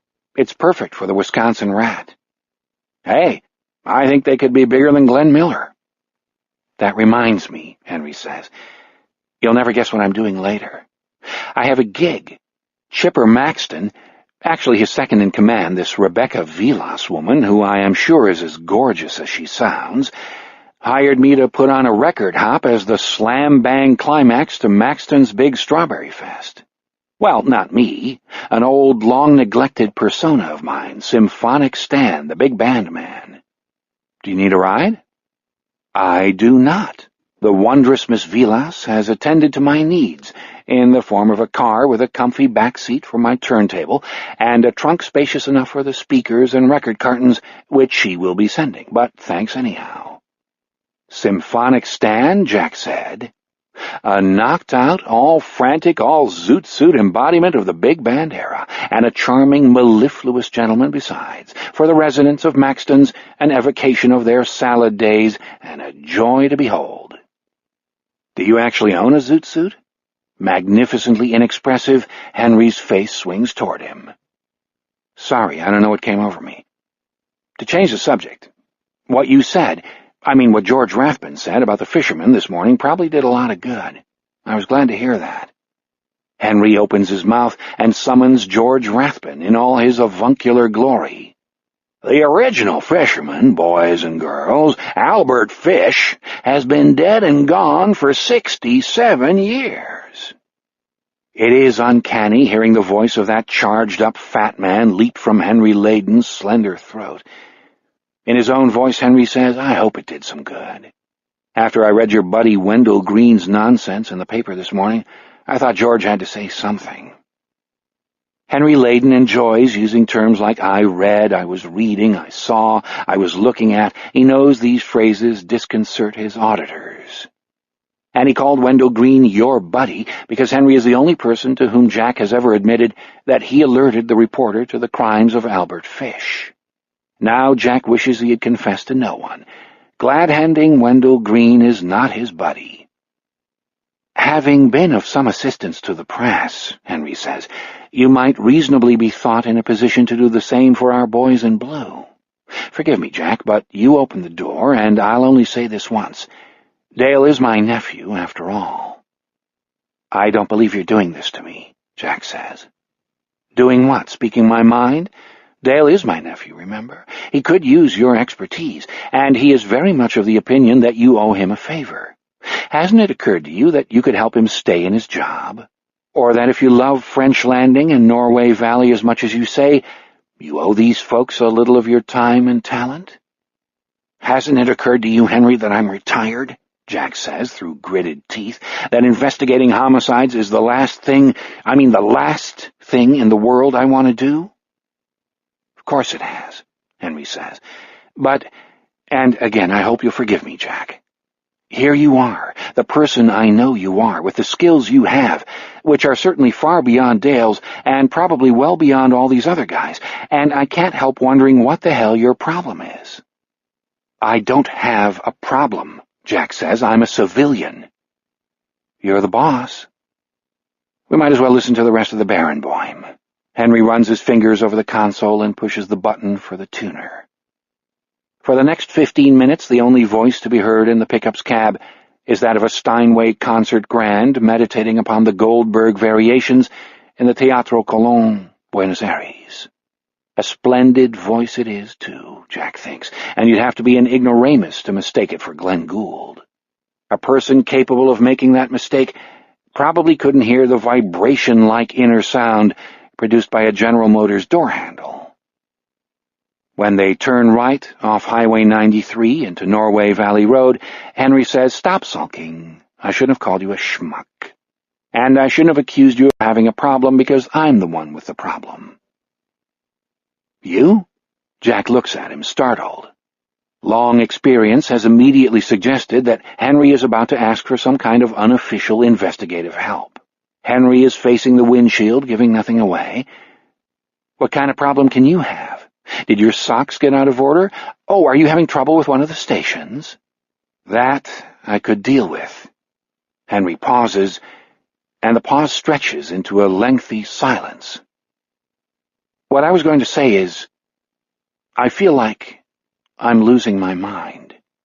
I think I'm going sort of crazy. Come on. Jack eases up on the gas pedal and cuts his speed in half. Has Henry witnessed a feather explosion? Of course he hasn't. Henry cannot see anything, and his own feather explosion was merely a waking dream. Henry quivers like a tuning fork. He is still facing the windshield. "Tell me what's going on," Jack says. "I'm starting to worry about you." Henry opens his mouth to a crack that might accommodate a communion wafer, then closes it again. Another tremor runs through him. He says. "This is harder than I thought." Astonishingly, his dry, measured voice, the true voice of Henry Layden, wobbles with a wide, helpless vibrato. Jack slows the pickup to a crawl, begins to say something, and decides to wait. "I hear my wife," Henry says, "at night when I'm lying in bed, around 3-4 in the morning. Rhoda's footsteps are moving around in the kitchen. They're coming up the stairs. I must be losing my mind." "How often does this happen?"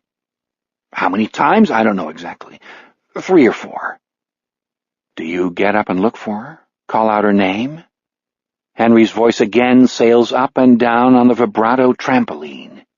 "I've done both those things, because I was sure I heard her footsteps, her way of walking, her tread.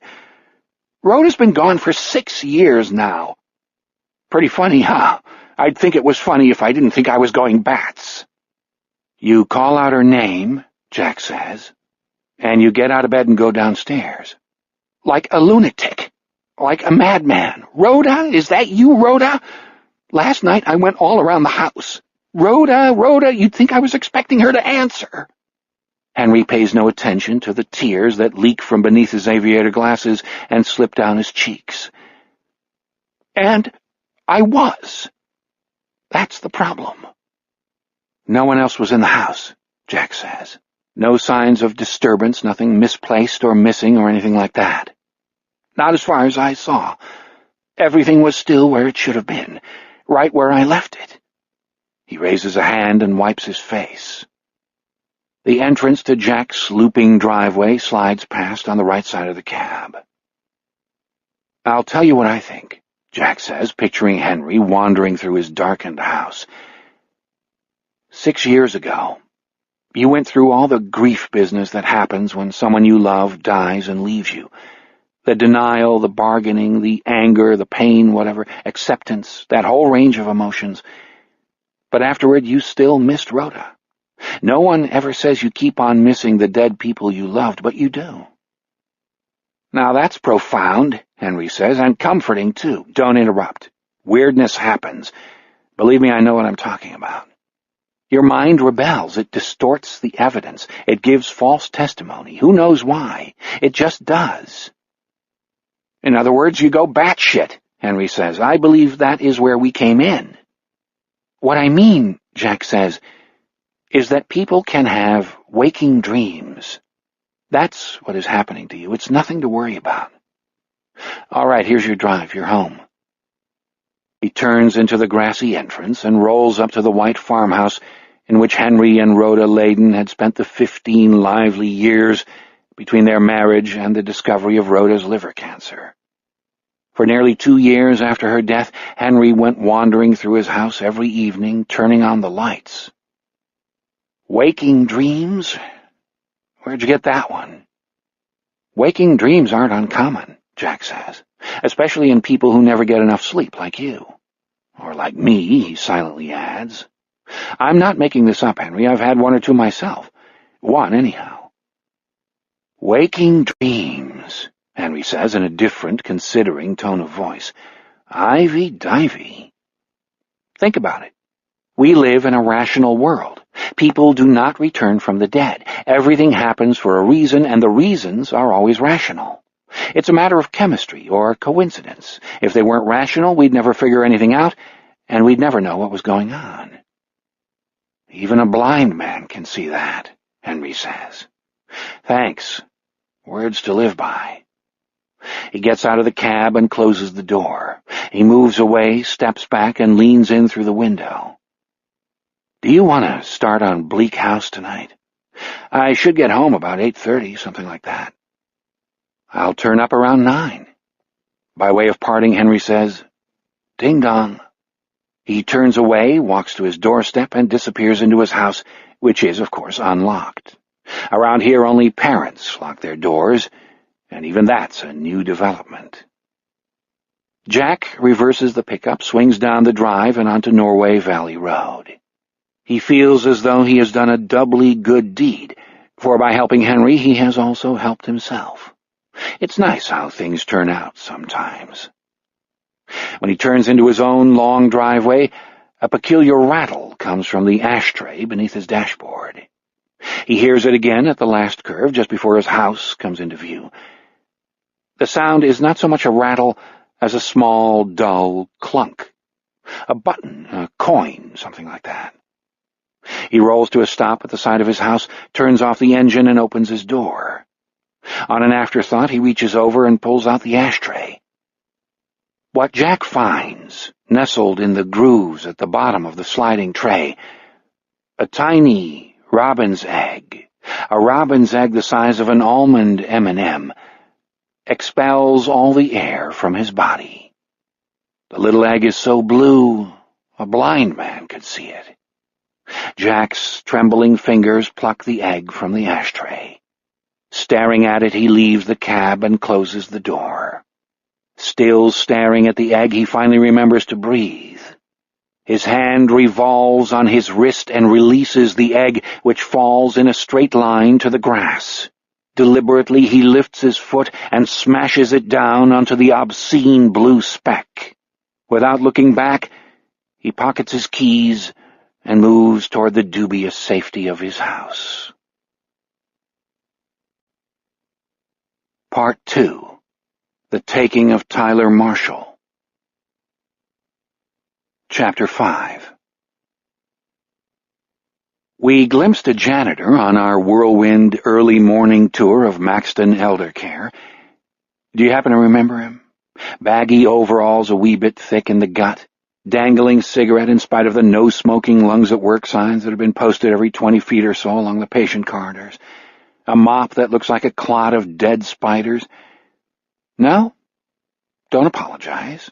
It's easy enough to overlook Pete Wexler, a one-time nondescript youth, final grade average at French Landing High School 79, who passed through a nondescript young manhood and has now reached the edge of what he expects to be a nondescript middle age.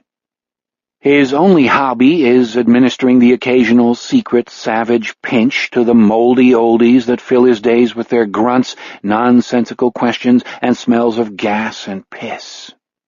The Alzheimer's assholes are the worst. He has been known to stub out the occasional cigarette on their scrawny backs or buttocks. He likes their strangled cries when the heat hits and the pain cores in. This small and ugly torture has a double-barreled effect. It wakes them up a little and satisfies something in him. Brightens his days, somehow. Refreshes the old outlook. Besides, who are they going to tell? And, oh God, there goes the worst of them now, shuffling slowly down the corridor of Daisy. Charles Burnside's mouth is agape, as is the back of his Johnny. Pete has a better view of Burnside's scrawny, shit-smeared buttocks than he ever wanted. The chocolate stains go all the way down to the backs of his knees, by God. He's headed for the bathroom, but it's just a little bit late. A certain brown horse, call him Morning Thunder, has already bolted from its stall and no doubt galloped across Bernie's sheets. Thank God cleaning him up isn't my job, Pete thinks, and smirks around his cigarette. Over to you, Butch. But the desk up there by the little boys' and girls' rooms is, for the time being, unattended. Butch Yerksai is going to miss the charming sight of Bernie's dirty ass sailing by. Butch has apparently stepped out for a smoke, although Pete has told the idiot 100 times that all those no-smoking signs mean nothing. Chipper Maxton could care less about who smoked where, or where the smokes were butted out, for that matter. The signs are just there to keep good old Drooler Manor in compliance with certain tiresome state laws. Pete's smirk widens, and at that moment he looks a good deal like his son Ebby, Tyler Marshall's sometime friend. It was Ebby Wexler, in fact, who just gave Jack and Henry the finger. Pete is wondering whether he should go out and tell Butch he's got a little cleanup job in D18, plus D18's occupant, of course, or if he should just let Butch discover Bernie's latest mess on his own. Perhaps Bernie will go back to his room and do a little finger painting, kind of spread the joy around. That would be good. But it would also be good to see Butch's face fall when Pete told him. Pete? Oh no, sandbagged by the bitch.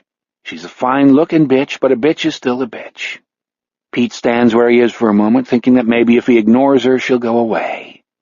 Vain hope. Pete. He turns.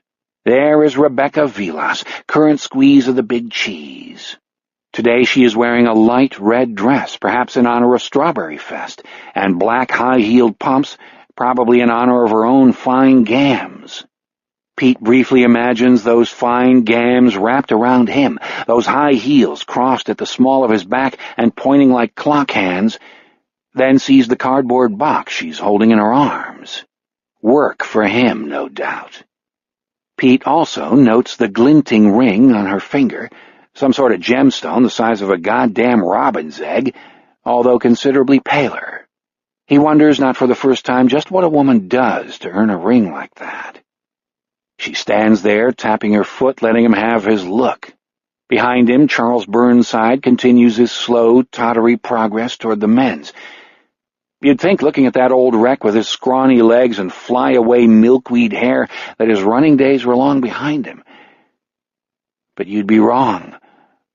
Terribly wrong. Miss Vilas? Pete says at last. Common room, Pete, on the double. And how many times have you been told not to smoke in the patient wings? Before he can reply, she turns with a sexy little flirt of the skirt and starts off toward the Maxton common room, where that afternoon's Strawberry Fest dance will be held. Sighing, Pete props his broom against the wall and follows her. Charles Burnside is now alone at the head of the Daisy corridor. The vacancy leaves his eyes and is replaced with a brilliant, and feral gleam of intelligence. All at once, he looks younger. All at once, Bernie the human shit machine is gone. In his place is Carl Beerstone, who reaped the young in Chicago with such savage efficiency. Carl, and something else, something not human. It grins.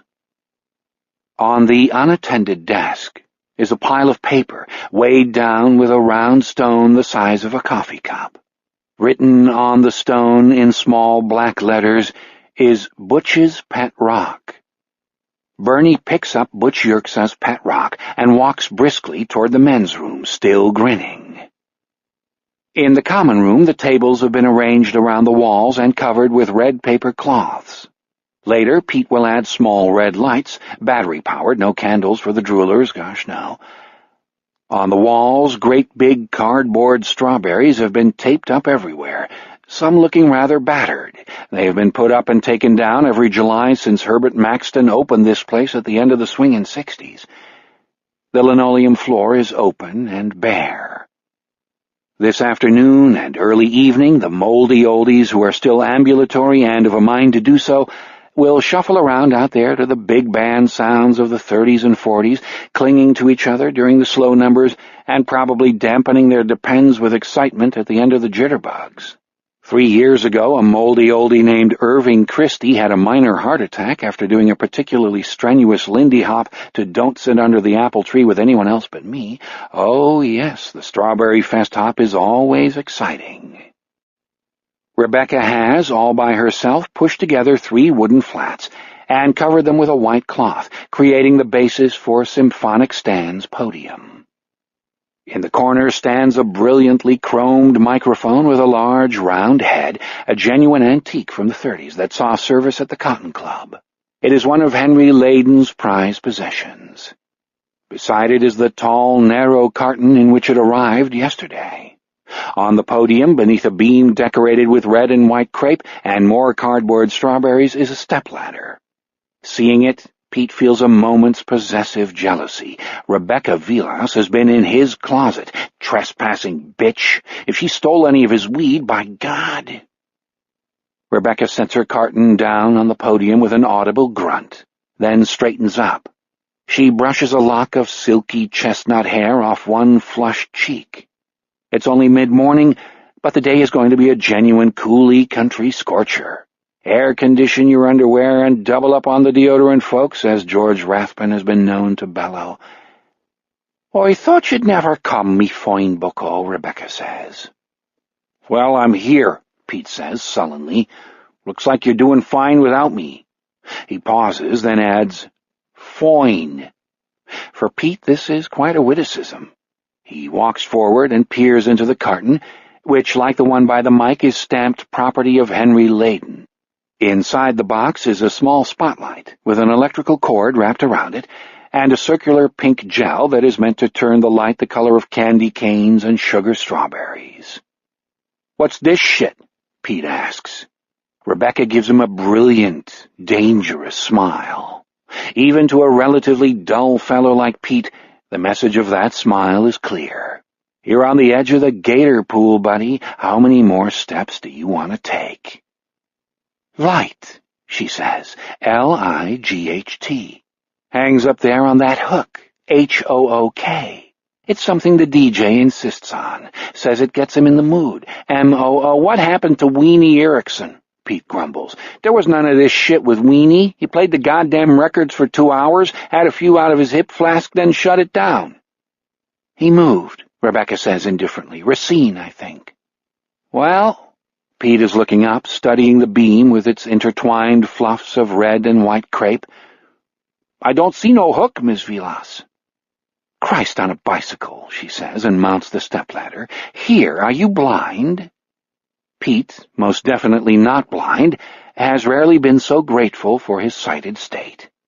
From his position below her, he's got a clear view of her thighs, the red lace froth of her panties, and the twin curves of her buttocks, now nicely tensed as she stands on the 5th step of the ladder.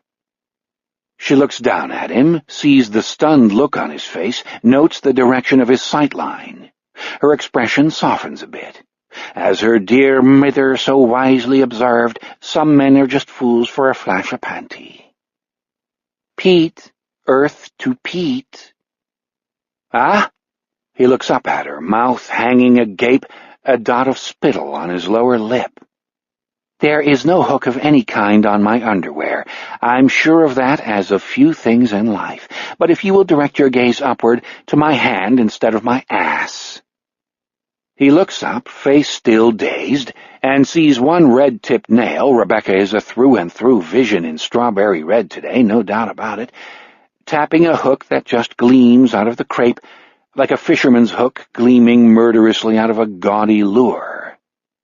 Hook, she says. Attach gel to light, attach light to hook. Light becomes warm pink spotlight as per DJ's explicit instructions. You get a message, Kimosabe? Yeah. Then, if I may coin a phrase, will you please get it up? She comes down the ladder, deciding Pete Wexler has gotten the biggest free show he can reasonably expect for one lousy chore. And Pete, who has already achieved one erection, pulls Symphonic Stand's pink pin spot out of its box and prepares to achieve another. As he mounts the stepladder, his crotch rises past Rebecca's face. She notes the bulge there and gnaws the inside of one cheek to suppress a smile. Men are fools, all right. Lovable fools, some of them, but fools all the same. It's just that some fools can afford rings and trips and midnight suppers at Milwaukee night spots, and some fools cannot. With some fools, the best you can get them to do is put up a lousy light. "Wait up, you guys," Time Marshal calls. "Ebby, Ronnie, TJ, wait up!" Over his shoulder, Ebby Wexler, who really does look like Nancy's not-too-bright boyfriend Sluggo, calls back, "Catch us, slowpoke!" "Yeah," Ronnie Metzger yells, "Catch us, po-sloke!" Ronnie, a kid with a lot of hours in the speech therapy room ahead of him, looks back over his own shoulder, almost crashes his bike into a parking meter, and just manages to swerve around it. Then they are fleeing, the three of them filling the sidewalk with their bikes. God help the pedestrian headed the other way, their racing shadows fleeing beside them. Tyler considers a final catch-up dash, then decides his legs are just too tired.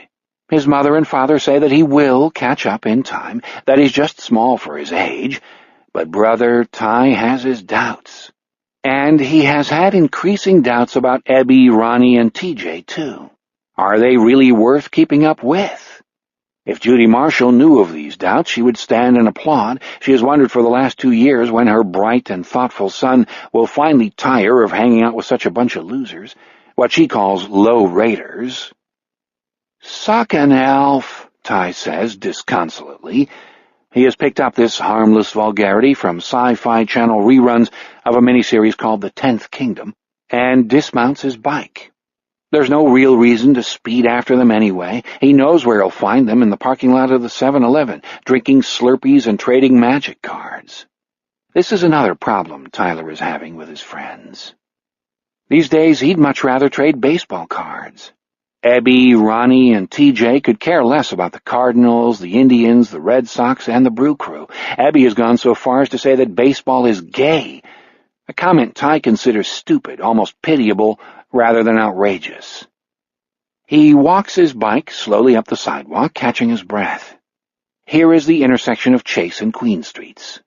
Ebby calls Queen Street Queer Street. Of course, no surprise there. And isn't that a big part of the problem? Tyler is a boy who likes surprises. Ebby Wexler is a boy who doesn't, which makes their opposite reactions to the music pouring out of the pickup a little earlier that morning perfectly predictable. Tyler pauses at the corner, looking down Queen Street. There are shaggy hedges on both sides. Above those on the right rise a number of interconnected red roofs. The old folks' home. Beside the main gate, some sort of sign has been placed. Curious, Tyler remounts his bike and rides slowly down the sidewalk for a look. The longest branches of the hedge beside him whisper against the handlebar of his bike. The sign turns out to be a great big strawberry. Strawberry Fest today is written below it. What, Time Marshal wonders, is a strawberry fest? A party, something strictly for old folks? It's a question, but not a very interesting one. After mulling it over for a few seconds, he turns his bike and prepares to ride back down to Chase Street. Charles Burnside enters the men's room at the head of the Daisy corridor, still grinning and clutching Butch's pet rock. To his right is a line of sinks with a mirror over each one. They are the sort of metal mirrors one finds in the toilets of the lower-class bars and saloons. In one of these, Bernie sees his own grinning reflection. In another, the one closest the window, he sees a small boy in a Milwaukee Brewers t-shirt. The boy is standing astride his bike, just outside the gate, reading the Strawberry Fest sign. Bernie begins to drool. There is nothing discreet about it either. Bernie drools like a wolf in a fairy tale, white curds of foamy spit leaking from the corners of his mouth and flowing over the slack, liver-colored roll of his lower lip. The drool runs down his chin like a stream of soapsuds. He wipes at it absently with the back of one gnarled hand and shakes it to the floor in a splatter, never taking his eyes from the mirror. The boy in the mirror is not one of this creature's poor lost babies. Time Marshal has lived in French Landing his whole life and knows exactly where he is. But he could be. He could very easily become lost and wind up in a certain room, a certain cell, or trudging toward a strange horizon on burning, bleeding footsies. Especially if Bernie has his way. He will have to move fast. But as we have already noted, Charles Burnside can, with the proper motivation, move very fast indeed. Gorg, he says to the mirror.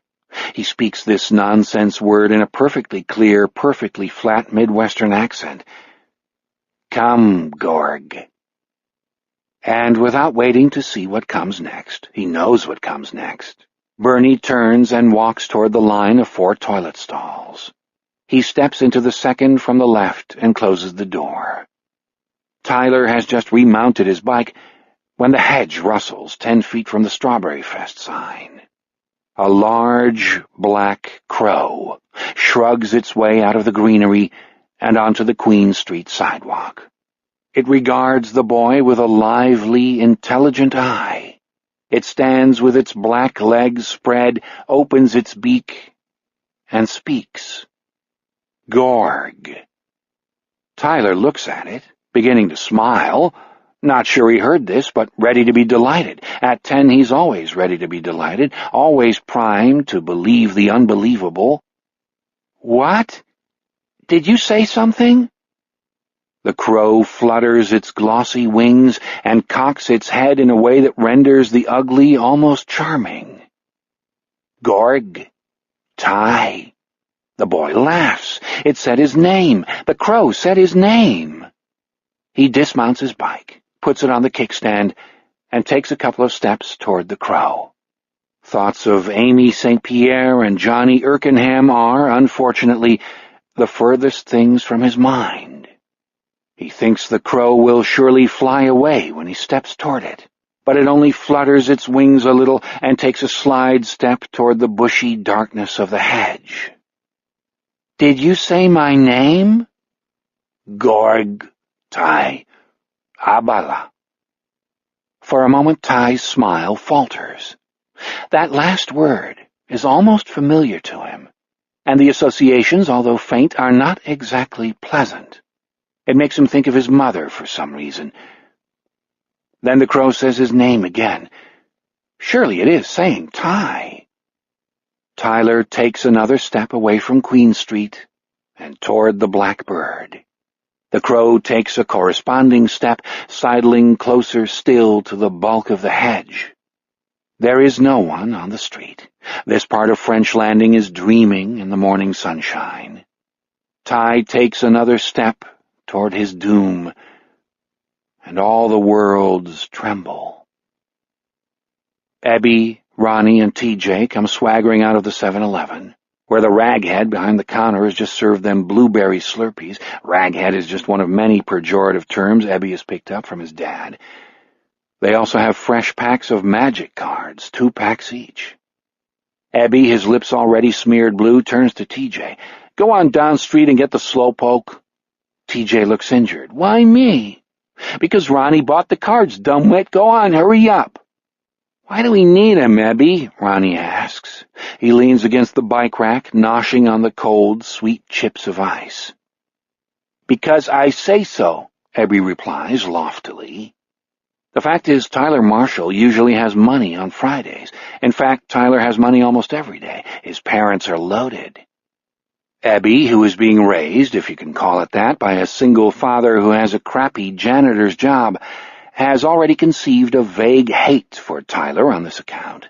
The first humiliations aren't far away, and the first beatings will follow soon after. But now all he wants are more magic cards, a 3rd pack for each of them. The fact that Tyler doesn't even like magic that much will only make getting him to pony up that much sweeter.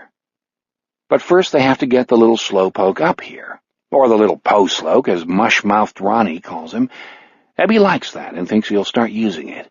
Po-sloke, a good word. Makes fun of Ty and Ronnie at the same time. 2 for the price of 1.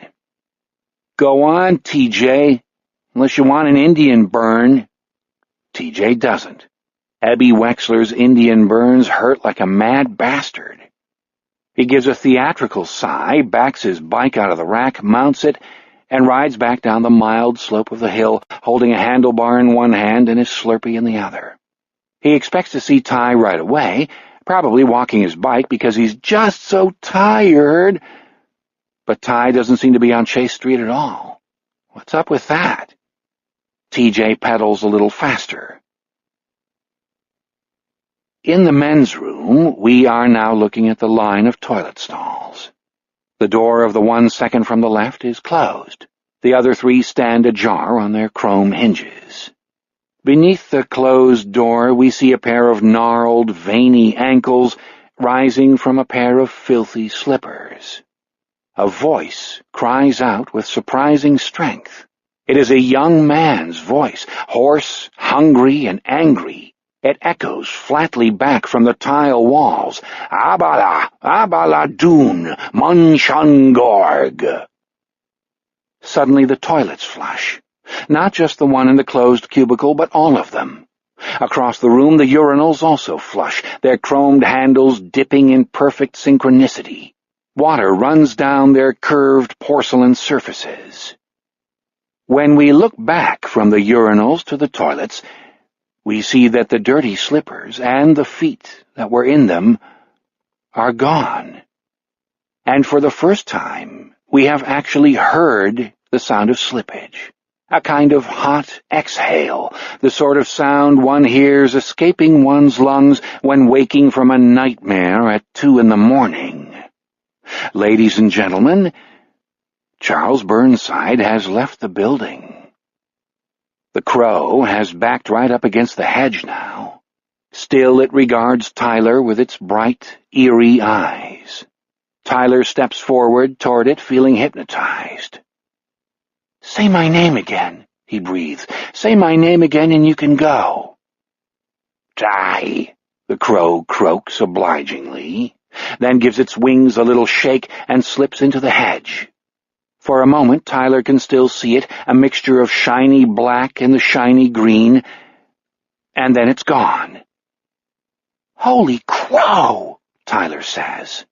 He realizes what he said and gives a small, shaky laugh. Did it happen? It did, didn't it?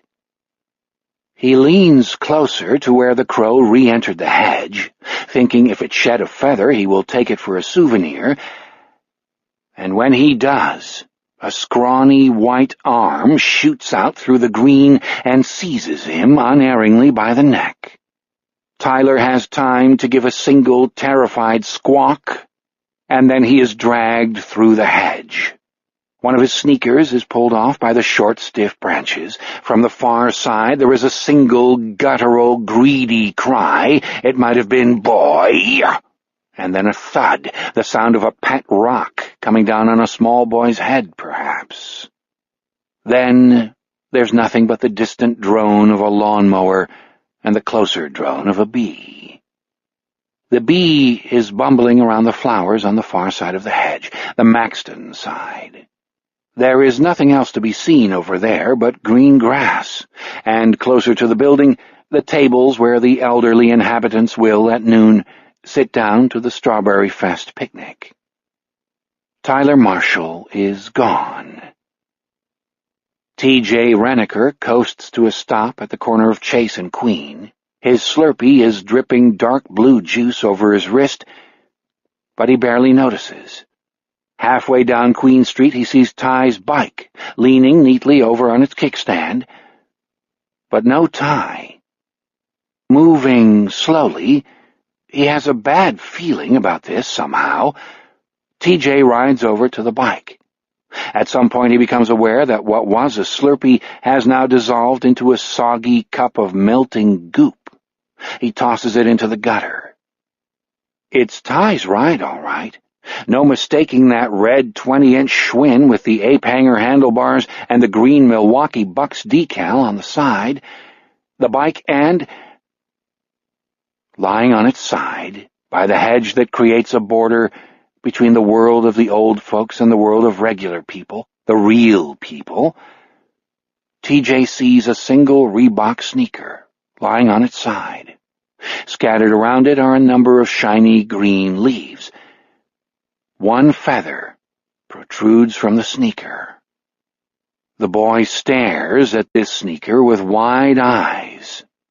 TJ may not be as smart as Tyler, but he's a few watts brighter than Ebby Wexler, and it's easy enough for him to imagine Tyler being dragged through the hedge, leaving his bike behind and one sneaker, one lonely, overturned sneaker. "Ty?" he calls. "Are you joking around? Because if you are, you better stop. I'll tell Ebby to give you the biggest Indian burn you ever had." No answer. Ty isn't joking around. TJ somehow knows it. Thoughts of Amy St. Pierre and Johnny Erkenham suddenly explode in TJ's mind. He hears, or imagines he hears, stealthy footsteps behind the hedge. The fisherman, having secured dinner, has come back for dessert. TJ tries to scream and cannot. His throat has shrunk down to a pinhole. Instead of screaming, he whirls himself onto the seat of his bike and begins pedaling. He swerves off the sidewalk and into the street, wanting to get away from the dark bulk of that hedge just as fast as he can. When he leaves the curb, the front tire of his huffy bike squashes through the remains of his Slurpee. As he pedals toward Chase Street, bent over his handlebars like a Grand Prix racer, he leaves a dark and shiny track on the pavement. It looks like blood. Somewhere nearby, a crow caws. It sounds like laughter. 16 Robin Hood Lane. We've been here before, as the chorus girl said to the Archbishop. Peek through the kitchen window and we see Judy Marshall asleep in the rocking chair in the corner. There's a book in her lap, the John Grisham novel we last saw on her bedside table. Sitting beside her on the floor is half a cup of cold coffee. Judy managed to read 10 pages before dozing off. We shouldn't blame Mr. Grisham's narrative skills. Judy had a hard night last night, and it's not the first. It's been over 2 months since she last got more than 2 hours of sleep in one stretch. Fred knows something is wrong with his wife, but has no idea how deep it runs. If he did, he would be a lot more frightened. Soon, God help him, he's going to have a better picture of her mental state. Now she begins to moan thickly and to turn her head from side to side. Those nonsense words begin to issue from her again. Most of them are too sleep-fuzzy to understand, but we catch Abala and Gorg. Her eyes suddenly flash open. They are a brilliant royal blue in the morning light, which fills the kitchen with summer's dusty gold. "Ty!" she gasps, and her feet give a convulsive, waking jerk. She looks at the clock over the stove. It is 12 minutes past 9, and everything seems twisted, as it so often does when we sleep deeply but not well or long. She has sucked some miserable, not-quite-a-nightmare dream after her, like mucousy strings of afterbirth. Men with fedora hats pulled down so as to shadow their faces, walking on long R-crumb legs that ended in big, round-toed R-crumb shoes, sinister keep-on-truckin' Sharpies who move too fast against a city background, Milwaukee, Chicago, and in front of a baleful orange sky. The dream soundtrack was the Benny Goodman Band playing King Porter Stomp, the one her father had always played when he was getting a little shot, and the feeling of the dream had been a terrible, dark-wood mix of terror and grief, awful things had happened, but the worst was waiting. There's none of the relief people usually feel upon waking from bad dreams, the relief she herself had felt when she had been younger and sane, she says in a croaky, just-woke-up voice. King Porter Stomp. Think of that. To her it had always sounded like the music you heard in the old cartoons, the ones where mice in white gloves ran in and out of rat holes with dizzying, feverish speed. Once, when her father was dancing her around to that one, she had felt something hard poking against her, something in his pants. After that, when he put on his dance music, she tried to be somewhere else. Quit it, she says in the same croaky voice. It's a crow's voice, and it occurs to her that there was a crow in her dream. Sure, you bet. The crow Gorg. Gorg means death, she says, and licks her dry upper lip without realizing it. Her tongue comes out even farther, and on the return swipe the tip licks across her nostrils, warm and wet and somehow comforting. Over there, Gorg means death. Over there in the... Far away is the word she doesn't say. Before she can, she sees something on the kitchen table that wasn't there before. It's a wicker box. A sound is coming from it, some low, sleepy sound. Distress worms into her lower belly, making her bowels feel loose and watery. She knows what a box like that is called, a creel. It's a fisherman's creel. There is a fisherman in French Landing these days. A bad fisherman. Ty? She calls, but of course there is no answer. The house is empty except for her. Dale is at work, and Ty will be out playing, you bet. It's 1/2 July, the heart of summer vacation, and Ty will be rolling around the town doing all the Ray Bradbury, August Derleth things boys do when they've got the whole endless summer day to do them in. But he won't be alone. Dale has talked with him about buddying up until the fisherman is caught, at least until then, and so has she.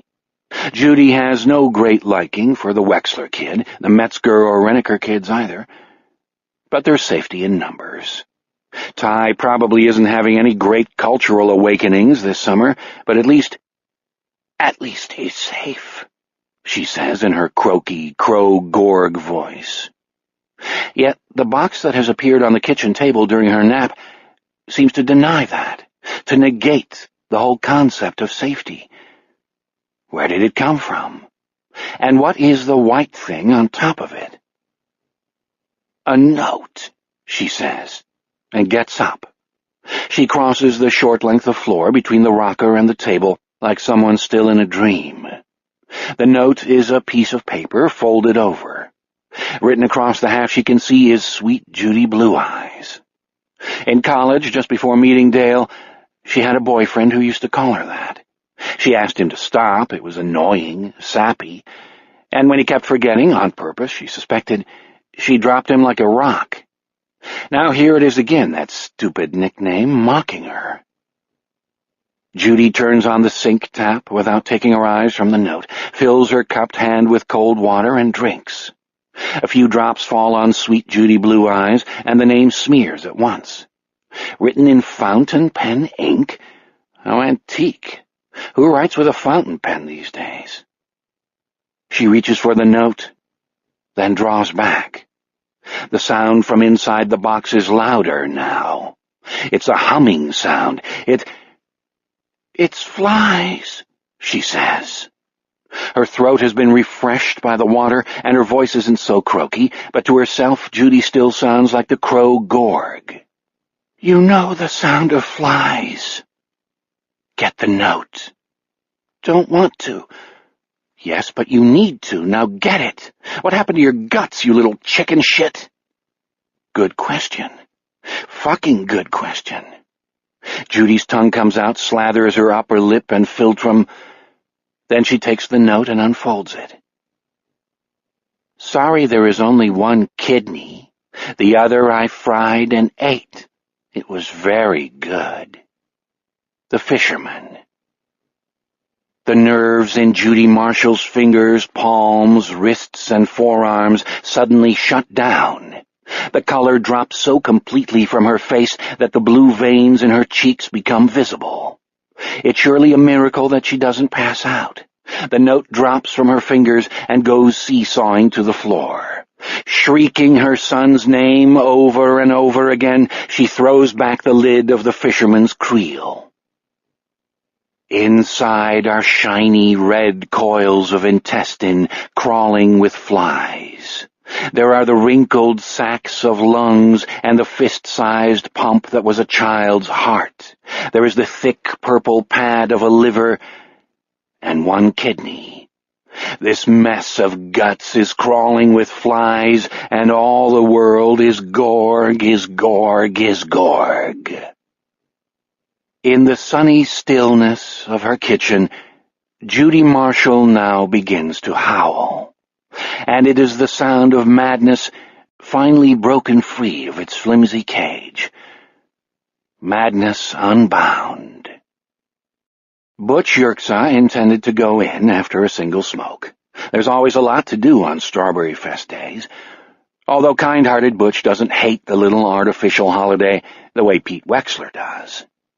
Then Petra English, an orderly from Asphodel, wandered over, and they started talking motorcycles, and before you know it, 20 minutes have passed. He tells Petra he has to go, she tells him to keep the shiny side up and the rubber side down, and Butch slips back in through the door to an unpleasant surprise.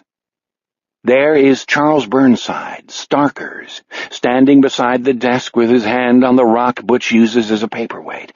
His son made it in camp last year, painted the words on it anyway, and Butch thinks it's cute as hell.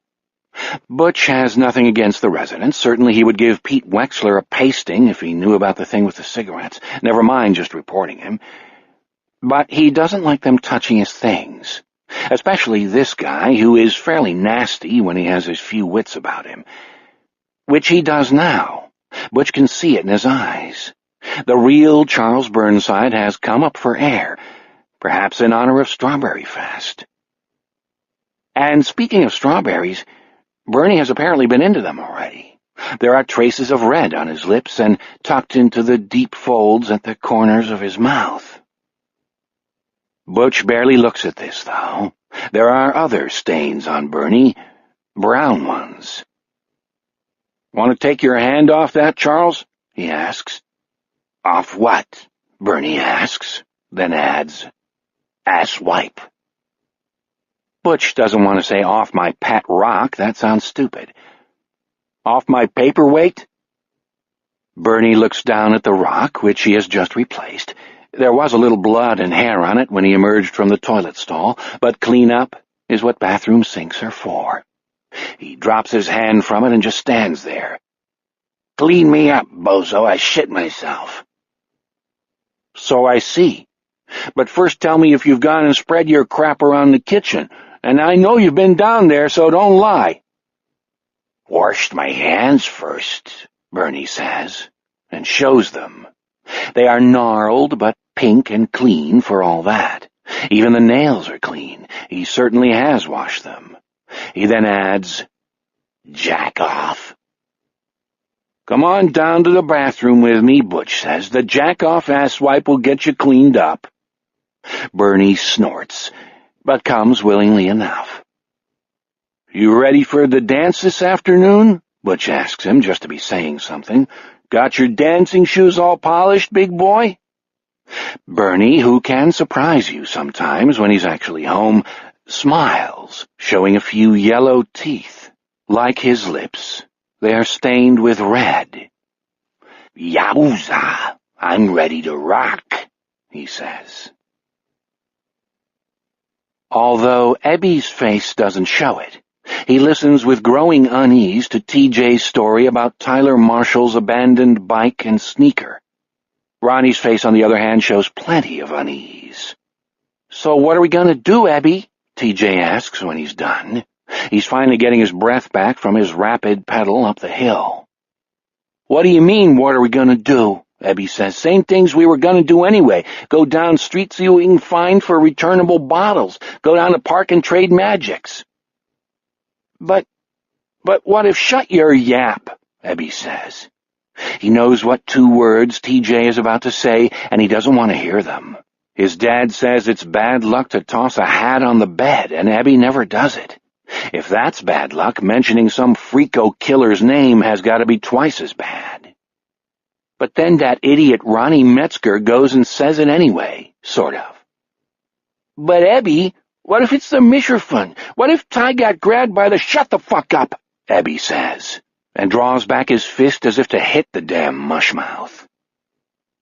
At that moment, the raghead clerk pops out of the 7-Eleven like a turbaned jack out of his box. I am wanting none of that talk here, he cries. You go now, do your filthy talk another place, or I am calling police. Ebby starts to pedal slowly away, in a direction that will take him farther from Queer Street. Under his breath he mutters Dune Coon, another charming term he has learned from his father, and the other 2 boys follow him. When they've put a block between them and the 7-Eleven, Ebby stops and faces the other 2, both his gut and his jaw jutting. He rode off on his own half an hour ago, he says. Huh? Says TJ. Who did what? Says Ronnie. Ty Marshall. If anyone asks, he rode off on his own half an hour ago, when we were, Ebby cast his mind back, something that's hard for him because he has had so little practice. In ordinary circumstances, the present is all Ebby Wexler needs. When we were looking in the window of the All Sorts? TJ asks timidly, hoping he isn't buying himself one of Ebby's ferocious Indian burns. Ebby looks at him blankly for a moment, then smiles. TJ relaxes. Ronnie Metzger only goes on looking bewildered. With a baseball bat in his hands or a pair of hockey skates on his feet, Ronnie is prince of all he surveys. The rest of the time, he's pretty much at sea. That's right, Ebby says. Yeah, we was looking in the window of Schmidt's, then that truck came along, the one playing the punk-ass music, and then Ty said he had a split. Where'd he have to go? TJ asks. Ebby isn't bright, but he is possessed of what might be termed low cunning. He knows instinctively that the best story is a short story. The less there is, the smaller the chance that someone will trip you up with an inconsistency. He didn't tell us that. He just said he had to go. He didn't go anywhere, Ronnie says. He just got behind because he's a... He pauses, arranging the word, and this time it comes out right. Slowpoke. You never mind that, Ebby says. What if that guy got him, you dummocks? You want people saying it was because he couldn't keep up? That he got killed or something because we left him behind? You want people saying it was our fault? Gee, Ronnie says, you don't really think the fisherman got Ty, do you? I don't know and I don't care, Ebby says. But I don't mind it that he's gone. He was starting to piss me off. Oh. Ronnie contrives to look both vacant and satisfied. What a dummocks he is, Ebby marvels. What a total and complete dummocks. And if you didn't believe it, just think of how Ronnie, who's as strong as a horse, allows Ebby to give him Indian burn after Indian burn. A day will probably come when Ronnie realizes he doesn't have to put up with that anymore, and on that day he may well pound Ebby into the ground like a human tent peg. But Ebby doesn't worry about such things. He's even worse at casting his mind forward than he is at casting it back. Ronnie, Ebby says, What? Where were we when Tyler took off? Schmidt's All Sorts? Right. And where'd he go? Didn't say. Ebby sees that for Ronnie this is already becoming the truth, and is satisfied. He turns to TJ. You got it? I got it. Then let's go. They pedal off. The Dummocks pulls a little ahead of Ebby and TJ as they roll along the tree-lined street, and Ebby allows this. He swings his bike a little closer to TJ's and says, You see anything else back there? Anybody, like a guy? TJ shakes his head. Just his bike and his sneaker. He pauses, remembering as hard as he can. There were some leaves scattered around from the hedge, and I think there might have been a feather, like a crow feather. Ebby dismisses this. He is grappling with the question of whether or not the fisherman has actually come close to him this morning, close enough to snatch one of his buddies. There is a bloodthirsty part of him that likes the idea, that relishes the thought of some shadowy, no-face monster killing the increasingly annoying time marshal and eating him for lunch. There is also a childish part of him that is terrified of the boogeyman. This part will be in charge tonight as he lies awake in his room, looking at shadows that seem to take form and slink ever closer around his bed. And there is the older-than-his-years part of him, which has taken instinctive and immediate measures to avoid the eye of authority should Tyler's disappearance turn into what Ebby's father calls a fuck-a-row. But mostly, as with Dale Gilbertson and Ty's father Fred, there is a continent of fundamental disbelief inside of Ebby Wexler. He simply cannot believe that anything final has happened to Tyler. Not even after Amy St. Pierre and Johnny Erkenham, who was carved into pieces and hung up in an old henhouse. These are kids of whom Ebby has heard on the evening news, fictions from the land of TV. He didn't know Amy or Johnny, so they could have died, just as make-believe people were always dying in the movies and on TV. Ty is different. Ty was just here. He talked to Ebby. Ebby talked to him. In Ebby's mind, this equals immortality. Or should. If Ty could be snatched by the fisherman, any kid could be snatched, including him. Hence, like Dale and Fred, he just doesn't believe it. His most secret and fundamental heart, the part of him that assures the rest of him that everything is fine on planet Ebby, denies the fisherman and all his works. TJ says, Ebby? Do you think— Nah, Ebby says, he'll turn up. Come on, let's go to the park. We can look for cans and bottles later.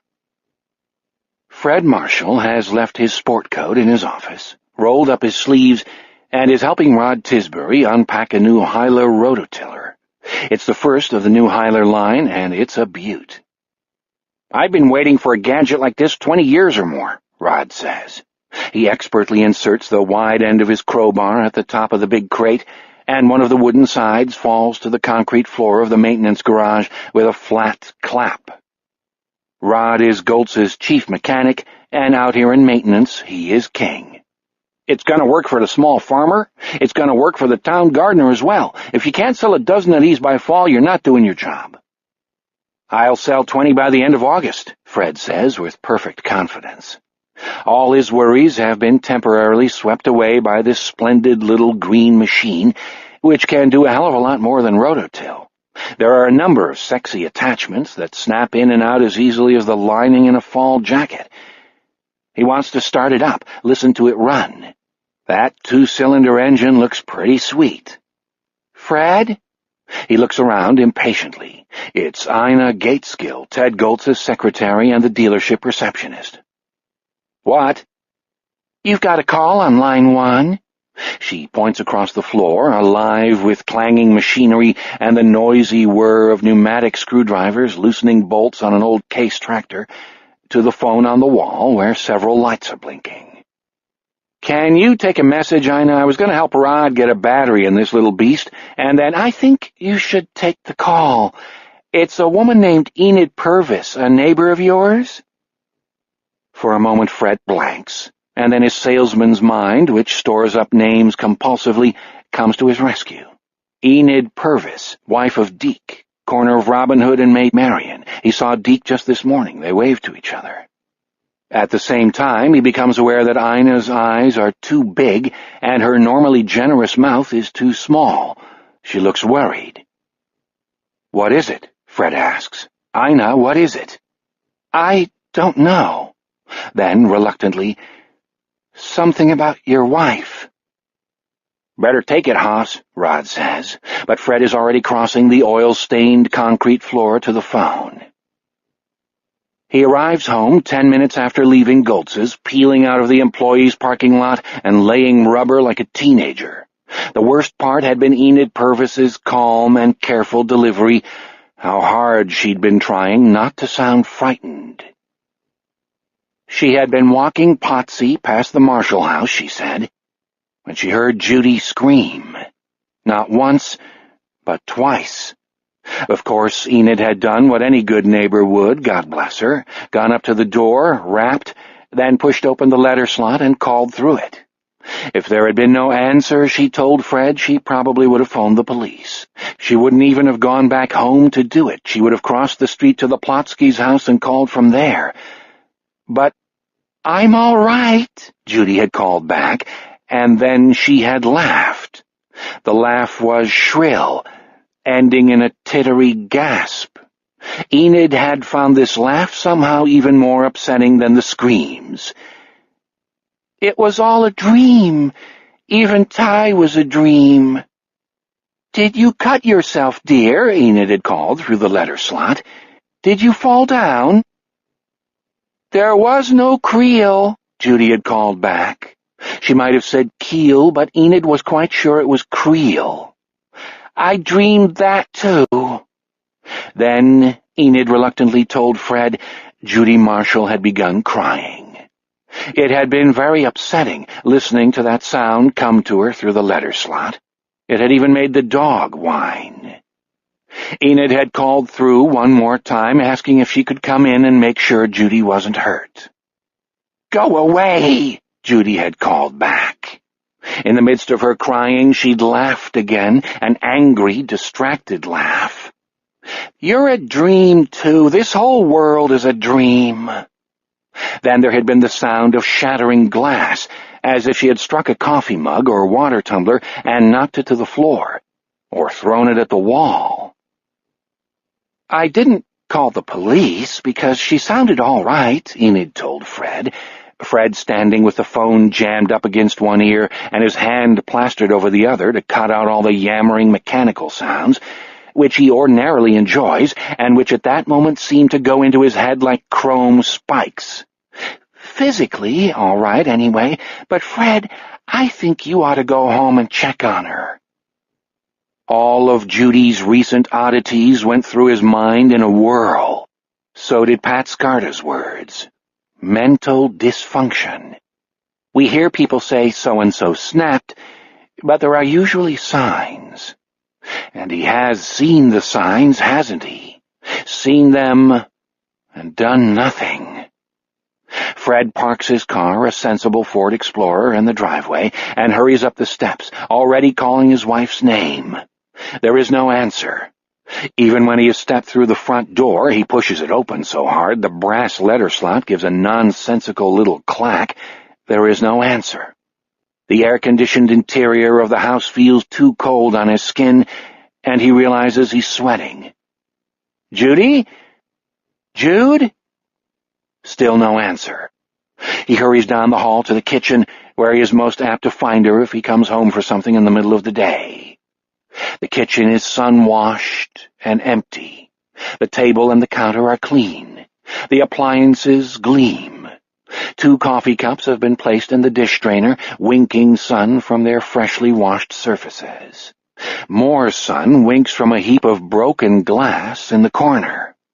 Fred sees a flower decal on one piece and realizes it was the vase on the windowsill. "Judy?" he calls again. He can feel the blood hammering in his throat and at his temples. She doesn't answer him, but he hears her upstairs, beginning to sing. I'd like to thank the guy who wrote the song that made my baby fall in love with me." Fred recognizes it, and instead of feeling relieved at the sound of her voice, his flesh goes even colder. It's a nonsense rock and roll song called "Who Put the Bump?" She used to sing it to Tyler when their son was little. "Ty's Lullaby," she called it. Fred hasn't heard that particular ditty come out of her mouth in years. He goes back down the hall to the stairs, now seeing what he missed on his first trip. The Andrew Wyeth print, Christina's World, has been taken down and set against the baseboard heater. The wallpaper below the picture hook has been scraped away in several places, revealing the plasterboard beneath. Fred, colder than ever, knows that Judy did this. It isn't intuition, exactly, not deduction either. Call it the telepathy of the long married. Floating down from above, beautiful and on-key, yet at the same time perfectly empty, who put the bump and the bump-a-bump-a-bump? Who put the ram in the ram-a-lam-a-ding-dong? Who put the dip in the dip-da-dip-da-dip? Who put the shoe in the boogity-boogity shoe? Fred is up the stairs, two at a time, calling her name. The upper hall is a scary mess. This is where they have hung the gallery of their past. Fred and Judy outside Madison's Shoes, a blues club they sometimes went to when there was nothing interesting going on at the Chocolate Watch Band. Fred and Judy dancing the first dance at their wedding reception while their folks happily looked on. Judy in a hospital bed, exhausted but smiling, holding the wrapped bundle that was Ty. The photo of the Marshall family farm that she always sniffed at, more. Most of these framed photographs have been taken down. Some, like the one of the farm, have been thrown down.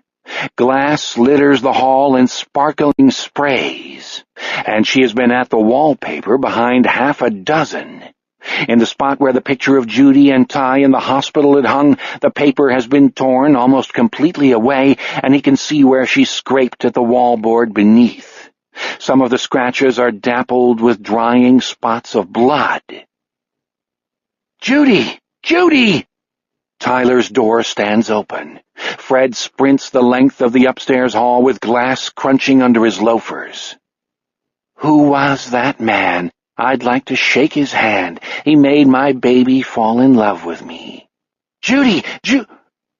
He stands in the door, all words temporarily knocked out of him. Ty's room looks like the aftermath of a rough search in a detective movie. The drawers have been yanked out of his bureau and lie everywhere, most overturned. The bureau itself has been pulled away from the wall.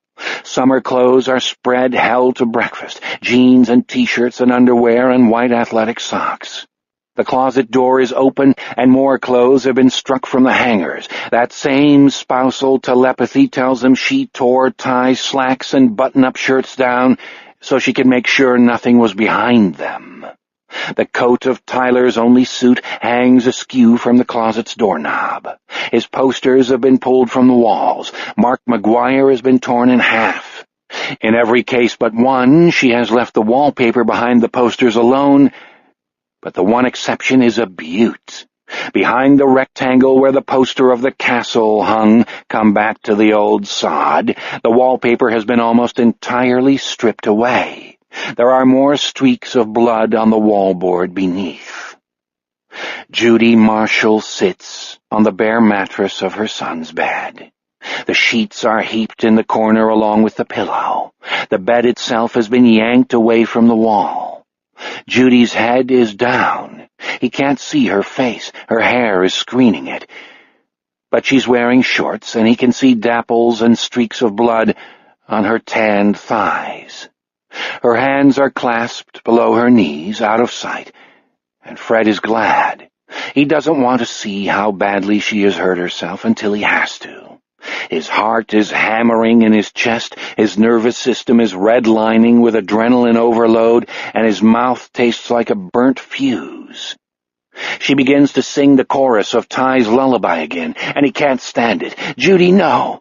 he says, going to her through the strewn minefield that was, only last night when he came in to give Ty a goodnight kiss, a reasonably neat little boy's room. "Stop, honey. It's okay." For a wonder, she does stop.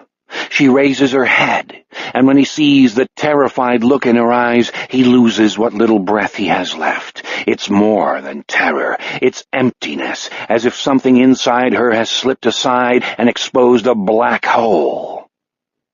"Ty's gone," she says simply. "I looked behind all the pictures I could. I was sure he'd be behind that one. If he was anywhere, he'd be behind that one." She points toward the place where the Ireland travel poster hung, and he sees that 4 of the nails on her left hand have been ripped partly or completely away. His stomach does a flip-flop. Her fingers look as if they have been dipped in red ink. If only it was ink, Fred thinks, if only. But of course, it's just a picture. They're all just pictures. I see that now. She pauses, then cries, "Abala! Munshan, Abala Gorg, Abala Doon." Her tongue comes out to an impossible cartoonish length and swipes spittishly across her nose. Fred sees it but cannot believe it. This is like coming into a horror movie, halfway through the show, discovering it's real and not knowing what to do. What is he supposed to do? When you discover that the woman you love has gone mad, had a break with reality at the very least, what are you supposed to do? How the hell do you deal with it? But he loves her. Has loved her from the first week he knew her, helplessly and completely and without the slightest regret ever after, and now love guides him. He sits down next to her on the bed, puts his arm around her, and simply holds her. He can feel her trembling from the inside out. Her body thrums like a wire. "I love you," he says, surprised at his voice. It's amazing that seeming calmness can issue from such a crazy cauldron of confusion and fear. "I love you, and everything is going to be all right." She looks up at him, and something comes back into her eyes. Fred cannot call it sanity, no matter how much he would like to, but it is at least some sort of marginal awareness. She knows where she is and who is with her. For a moment he sees gratitude in her eyes. Then her face cramps in a fresh agony of grief, and she begins to weep.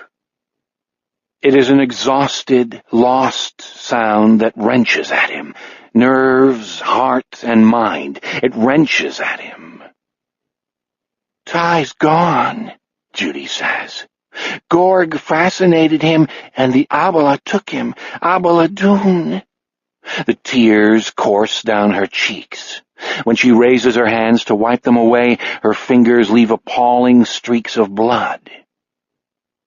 Even though he's sure Tyler is fine, certainly Fred has had no premonitions today, unless we count his rosy sales prediction about the new Hyla Roto, he feels a shudder course through him at the sight of those streaks, and it is not Judy's condition that causes it, but what she's just said. Ty's gone. Ty is with his friends. He told Fred just last night that he, Ronnie, TJ, and the less-than-pleasant Wexler boy intended to spend the day goofing off. If the other 3 boys go somewhere Ty doesn't want to be, he has promised to come directly home. All the bases seem to be covered, yet is there not such a thing as mother's intuition? Well, he thinks maybe on the Fox network. He picks Judy up in his arms and is appalled all over again, this time by how light she is. She's lost maybe 20 pounds since the last time I picked her up like this, he thinks. At least 10. How could I not have noticed? But he knows. Preoccupation with work was part of it. A stubborn refusal to let go of the idea that things were basically all right was the rest of it.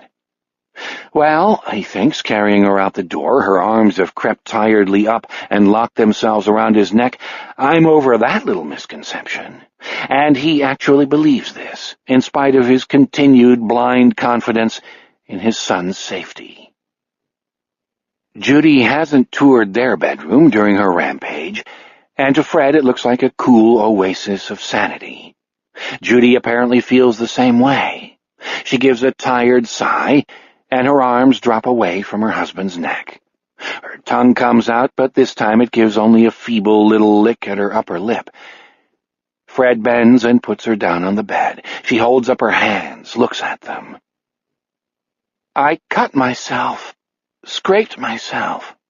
"Yes," he says. "I'm going to get something for them." "How?" He sits beside her for a moment. Her head has sunk into the soft, double thickness of her pillows, and her eyelids are drooping. He thinks that beyond the puzzlement in them, he can still see that terrifying blankness. He hopes he is wrong. "Don't you remember?" he asks her gently. "No. Did I fall down?" Fred chooses not to answer. He is starting to think again. Not much, he's not capable of much just yet, but a little. "Honey, what's a gorg? What's an abala? Is it a person?" "Don't know. Ty." "Ty's fine," he says. "No." "Yes," he insists. Perhaps he's insisting to both of the people in this pretty, tastefully decorated bedroom. "Honey Bunch, you just lie there. I want to get a couple of things." Her eyes drift closed. He thinks she will sleep, but her lids struggle slowly back up to half-mast. "Lie right there," he says. "No getting up and wandering around. There's been enough of that. You scared poor Enid Purvis out of a year's life. You promise?" "Promise." Her eyelids drift back down. Fred goes into the adjoining bathroom, ears alert for any movement behind him. He has never seen anyone in his life who looks more bolt-shot than Judy does right now. But mad people are clever, and despite his prodigious capacity for denial in some areas, Fred can no longer fool himself about his wife's current mental state. Mad? Actually stark, raving mad? Probably not. But off the rails, certainly. Temporarily off the rails, he amends, as he opens the medicine cabinet. He takes the bottle of mercurochrome, then scans the prescription bottles on the shelf above. There aren't many. He grabs the one on the far left. Sonata, French Landing Pharmacy. 1 capsule at bedtime. Do not use more than 4 nights in a row. Prescribing physician Patrick J. Scarda, M.D. Fred can't see the entire bed in the medicine cabinet mirror, but he can see the foot of it and one of Judy's feet as well, still on the bed. Good. Good. He shakes out one of the Sonatas, then dumps their toothbrushes out of the glass. He has no intention of going all the way downstairs for a clean glass, does not want to leave her alone that long. He fills the glass, then goes back into the bedroom with the water, the pill, and the bottle of mercurochrome. Her eyes are shut. She is breathing so slowly that he has to put one hand on her chest to make sure she's breathing at all. He looks at the sleeping pill, debates, then gives her a shake. "Judy? Jude? Wake up a little, hon, just long enough to take a pill, okay?" She doesn't even mutter, and Fred sets the Sonata aside. It won't be necessary after all. He feels some faint optimism at how fast she's fallen asleep and how deep she has gone. It's as if some vile sac has popped, discharged its poison, left her weak and tired, but possibly okay again. Could that be? Fred doesn't know, but he's positive that she isn't just shamming sleep. All of Judy's current woes began with insomnia, and the insomnia has been the one constant throughout. Although she's only been exhibiting distressing symptoms for a couple of months, talking to herself and doing that odd and rather disgusting thing with her tongue, to mention only a couple of items, she hasn't been sleeping well since January. Hence the Sonata. Now it seems that she has finally tipped over. And is it too much to hope that when she wakes from a normal sleep she'll be her old normal self again? That her worries about her son's safety during the summer of the fishermen have forced her to some sort of climax? Maybe, maybe not. But at least it has given Fred some time to think about what he should do next, and he had better use it well. One thing seems to him beyond argument. If Ty is here when his mother wakes up, Ty is going to have a much happier mother. The immediate question is how to locate Tyler as soon as possible. His first thought is to call the homes of Ty's friends. It would be easy. Those numbers are posted on the fridge, printed in Judy's neat, back-slanting hand, along with the numbers of the fire department, the police department, including Dale Gilbertson's private number, he's an old friend, and French Landing Rescue. But it takes Fred only a moment to realize what a bad idea this is. Abby's mother is dead, and his father is an unpleasant moron. Fred met him just once, and once is more than enough. Fred doesn't much like his wife labeling some people low-raters. "Who do you think you are?" he asked her once, "Queen of the doggone realm?" But in the case of Pete Wexler, the shoe fits. He won't have any idea of where the boys are today, and won't care. Mrs. Metzger and Ellen Renneker might, but having once been a boy on summer vacation himself, the whole world laid at your feet, and at least 2,000 places to go, Fred doubts it like hell. There's a chance the boys might be eating lunch, it's getting to be that time, at the Metzgers or Rennekers. But is that slight chance worth scaring the hell out of two women? Because the killer will be the first thing they think of, just as sure as God made little fishes. And fishermen to catch 'em. Once more sitting on the bed beside his wife, Fred feels his first real tingle of apprehension on his son's behalf, and dismisses it brusquely. This is no time to give in to the heebie-jeebies. He has to remember that his wife's mental problems and his son's safety are not linked, except in her mind. His job is to present Ty front and center and all squared away, thus proving her fears groundless. Fred looks at the clock on his side of the bed and sees that it's 11:15. How the time flies when you're having fun, he thinks. Beside him, Judy utters a single, gaspy snore. It's a small sound, really quite ladylike, but Fred jumps anyway. How she scared him when he first saw her in Ty's room. He's still scared. Ty and his friends may come here for lunch. Judy says they often do because the Metzgers don't have much to eat, and Mrs. Renneker usually serves what the boys call goop, a mystery dish consisting of noodles and some gray meat. Judy makes them Campbell's soup and bologna sandwiches, stuff they like. But Ty has money enough to treat them all to McDonald's out by the little mall on the north side, or they could go into Sonny's Cruisin' Restaurant, a cheap diner with a cheesy 50s ambiance. And Ty isn't adverse to treating. He's a generous boy. "I'll wait until lunch," he murmurs, completely unaware that he is talking as well as thinking. Certainly he doesn't disturb Judy. She has gone deep. Then what? He doesn't know exactly. He goes downstairs, kicks the Mr. Coffee back into gear, and calls work.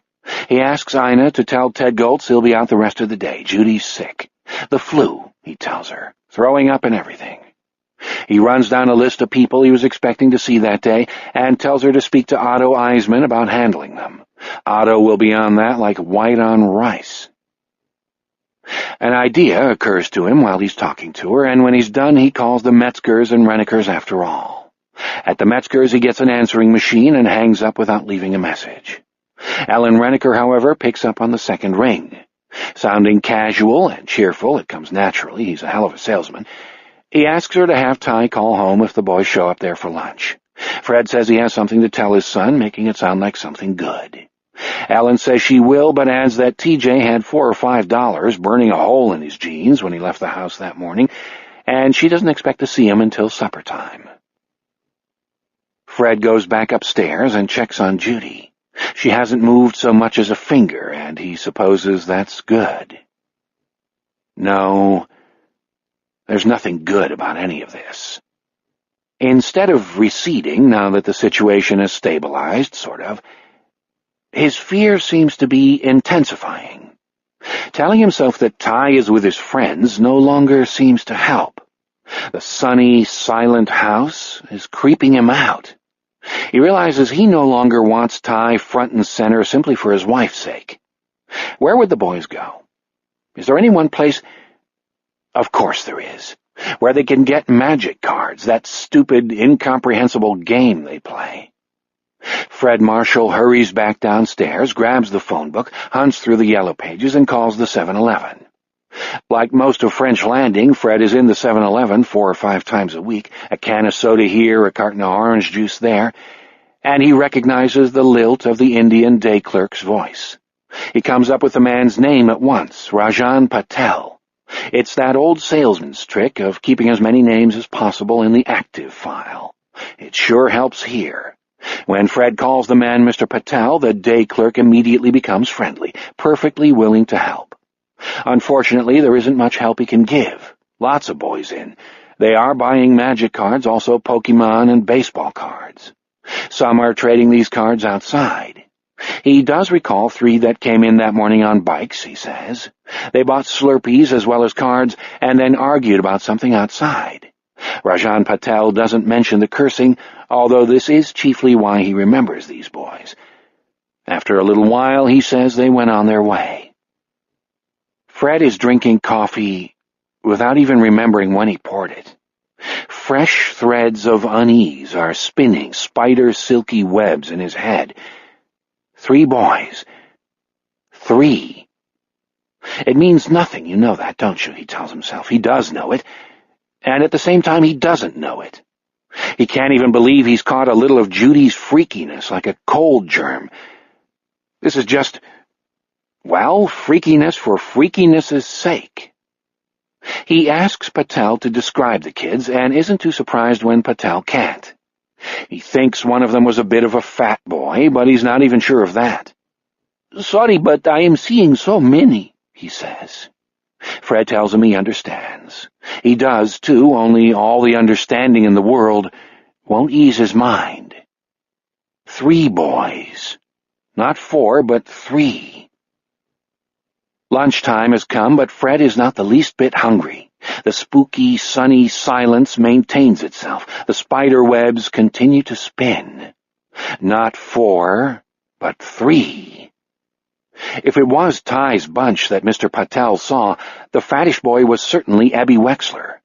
The question is, who were the other 2? And which one was missing? Which one had been stupid enough to go off on his own? Ty's gone. Gorg fascinated him, and the Abala took him. Crazy talk, no doubt about it. But Fred's arms nevertheless break out in a lush of goosebumps. He puts his coffee mug down with a bang. He'll clean up the broken glass, that's what he'll do. That's the next step, no doubt about it. The actual next step, the logical next step, whispers through his mind as he climbs the stairs, and he immediately pushes it away. He's sure the cops are just lately overwhelmed with queries from hysterical parents who have lost track of their kids for an hour or so. The last time he saw Dale Gilbertson, the poor guy looked careworn and grim. Fred doesn't want to be marked down as part of the problem instead of part of the solution. Still, not 4, but 3. He gets the dustpan and broom out of the little utility closet next to the laundry room and begins sweeping up broken glass. When he's done, he checks on Judy, sees she's still sleeping, more deeply than ever from the look of her, and goes down to Ty's room. If Ty saw it like this, he'd be upset. He'd think his mom was a lot more than a Coke short of a Happy Meal. "You don't have to worry about that," his mind whispers. He won't be seeing his room, not tonight, not ever. Gorg fascinated him, and the Abala took him. "Stop it," Fred tells himself. "Stop being an old woman." But the house is too empty, too silent, and Fred Marshall is afraid.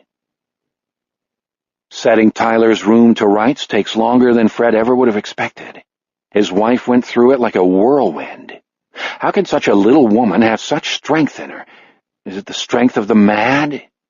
Perhaps, but Judy doesn't need the strength of the mad. When she sets her mind to something, she is a formidable engine. By the time he's finished cleaning up, almost 2 hours have passed, and the only obvious scar is the scratched-out rectangle of wallpaper where the Irish travel poster hung.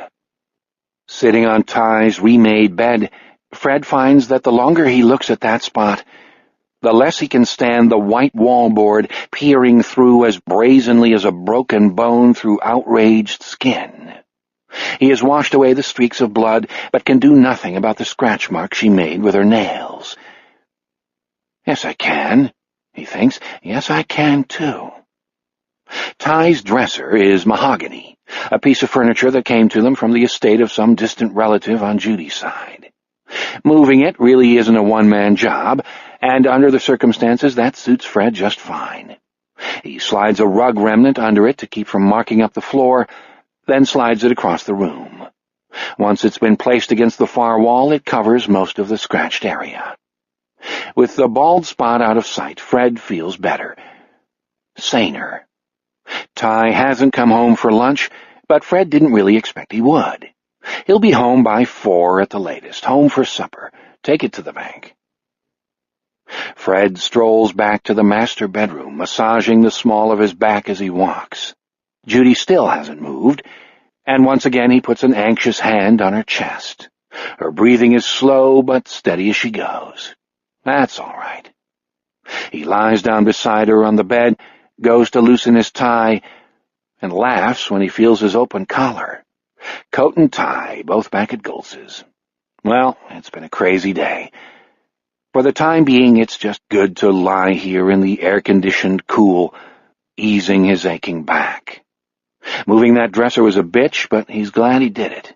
Certainly there's no chance he'll drop off. He's far too upset. Besides, napping in the middle of the day has never been his thing. So thinking, Fred falls asleep. Beside him, in her own sleep, Judy begins to whisper. Gorg, Abala, the Crimson King, and a woman's name. The name is Sophie. Chapter 6. In the ready room of the French Landing PD, the phone on the desk rings. Bobby Dulac has been mining for nose gold. Now he squashes his latest treasure on the sole of his shoe and picks up the phone. Hello, Police Department, Officer Dulac speaking. How can I help you? Hey, Bobby, it's Danny Cheetah. Bobby feels a prick of unease. Danny Cheetah, last name pronounced Cheetah, is one of French Landing's 14 full-time RMP cops. He's currently on duty, and ordinary procedure dictates that duty cops radio in. That's what the R in RMP stands for, after all. The only exception to the rule has to do with the fishermen. Dale has mandated that patrol officers call in on a landline if they think they have a situation involving the killer. Too many people have their ears on out there, doubtless including Wendell Pisshead Green. Danny, what's up? Maybe nothing.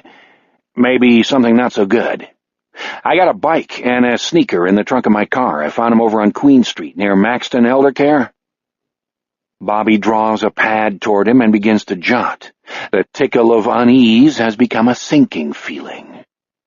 Nothing wrong with the bike, Danny continues, just sitting there on its kickstand, but combined with the sneaker... Yeah, I see your point, Danny, but you never should have fooled with what could be evidence of a crime. Please, God, don't let it be evidence of a crime, Bobby Dulac is thinking. Please, God, don't let it be another one. Irma Freneau's mother has just been in to see Dale, and while there was no screaming or shouting, she came out with tears on her cheeks and looking like death on the half-shell. They can't still be sure the little girl has become the fisherman's third victim, but Bobby, I had to, Danny is saying. I'm riding solo. I didn't want to put this out on the air. I had to find a phone. If I'd left the bike there, someone else could have monkeyed with it. Hell, stolen it. This is a good bike, Schwinn 3-speed, better than the one my kids got, tell you that. What's your 20? 7-Eleven up the hill on 35.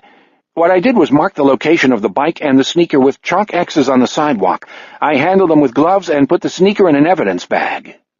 Danny is sounding more and more anxious. Bobby knows how he must feel, sympathizes with the choices Danny had to make. Riding solo is a bitch, but French Landing is already supporting as many cops, full-time and part-time, as the budget will bear. Unless, of course, this fisherman business gets totally out of control. In that case, the town fathers will no doubt discover a bit more elastic in the budget. Maybe it's already out of control, Bobby thinks. Okay, Danny, okay, see your point. Whether or not Dale sees it is a whole nother thing, Bobby thinks. Danny lowers his voice. No one needs to know I broke the chain of evidence, do they? I mean, if the subject ever came up, in court or something. I guess that's up to Dale. Oh, God, Bobby thinks. A new problem has just occurred to him. All calls that come in on this phone are automatically taped. Bobby decides the taping machinery is about to have a malfunction, retroactive to about 2 o'clock in the afternoon. And you want to know the other thing? Danny is asking. The big thing? I didn't want people to see it. A bike standing all by itself that way, you don't have to be Sherlock fucking Holmes to draw a certain conclusion. And folks are getting close to the panic line, especially after that goddamned irresponsible story in the paper this morning. I didn't want to call from Maxton's for the same reason. I'm going to put you on hold. You better talk to Dale. In a vastly unhappy voice, Danny says, Oh, boy. In Dale Gilbertson's office, there is a bulletin board dominated by enlarged photographs of Amy St. Pierre and Johnny Erkenham. A third photo will be added soon, he fears, that of Irma Freneau. Beneath the 2 current photos, Dale sits at his desk, smoking a Marlboro 100. He's got the fan on. It will, he hopes, blow the smoke away. Sarah would just about kill him if she knew he was smoking again, but dear Jesus Christ, he needs something. His interview with Tansy Freneau had been short and nothing short of purgatorial. Tansy is a juicer, a regular patron of the Sand Bar, and during their interview the smell of coffee brandy was so strong it almost seemed to be coming out of her pores, another excuse for the fan. Half drunk she had been, and Dale was glad. It kept her calm, at least. It didn't put any sparkle in her dead eyes. Coffee brandy was no good for that, but she had been calm. Hideously, she had even said, "Thank you for helping me, sir," before leaving.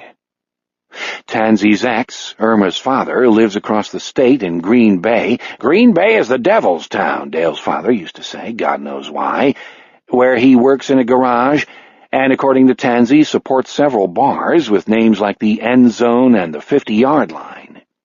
Until today, there has been some reason to believe, at least to hope, that Richard Cubby Freneau snatched his daughter. An email from the Green Bay Police Department has put paid to that little idea.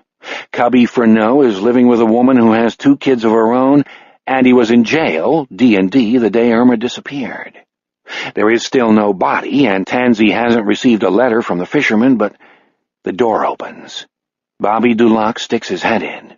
Dale mashes his cigarette out on the inside lip of the wastebasket, burning the back of his hand with sparks in the process. "Gosh and fishes, Bobby, do you know how to knock?"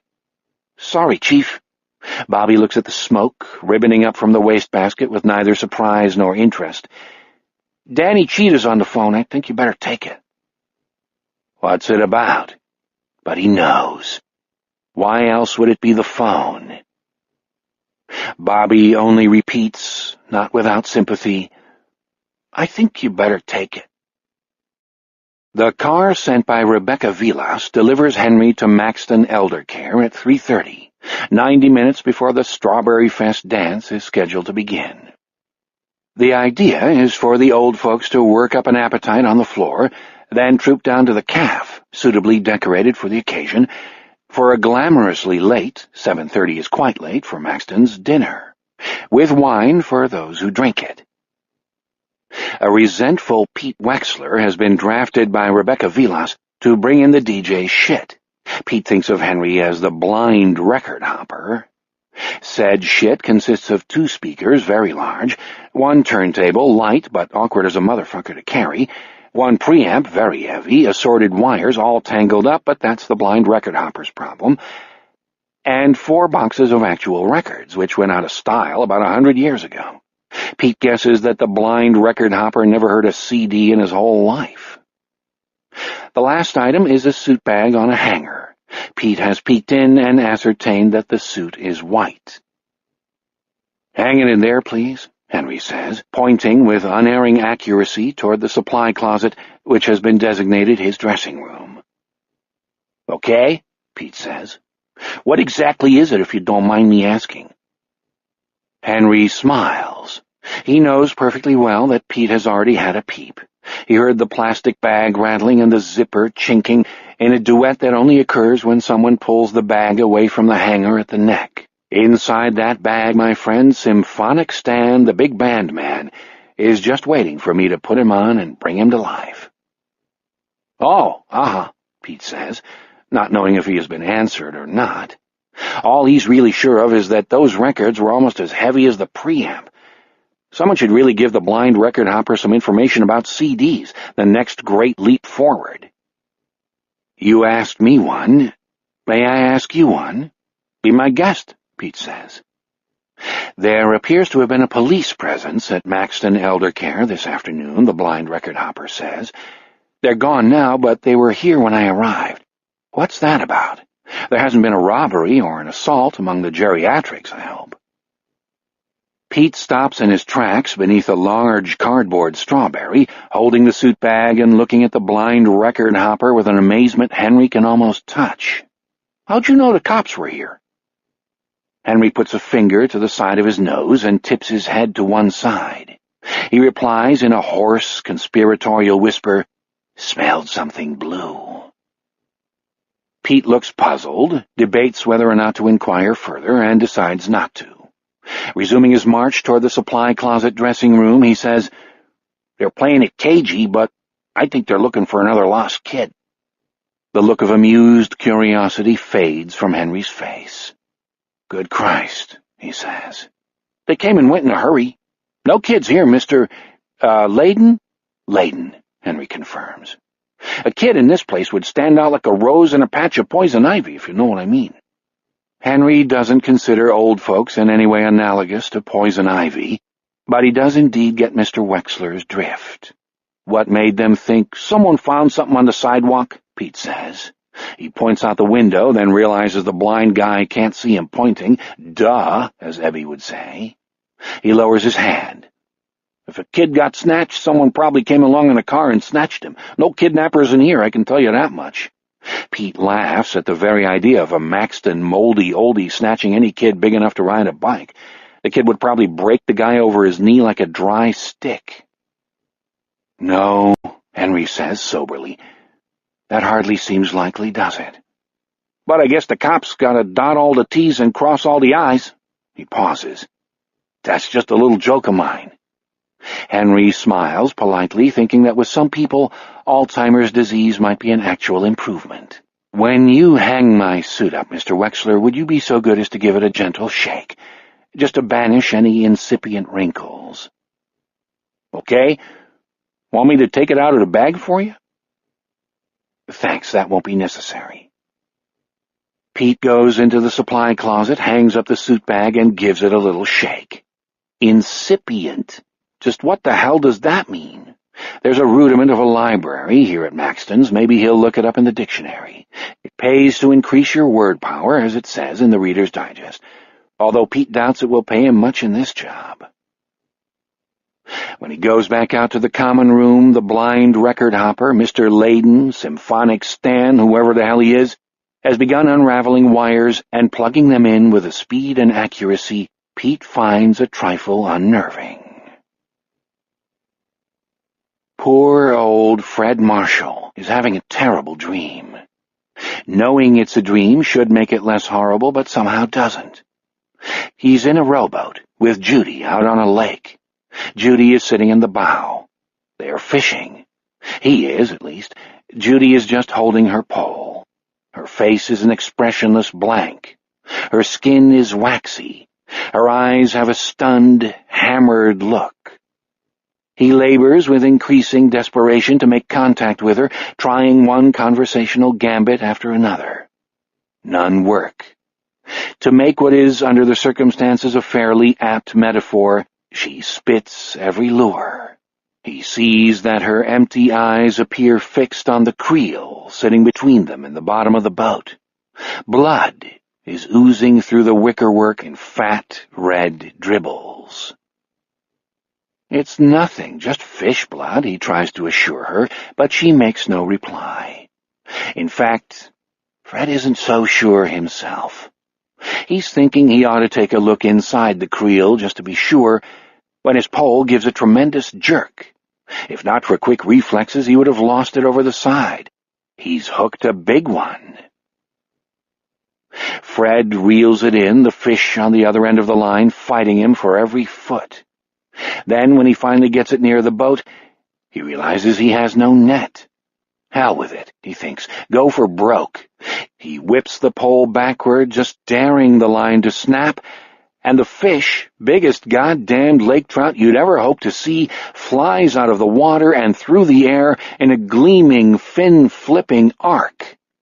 It lands in the bottom of the boat, beside the oozing creel, in fact, and begins thrashing. It also begins to make gruesome choking noises. Fred has never heard a fish make noises like that. He bends forward and is horrified to see that the trout has Tyler's face. His son has somehow become a were-trout, and now he's dying in the bottom of the boat, strangling. Fred grabs at it, wanting to remove the hook and throw it back while there's still time, but the terrible, choking thing keeps slipping through his fingers, leaving only a shiny slime of scales behind. It would be tough to get the hook out in any case. The Thai fish has swallowed it whole, and the barbed tip is actually protruding from one of the gills, just below the point where the human face melts away. Thai's choking becomes louder, harsher, infinitely more horrible. Fred sits up with a low cry, feeling as if he's choking himself. For a moment he's completely adrift as to place and time, lost in the slippage, we might say. And then he realizes he's in his own bedroom, sitting up on his side of the bed he shares with Judy. He notices that the light in here is much dimmer, because the sun has moved to the other side of the house. My God, he thinks, how long have I been asleep? How could I— Oh, but here is another thing. That hideous choking sound has followed him out of his dream. It's louder than ever. It will wake Judy, scare her. Judy is no longer on the bed, though. Jude? Judy? She's sitting in the corner. Her eyes are wide and blank, just as they were in his dream. A corsage of crumpled paper is protruding from her mouth. Her throat is grotesquely swelled, looks to Fred like a sausage that has been grilled until the casing is ready to pop. More paper, he thinks. Christ, she's choking on it. Fred rolls himself across the bed, falls off, and lands on his knees like a gymnast doing a trick. He reaches for her. She makes no move to evade him. There's that at least. And although she's choking, he still sees no expression in her eyes. They are dusty zeros. Fred yanks the corsage of paper from her mouth.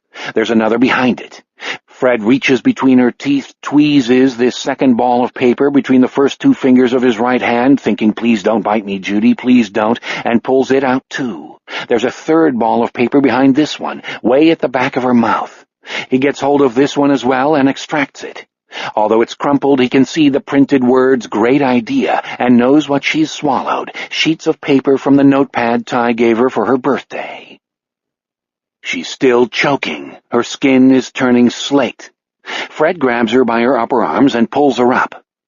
She comes easily, but when he relaxes his hold, her knees bend, and she starts to go back down. She's turned into Raggedy Ann. The choking sound continues. Her sausage throat— "Help me, Judy! Help me, you bitch!" Unaware of what he is saying.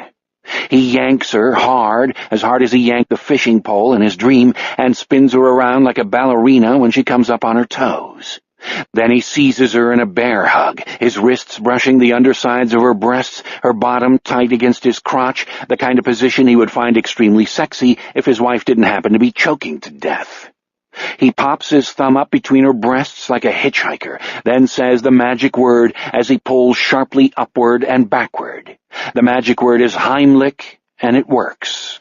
2 more wads of paper fly from Judy's mouth, propelled by a jet of vomit that is little more than bile. Her intake of food over the last 12 hours amounts to 3 cups of coffee and a cranberry muffin. She gives a gasp, coughs twice, then begins to breathe more or less normally. He puts her on the bed, drops her on the bed. His lower back is spasming wildly, and it's really no wonder. First Ty's dresser, now this. "Well, what did you think you were doing?" he asked her loudly. "What in the name of Christ did you think you were doing?" He realizes that he has raised one hand over Judy's upturned face as if to strike her. Part of him wants to strike her. He loves her, but at this moment he also hates her. He has imagined plenty of bad things over the years they've been married. Judy getting cancer, Judy paralyzed in an accident, Judy first taking a lover and then demanding a divorce. But he's never imagined Judy going chicken shit on him, and isn't that what this amounts to? "What did you think you were doing?" She looks at him without fear, but without anything else either. Her eyes are dead. Her husband lowers his hand, thinking, "I'd cut it off before I hit you. I might be pissed at you, I am pissed at you, but I'd cut it off before I did that." Judy rolls over, face down on the coverlet, her hair spread around her head in a corona. Judy? Nothing. She just lies there. Fred looks at her for a moment, then uncrumples one of the slimy balls of paper with which she has tried to strangle herself. It is covered with tangles of scribbled words. Gorg, Abala, Ilili, Munshun, Bas, Lum, Apopanax. These mean nothing to him. Others, Drudge, Asswipe, Black, Red, Chicago, and Tie, are actual words but have no context. Printed up one side of the sheet is "Who put the ram in the Ramalama-Ding-Dong?"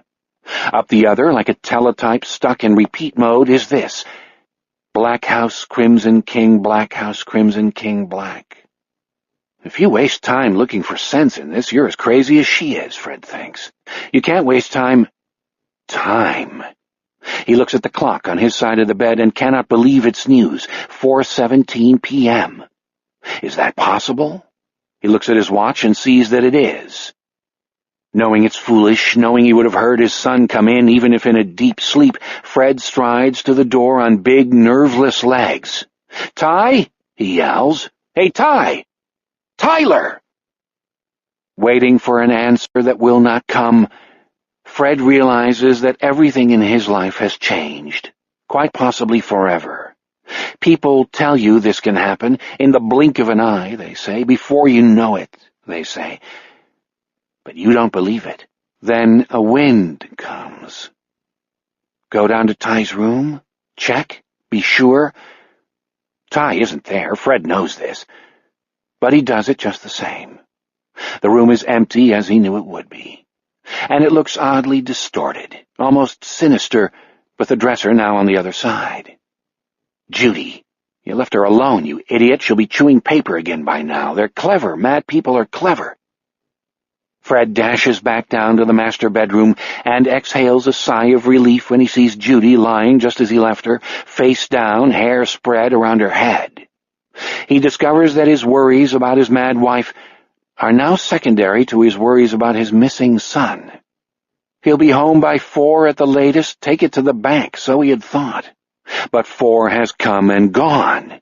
A strong wind has arisen and blown the bank away.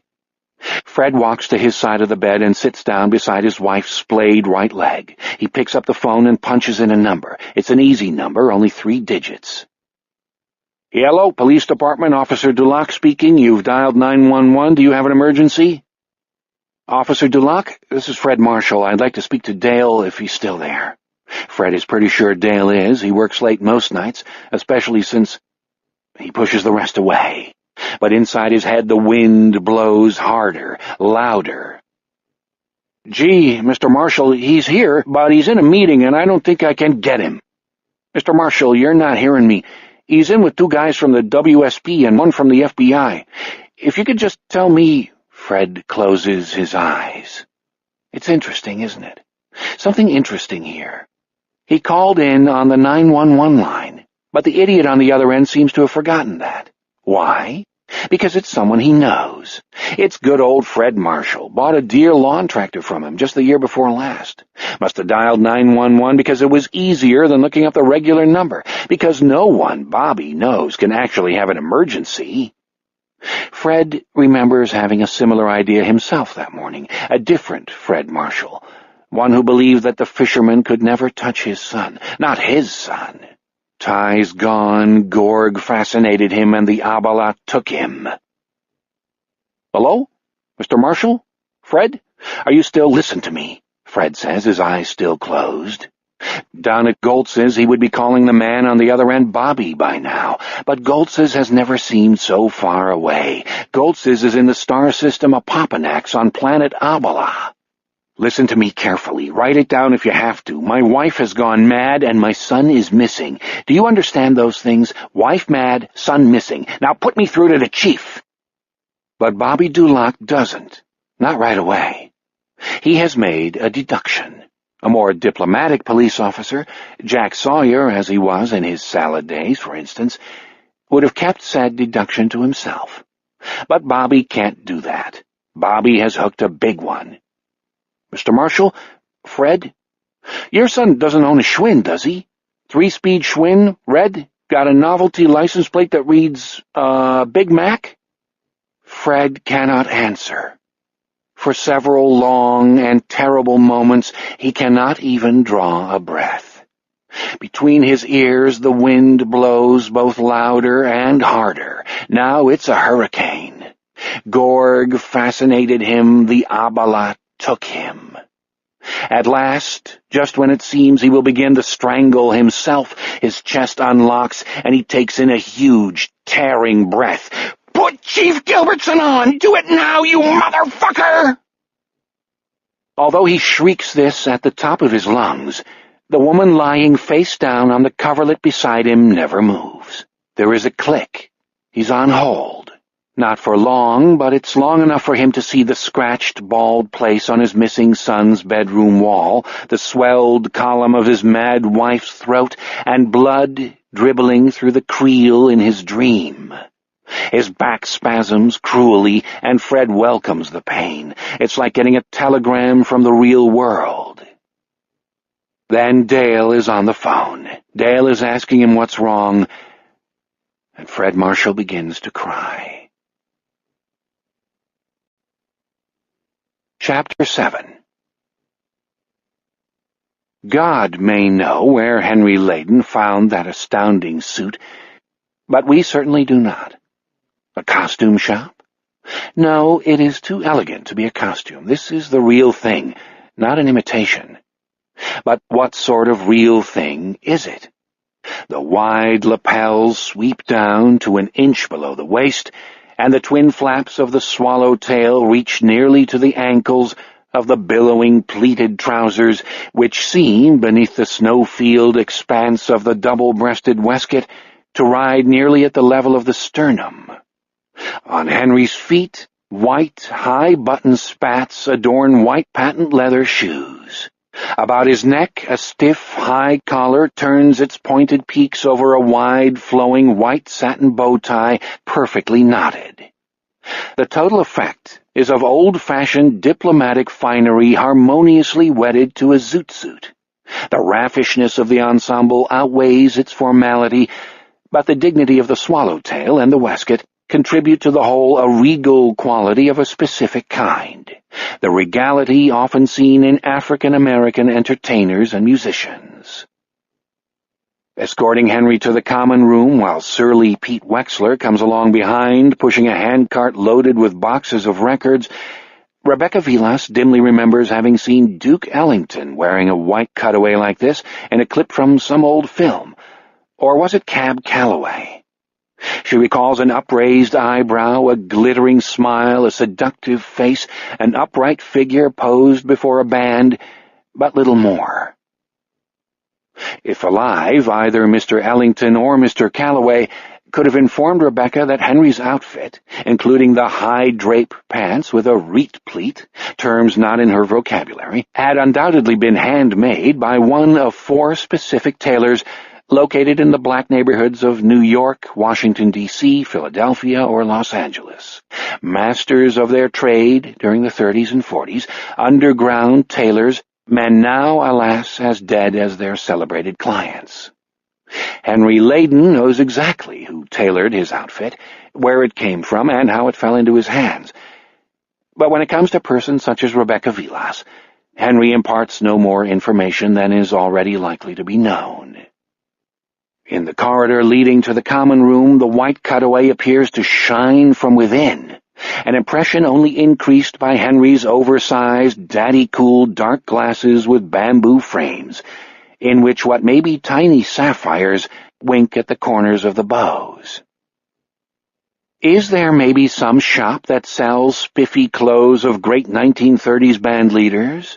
Does some museum inherit this stuff and auction it off? Rebecca cannot contain her curiosity a moment longer. "Mr. Layden, where did you get that beautiful outfit?" From the rear, and taking care to sound as though he is muttering to himself, Pete Wexler opines that obtaining an outfit like that probably requires chasing a person of an ethnicity beginning with the letter N for at least a couple of miles. Henry ignores Pete and smiles. It's all a matter of knowing where to look. "Guess you never heard of CDs," Pete says. "They're like this big new breakthrough." "Shut up and tote them bales, me bucko," says Miss Vilas. "We're almost there." "Rebecca, my dear, if I may," Henry says. "Mr. Wexler has every right to grouse. After all, there's no way he could know that I own about 3,000 CDs, is there? And if the man who originally owned these clothes can be called a nigger, I'd be proud to call myself one, too. That would be an incredible honor. I wish I could claim it." Henry has come to a halt, each in a different way shocked by his use of the forbidden word. Pete and Rebecca have also stopped moving. "And," Henry says, "we owe respect to those who assist us in the performance of our duties. I asked Mr. Wexler to shake out my suit when he hung it up, and he very kindly obliged me." "Yeah," Pete says. "Plus I also hung up your light and put your turntable and speakers and shit right where you want 'em." "Thank you very much, Mr. Wexler," Henry says. "I appreciate your efforts in my behalf." "Well, shit," Pete says. "I was only doing my job, you know. About anything you want after you're done, I'll give you a hand." Without benefit of a flash of panties or a glimpse of ass, Pete Wexler has been completely disarmed. Rebecca finds this amazing. All in all, sightless or not, Henry Layden, it comes to her, is far and away the coolest human being she has ever been privileged to encounter in her entire 26 years on the face of the earth. Never mind his clothes. Where did guys like this come from? "Do you really think some little boy vanished from the sidewalk out in front of here this afternoon?" Henry asks. "What?" Rebecca asks. "Seems like it to me," Pete says.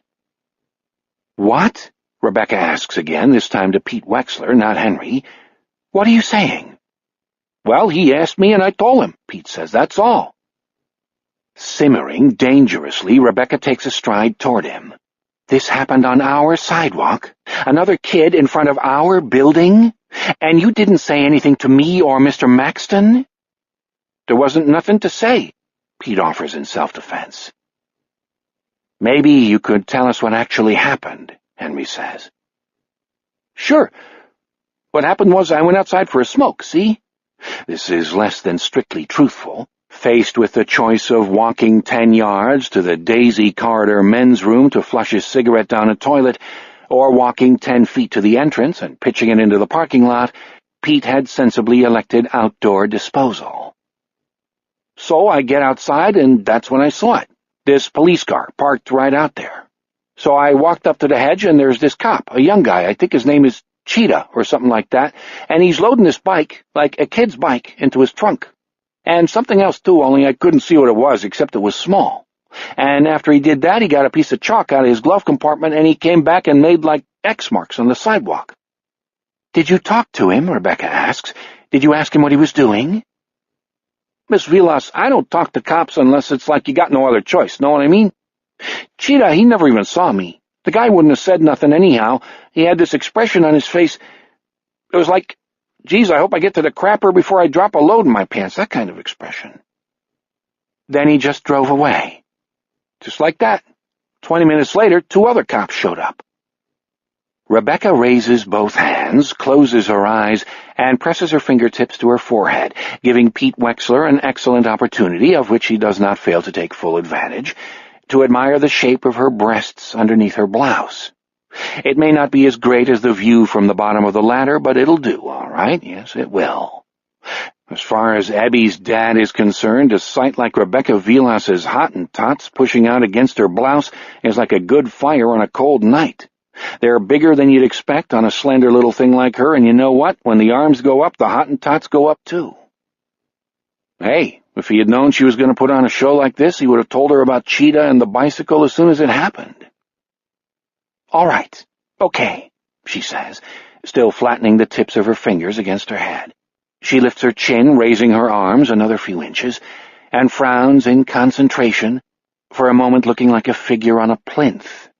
Hooray and hallelujah, Pete thinks. There's a bright side to everything. If another little snot-nose gets grabbed off the sidewalk tomorrow morning, it won't be soon enough for me. Rebecca says, Okay, opens her eyes and lowers her arms. Pete Wexler is staring firmly at a point over her shoulder, his face blank with a false innocence she immediately comprehends. Good God, what a caveman. It's not as bad as I thought. In the first place, all you saw was a policeman picking up a bike. Maybe it was stolen. Maybe some other kid borrowed the bike, dumped it, and ran away. The cop could have been looking for it. Or the kid who owned the bike could have been hit by a car or something. And even if the worst did happen, I don't see any way that it could hurt us. Maxton's isn't responsible for whatever goes on outside the grounds. She turns to Henry, who looks as though he wishes he were 100 miles away. Sorry. I know that sounded awfully cold. I'm as distressed about this fisherman business as everyone else. What with those 2 poor kids and the missing girl. We're all so upset we can hardly think straight. But I'd hate to see us dragged into the mess, don't you see? I see perfectly, Henry says, being one of those blind men George Rathbun is always yelling about. Ha! Pete Wexler barks. And you agree with me, don't you? I'm a gentleman. I agree with everybody, Henry says. I agree with Pete that another child may well have been abducted by our local monster. Officer Cheetah, or whatever his name is, sounded too anxious to be just picking up a lost bicycle. And I agree with you that Maxton's cannot be blamed for anything that happened. Good, Rebecca says. Unless, of course, someone here is involved in the murders of these children. But that's impossible, Rebecca says. Most of our male clients can't even remember their own names. A 10-year-old girl could take most of these Phoebes, Pete says. Even the ones who don't have old-timer's disease walk around covered in their own, you know. You're forgetting about the staff, Henry says. Oh, now, Rebecca says, momentarily rendered nearly wordless. Come on, that's a totally irresponsible thing to say. True, it is. But if this goes on, nobody will be above suspicion. That's my point. Pete Wexler feels a sudden chill. If the town clowns start grilling Maxton's residents, his private amusements might come to light. And wouldn't Wendell Green have a field day with that stuff? A gleaming new idea comes to him, and he brings it forth, hoping to impress Miss Vilas. You know what? The cops should talk to that California guy, the big-time detective who nailed that Kinderling asshole 2-3 years ago. He lives around here somewhere, don't he? Someone like that, he's the guy we need on this. The cops here, they're way out of their depth. That guy, he's like a goddamn resource. Odd you should say that, Henry says. I couldn't agree with you more. It is about time Jack Sawyer did his thing. I'll work on him again. You know him? Rebecca asks. Oh, yes, Henry says, that I do. But isn't it about time for me to do my own thing? Soon, they're all still outside. Rebecca leads him down the rest of the corridor and into the common room, where all 3 of them move across to the big platform. Henry's microphone stands beside a table mounted with his speakers and turntable. With unnerving accuracy, Henry says, "A lot of space in here." You can tell that? She asks. Piece of cake, Henry says. "We must be getting close now." "It's right in front of you. Do you need any help?" Henry extends one foot and taps the side of the flat. He glides a hand down the edge of the table, locates the mic stand, says, "Not at the moment, darlin'," and steps neatly up onto the platform. Guided by touch, he moves to the back of the table and locates the turntable. "All is copacetic," he says. "Pete, would you please put the record boxes on the table? The one on top goes here, and the other one right next to it." "What's he like, your friend Jack?" Rebecca asks. "An orphan of the storm, a pussycat, but an extremely difficult pussycat. I have to say he can be a real pain in the bunghole." Crowd noises, a buzz of conversation interlaced with children's voices and songs thumped out on an old upright piano, have been audible through the window since they entered the room. And when Pete has placed the record boxes on the table, he says, "I better get out there, 'cause Chipper's probably looking for me. Gonna be a shitload of cleanup once they come inside." Pete shambles out, rolling the handcart before him. Rebecca asks if there is anything more Henry would like her to do for him. "The overhead lights are on, aren't they? Please turn them off and wait for the first wave to come in. Then switch on the pink spot and prepare to jitterbug your heart out." "You want me to turn off the lights?" "You'll see." Rebecca moves back across to the door, turns off the overhead lights, and does see, just as Henry had promised. A soft, dim illumination from the rank of windows hovers in the air, replacing the former brightness and harshness with a vague, mellow haze, as if the room lay behind a scrim. That pink spotlight is going to look pretty good in here, Rebecca thinks. Outside on the lawn, the pre-dance party wingding is winding down. Lots of old men and women are busily polishing off their strawberry shortcakes and soda pop at the picnic tables, and the piano-playing gent in the Straub boater and red sleeve garters comes to the end of Heart and Soul, ba-bump, ba-bump, ba-ba-bump, bump, bump, no finesse, but plenty of volume, closes the lid of the upright, and stands up to a scattering of applause.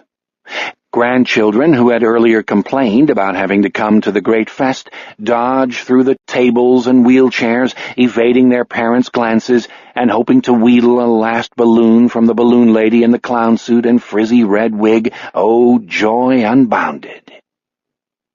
Alice Weathers applauds the piano player, as well she might. 40 years ago he reluctantly absorbed the rudiments of pianism at her hands, just well enough to pick up a few bucks at occasions like this, when not obliged to perform his usual function, that of selling sweatshirts and baseball caps on Chase Street. Charles Burnside, who, having been scrubbed clean by good-hearted Butch Yerxa, decked himself out in an old white shirt and a pair of loose, filthy trousers, stands slightly apart from the throng in the shade of a large oak, not applauding but sneering. The unbuttoned collar of the shirt droops around his ropey neck. Now and then he wipes his mouth or picks his teeth with a ragged thumbnail, but mainly he does not move at all. He looks as though someone plunked him down by the side of a road and drove off. Whenever the careering grandkids swerve near Bernie, they instantly veer away, as if repelled by a force field. Between Alice and Bernie, 3/4 of the residents of Maxton's belly up to the tables, stump around on their walkers, sit beneath the trees, occupy their wheelchairs, hobble here and there, yakking, dozing, chuckling, farting, dabbing at fresh strawberry-colored stains on their clothing, staring at their relatives, staring at their trembling hands, staring at nothing. Half a dozen of the most vacant among them wear conical party hats of hard flat red and hard flat blue, the shades of enforced gaiety. The women from the kitchen have begun to circulate through the tables with big black garbage bags, for soon they must retire to their domain to prepare the evening's great feast of potato salad, mashed potatoes, creamed potatoes, baked beans, jello salad, marshmallow salad, and whipped cream salad, plus, of course, the mighty strawberry shortcake. The undisputed and hereditary sovereign of this realm, Chipper Maxton, whose disposition generally resembles that of a skunk trapped in a muddy hole, has spent the previous 90 minutes ambling about, smiling and shaking hands, and he has had enough. "Pete," he growls, "what the hell took you so long? Start racking up the folding chairs, okay? And help shift these people into the common room. Let's get a goddamn move on here. Wagons west." Pete scurries off, and Chipper claps his hands twice, loudly, then raises his outstretched arms. "Hey, everybody!" he bellows. "Can you truly believe what a gall-darn gorgeous day the good Lord gave us for this beautiful event? Isn't this something?" Half a dozen feeble voices rise in agreement. "Come on, people, you can do better than that. I want to hear it for this wonderful day, this wonderful time we're all having, and for all the wonderful help and assistance given us by our volunteers and staff." A slightly more exuberant clamor rewards his efforts. "All right! Hey, you know what? As George Rathbun would say, even a blind man could see what a great time we're all having. I know I am, and we're not done yet. We got the greatest DJ you ever heard, a fella called Symphonic Stan, the big band man, waiting to put on a great, great show in the Commons Room. Music and dancing right up to the big Strawberry Fest dinner, and we got him cheap, too, but don't tell him I said that. So, friends and family, it's time to say your goodbyes and let your loved ones cut a rug to the golden oldies just like them. Ha ha! Golden oldies, one and all, that's all of us here at Maxton's. Even I'm not as young as I used to be, so I might take a spin across the floor with some lucky lady. Seriously, folks, it's time for us to put on our dancing shoes. Please kiss Dad or Mom, Granddad or Grandma goodbye, and on your way out you may wish to leave a contribution toward our expenses in the basket on top of Ragtime Willie's piano right over here. $10, $5, anything you can spare helps us cover the costs of giving your mom, your dad a bright, bright day. We do it out of love, but half of that love is your love. And in what may seem to us a surprisingly short amount of time, but does not to Chipper Maxton, who understands that very few people wish to linger in an elder care facility any longer than they must, the relatives bestow their final hugs and kisses, round up the exhausted kiddies, and file down the paths and over the grass into the parking lot, along the way a good number depositing bills in the basket atop Ragtime Willie's upright piano. No sooner does this exodus begin than Pete Wexler and Chipper Maxton set about persuading with all the art available to them the oldsters back into the building. Chipper says things like, "Now don't you know how much we all want to see you trip the light fantastic, Mrs. Syverson?" While Pete takes the more direct approach of, "Move along, bud, time to stir your stumps." But both men employ the techniques of subtle and not-so-subtle nudges, pushes, elbow grasping, and wheelchair rolling to get their doddering charges through the door. At her post, Rebecca Vilas watches the residents enter the hazy common room, some of them traveling at a rate a touch too brisk for their own good. Henry Layden stands motionless behind his boxes of LPs. His suit shimmers, his head is merely a dark silhouette before the windows. For once too busy to ogle Rebecca's chest, Pete Wexler moves past with one hand on the elbow of Elmer Jesperson, deposits him 8 feet inside the room, and whirls around to locate Torvald Torvaldsen, Elmer's dearest enemy and fellow inhabitant of D12. Alice Weathers wafts in under her own guidance and folds her hands beneath her chin, waiting for the music to begin. Tall, scrawny, hollow-cheeked, at the center of an empty space that is his alone, Charles Burnside slides through the door and quickly moves a good distance off to the side. When his dead eyes indifferently meet hers, Rebecca shivers. The next pair of eyes to meet hers belong to Chipper, who pushes Flora Flostad's wheelchair as if it held a crate of oranges, and gives her an impatient glare completely at odds with the easy smile on his face. Time is money, you bet, but money is money too. Let's get this show on the road, pronto. The first wave, Henry had told her. Is that what they have here, the first wave? She glances across the room, wondering how to ask, and sees that the question has already been answered, for as soon as she looks up, Henry flashes her the OK sign. Rebecca flips the switch for the pink spot, and nearly everybody in the room, including a number of old parties who had appeared well beyond response of any kind, utters a soft, "Ah." His suit, his shirt, his spats blazing in the cone of light, a transformed Henry Layden glides and dips toward the microphone as a 12-inch LP, seemingly magicked out of the air, twirls like a top on the palm of his right hand. His teeth shine, his sleek hair gleams, the sapphires wink from the bows of his enchanted sunglasses. Henry seems almost to be dancing himself with his sweet, clever, sidestepping glide. Only he is no longer Henry Layden. No way Renee, as George Rathbun likes to roar. The suit, the spats, the slicked-back hair, the shades, even the wondrously effective pink spot are mere stage dressing. The real magic here is Henry, that uniquely malleable creature.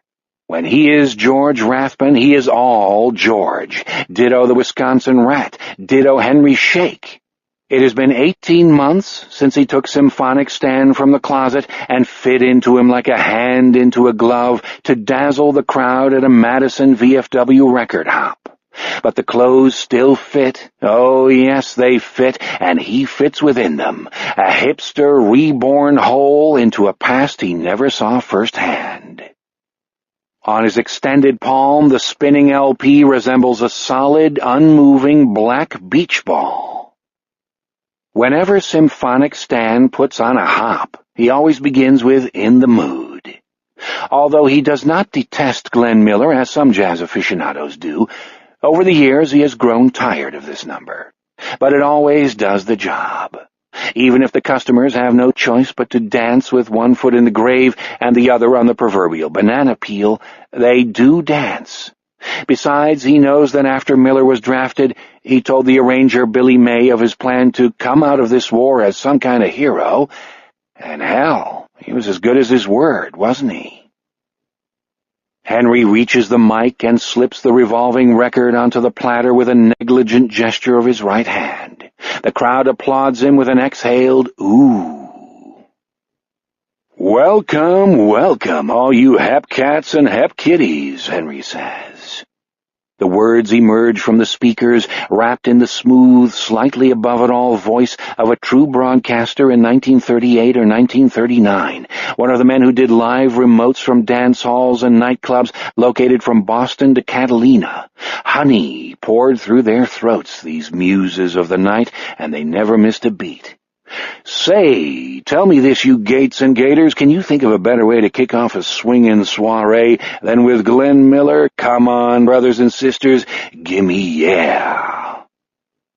From the residents of Maxton's, some of whom are already out on the floor, others wheelchair-bound on its edges in various postures of confusion or vacuity, comes a whispery response, less a party cry than the rustle of an autumn wind through bare branches. Symphonic Stan grins like a shark and holds up his hands as if to still a hopped-up multitude, then twirls and spins like a Savoy ballroom dancer inspired by Chick Webb. His coattails spread like wings, his sparkling feet fly and land and fly again. The moment evaporates, and two black beach balls appear on the DJ's palms, one of them spinning back into its sleeve, the other down to meet the needle. "All righty, all righty, all rooty, you hoppin' hens and boppin' bunnies, here comes the sentimental gentleman, Mr. Tommy Dorsey. So get off your money and grab your honey while vocalist Dick Haymes, the pride of Buenos Aires, Argentina, asks the musical question, how am I to know you? Frank Sinatra hasn't entered the building yet, brethren and sistren, but life is still fine as wine." Rebecca Vilas cannot believe what she is seeing. The guy is getting just about everyone out onto the floor, even some of the wheelchair cases, who are dipping and swirling with the best of them. Dolled up in his exotic, astonishing outfit, Symphonic Stan, Henry Layden, she reminds herself, is corny and breathtaking, absurd and convincing all at once. He's like some kind of time capsule, locked into both his role and what these old people want to hear. He has charmed them back into life, back into whatever youth they had left in them. Unbelievable. No other word will do. People she had written off as shuffling basket cases are blooming right in front of her. As for Symphonic Stan, he's carrying on like an elegant dervish, making her think of words like suave, polished, urbane, unhinged, sexy, graceful, words that do not connect except in him. And that thing he does with the records, how is that possible?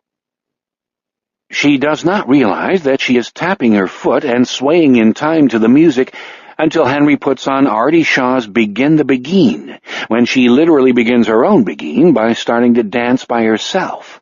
Henry's hap-cat jive dance, the sight of so many white-haired, blue-haired, and bald-headed people gliding around the floor, Alice Weathers beaming happily in the arms of none other than gloomy Torvald Torvaldsen, Ada Meyerhoff and Tom Betcher twirling around each other in their wheelchairs, the sweeping pulse of the music driving everything beneath the molten radiance of Artie Shaw's clarinet. All of these things abruptly, magically coalesce into a vision of earthly beauty that brings tears stinging to her eyes. Smiling, she raises her arms, spins, and finds herself expertly grasped by Tom's twin brother, 86-year-old Hermie Betcher, the retired geography teacher in A17, formerly considered something of a stick, who without a word foxtrots her right out to the middle of the floor. "Shame to see a pretty girl dancing all on her lonesome," Hermie says. "Hermie, I'd follow you anywhere," she tells him. "Let's us get closer to the bandstand," he says. "I want a better look at that hotshot in a fancy suit. They say he's blind as a bat, but I don't believe it." His hand planted firmly at the base of her spine, his hips swerving in time to Artie Shaw, Hermie guides her to within a foot of the platform, where the symphonic one is already doing his trick with a new record as he waits for the last bar of the present one. Rebecca could swear that Stan/Henry not only senses her presence before him, but actually winks at her. But that is truly impossible, isn't it? The symphonic one twirls the Shaw record into its sleeve, the new one onto the platter, and says, "Can you say vout? Can you say solid? Now that we're all limbered up, let's get jumpin' and jivin' with Woody Herman and Wildroot. This tune is dedicated to all you beautiful ladies, especially the lady wearing calyx." Rebecca laughs and says, "Oh, dear." He could smell her perfume. He recognized it. Undaunted by the steamy tempo of Wildroot, Hermie Betcher slides into a backstep, extends his arm, and spins Rebecca around.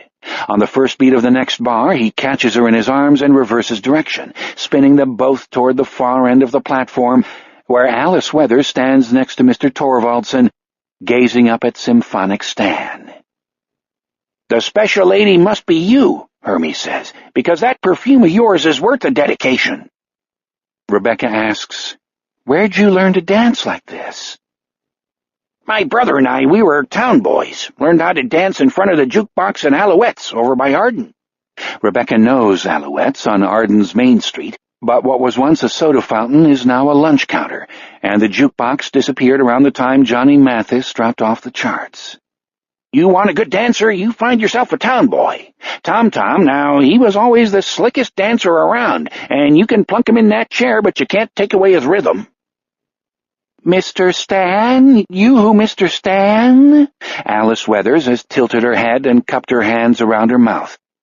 "Do you take requests?" A voice as flat and hard as the sound of two stones grinding together says, "I was here first, old woman." This implacable rudeness brings Rebecca to a halt.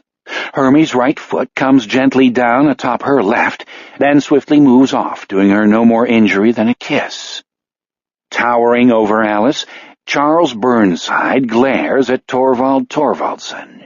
Torvaldsen steps back and tugs at Alice's hand. "Certainly, my dear," says Stan, bending down. Tell me your name and what you'd like to hear." "I am Alice Weathers, and I was here first," Bernie loudly repeats. Rebecca glances at Hermie, who shakes his head and makes a sour face. Town boy or not, he is as intimidated as Mr. Torvaldsen. "Moonglow, please, by Benny Goodman." "It's my turn, you jackass. I want that Woody Herman number called Lady McGowan's Nightmare. That one's good." Hermie leans toward Rebecca's ear. "Nobody likes that fella, but he gets his own way." "Not this time," Rebecca says. "Mr. Burnside, I want you to symphonic stand," silences her with a wave of his hand.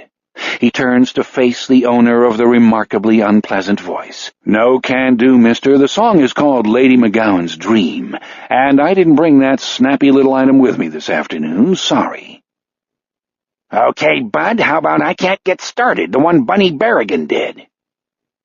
"Oh, I love that," Alice says. "Yes, play I Can't Get Started." "Happy to oblige," Stan says in Henry Layden's normal voice. Without bothering to jive around or spin the records on his hands, he simply exchanges the LP on the turntable for one from the first box. He seems oddly wilted as he steps to the mic and says, "I've flown around the world on a plane. I settled revolutions in Spain. Can't Get Started. Dedicated to the lovely Alice Bluegown and the one who walks by night." "You're no better'n a monkey on a stick," says Bernie. The music begins. Rebecca taps Hermie on the arm and moves up alongside Charles Burnside, for whom she has never felt anything but mild revulsion. Now that she has him in focus, her outrage and disgust cause her to say, "Mr. Burnside, you are going to apologize to Alice and to our guest here. You're a crude, obnoxious bully, and after you apologize, I want you to get back into your room where you belong." Her words have no effect. Burnside's shoulders have slumped. He has a wide, sloppy grin on his face, and he is staring empty-eyed at nothing in particular. He looks too far gone to remember his own name, much less Bunny Berrigan's. In any case, Alice Weathers has danced away, and Symphonic Stan, back at the far end of the platform and out of the pink spot, appears to be deep in thought. The elderly couples sway back and forth on the dance floor. Off to the side, Hermie Betcher pantomimes dancing and quizzes her with a look. "I'm sorry about that," she says to Stan/Henry. "No need to apologize. I Can't Get Started was my wife's favorite record. I've been thinking about her a lot the past few days. Sort of took me by surprise." He runs a hand over his sleek hair and shakes out his arms, visibly getting back into his role. Rebecca decides to leave him alone. In fact, she wants to leave everyone alone for a little while. Signaling regret and the press of duty to Hermie, she makes her way through the crowd and exits the common room. Somehow old Bernie has beaten her to the corridor. He shuffles absently toward Daisy Wing, head drooping, feet scuffing the floor. "Mr. Burnside," she says, "your act may fool everyone else, but I want you to know that it doesn't fool me." Moving by increments, the old man turns around. First one foot shifts, then a knee, the spavined waist, the second foot, finally the cadaverous trunk. The ugly bloom of Bernie's head droops on its thin stalk, offering Rebecca a view of his mottled scalp. His long nose protrudes like a warped rudder. With the same dreadful slowness, his head lifts to reveal muddy eyes and a slack mouth. A flash of sheer vindictiveness rises into the dull eyes, and the dead lips writhe. Frightened, Rebecca takes an instinctive step backward. Bernie's mouth has moved all the way into a horrible grin. Rebecca wants to escape, but anger at having been humiliated by this miserable jerk lets her hold her ground. "Lady McGowan had a bad nightmare," Bernie informs her. He sounds drugged or half asleep. "And Lady Sophie had a nightmare. only hers was worse. He giggles. The king was in his counting house, counting out his honeys. That's what Sophie saw when she fell asleep. His giggling rises in pitch, and he says something that might be Mr. Munching. His lips flap, revealing yellow, irregular teeth, and his sunken face undergoes a subtle change. A new kind of intelligence seems to sharpen his features. Does you know Mr. Munchon? Mr. Munchon and his little friend Gorg. Does you know what happened in Chicago? Stop this right now, Mr. Burnside. Does you know of Fritz Harman, him who was so lovely? They called him the vamp of Hanover. Yes, they did. Everybody has God's nightmares all the time, ha. Oh. Stop talking like that, Rebecca shouts. You're not fooling me.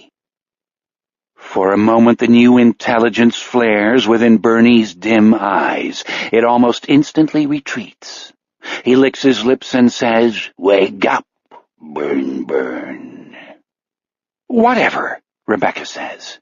"Dinner is downstairs at 7 if you want it. Go take a nap or something, will you?"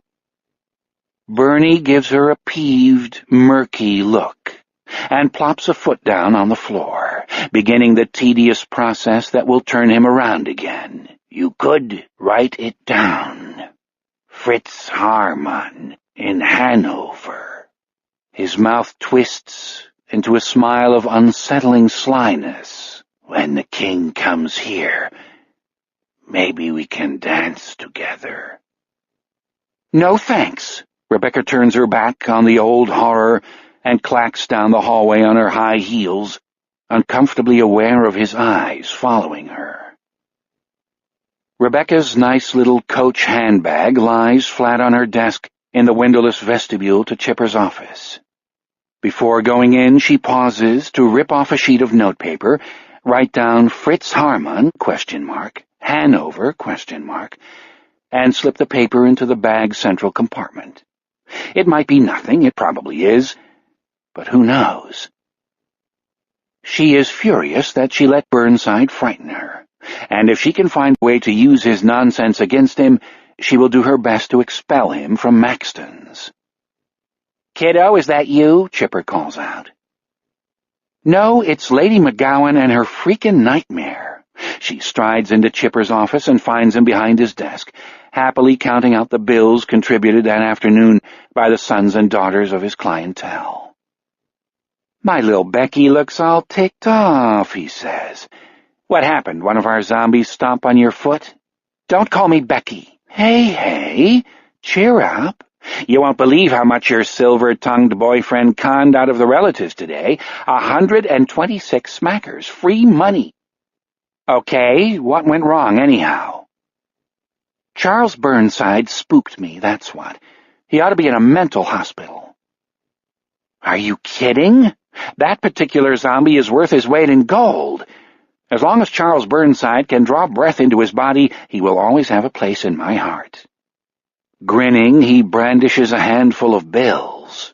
And if you have a place in my heart, honey baby, you'll always have a place at Maxton's. The memory of Burnside saying the king was in his counting house, counting out his honeys, makes her feel unclean.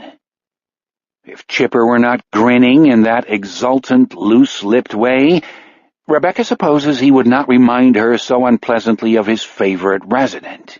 Everybody has God's nightmares all the dime. That wasn't a bad description of the fisherman's French landing. Funny, you wouldn't think old Bernie would take more notice of those murders than Chipper. Rebecca had never heard him mention the fisherman's crimes, apart from the time he groused that he would not be able to tell anyone he was going fishing until Dale Gilbertson finally got off his big fat butt, and what kind of crappy deal was that?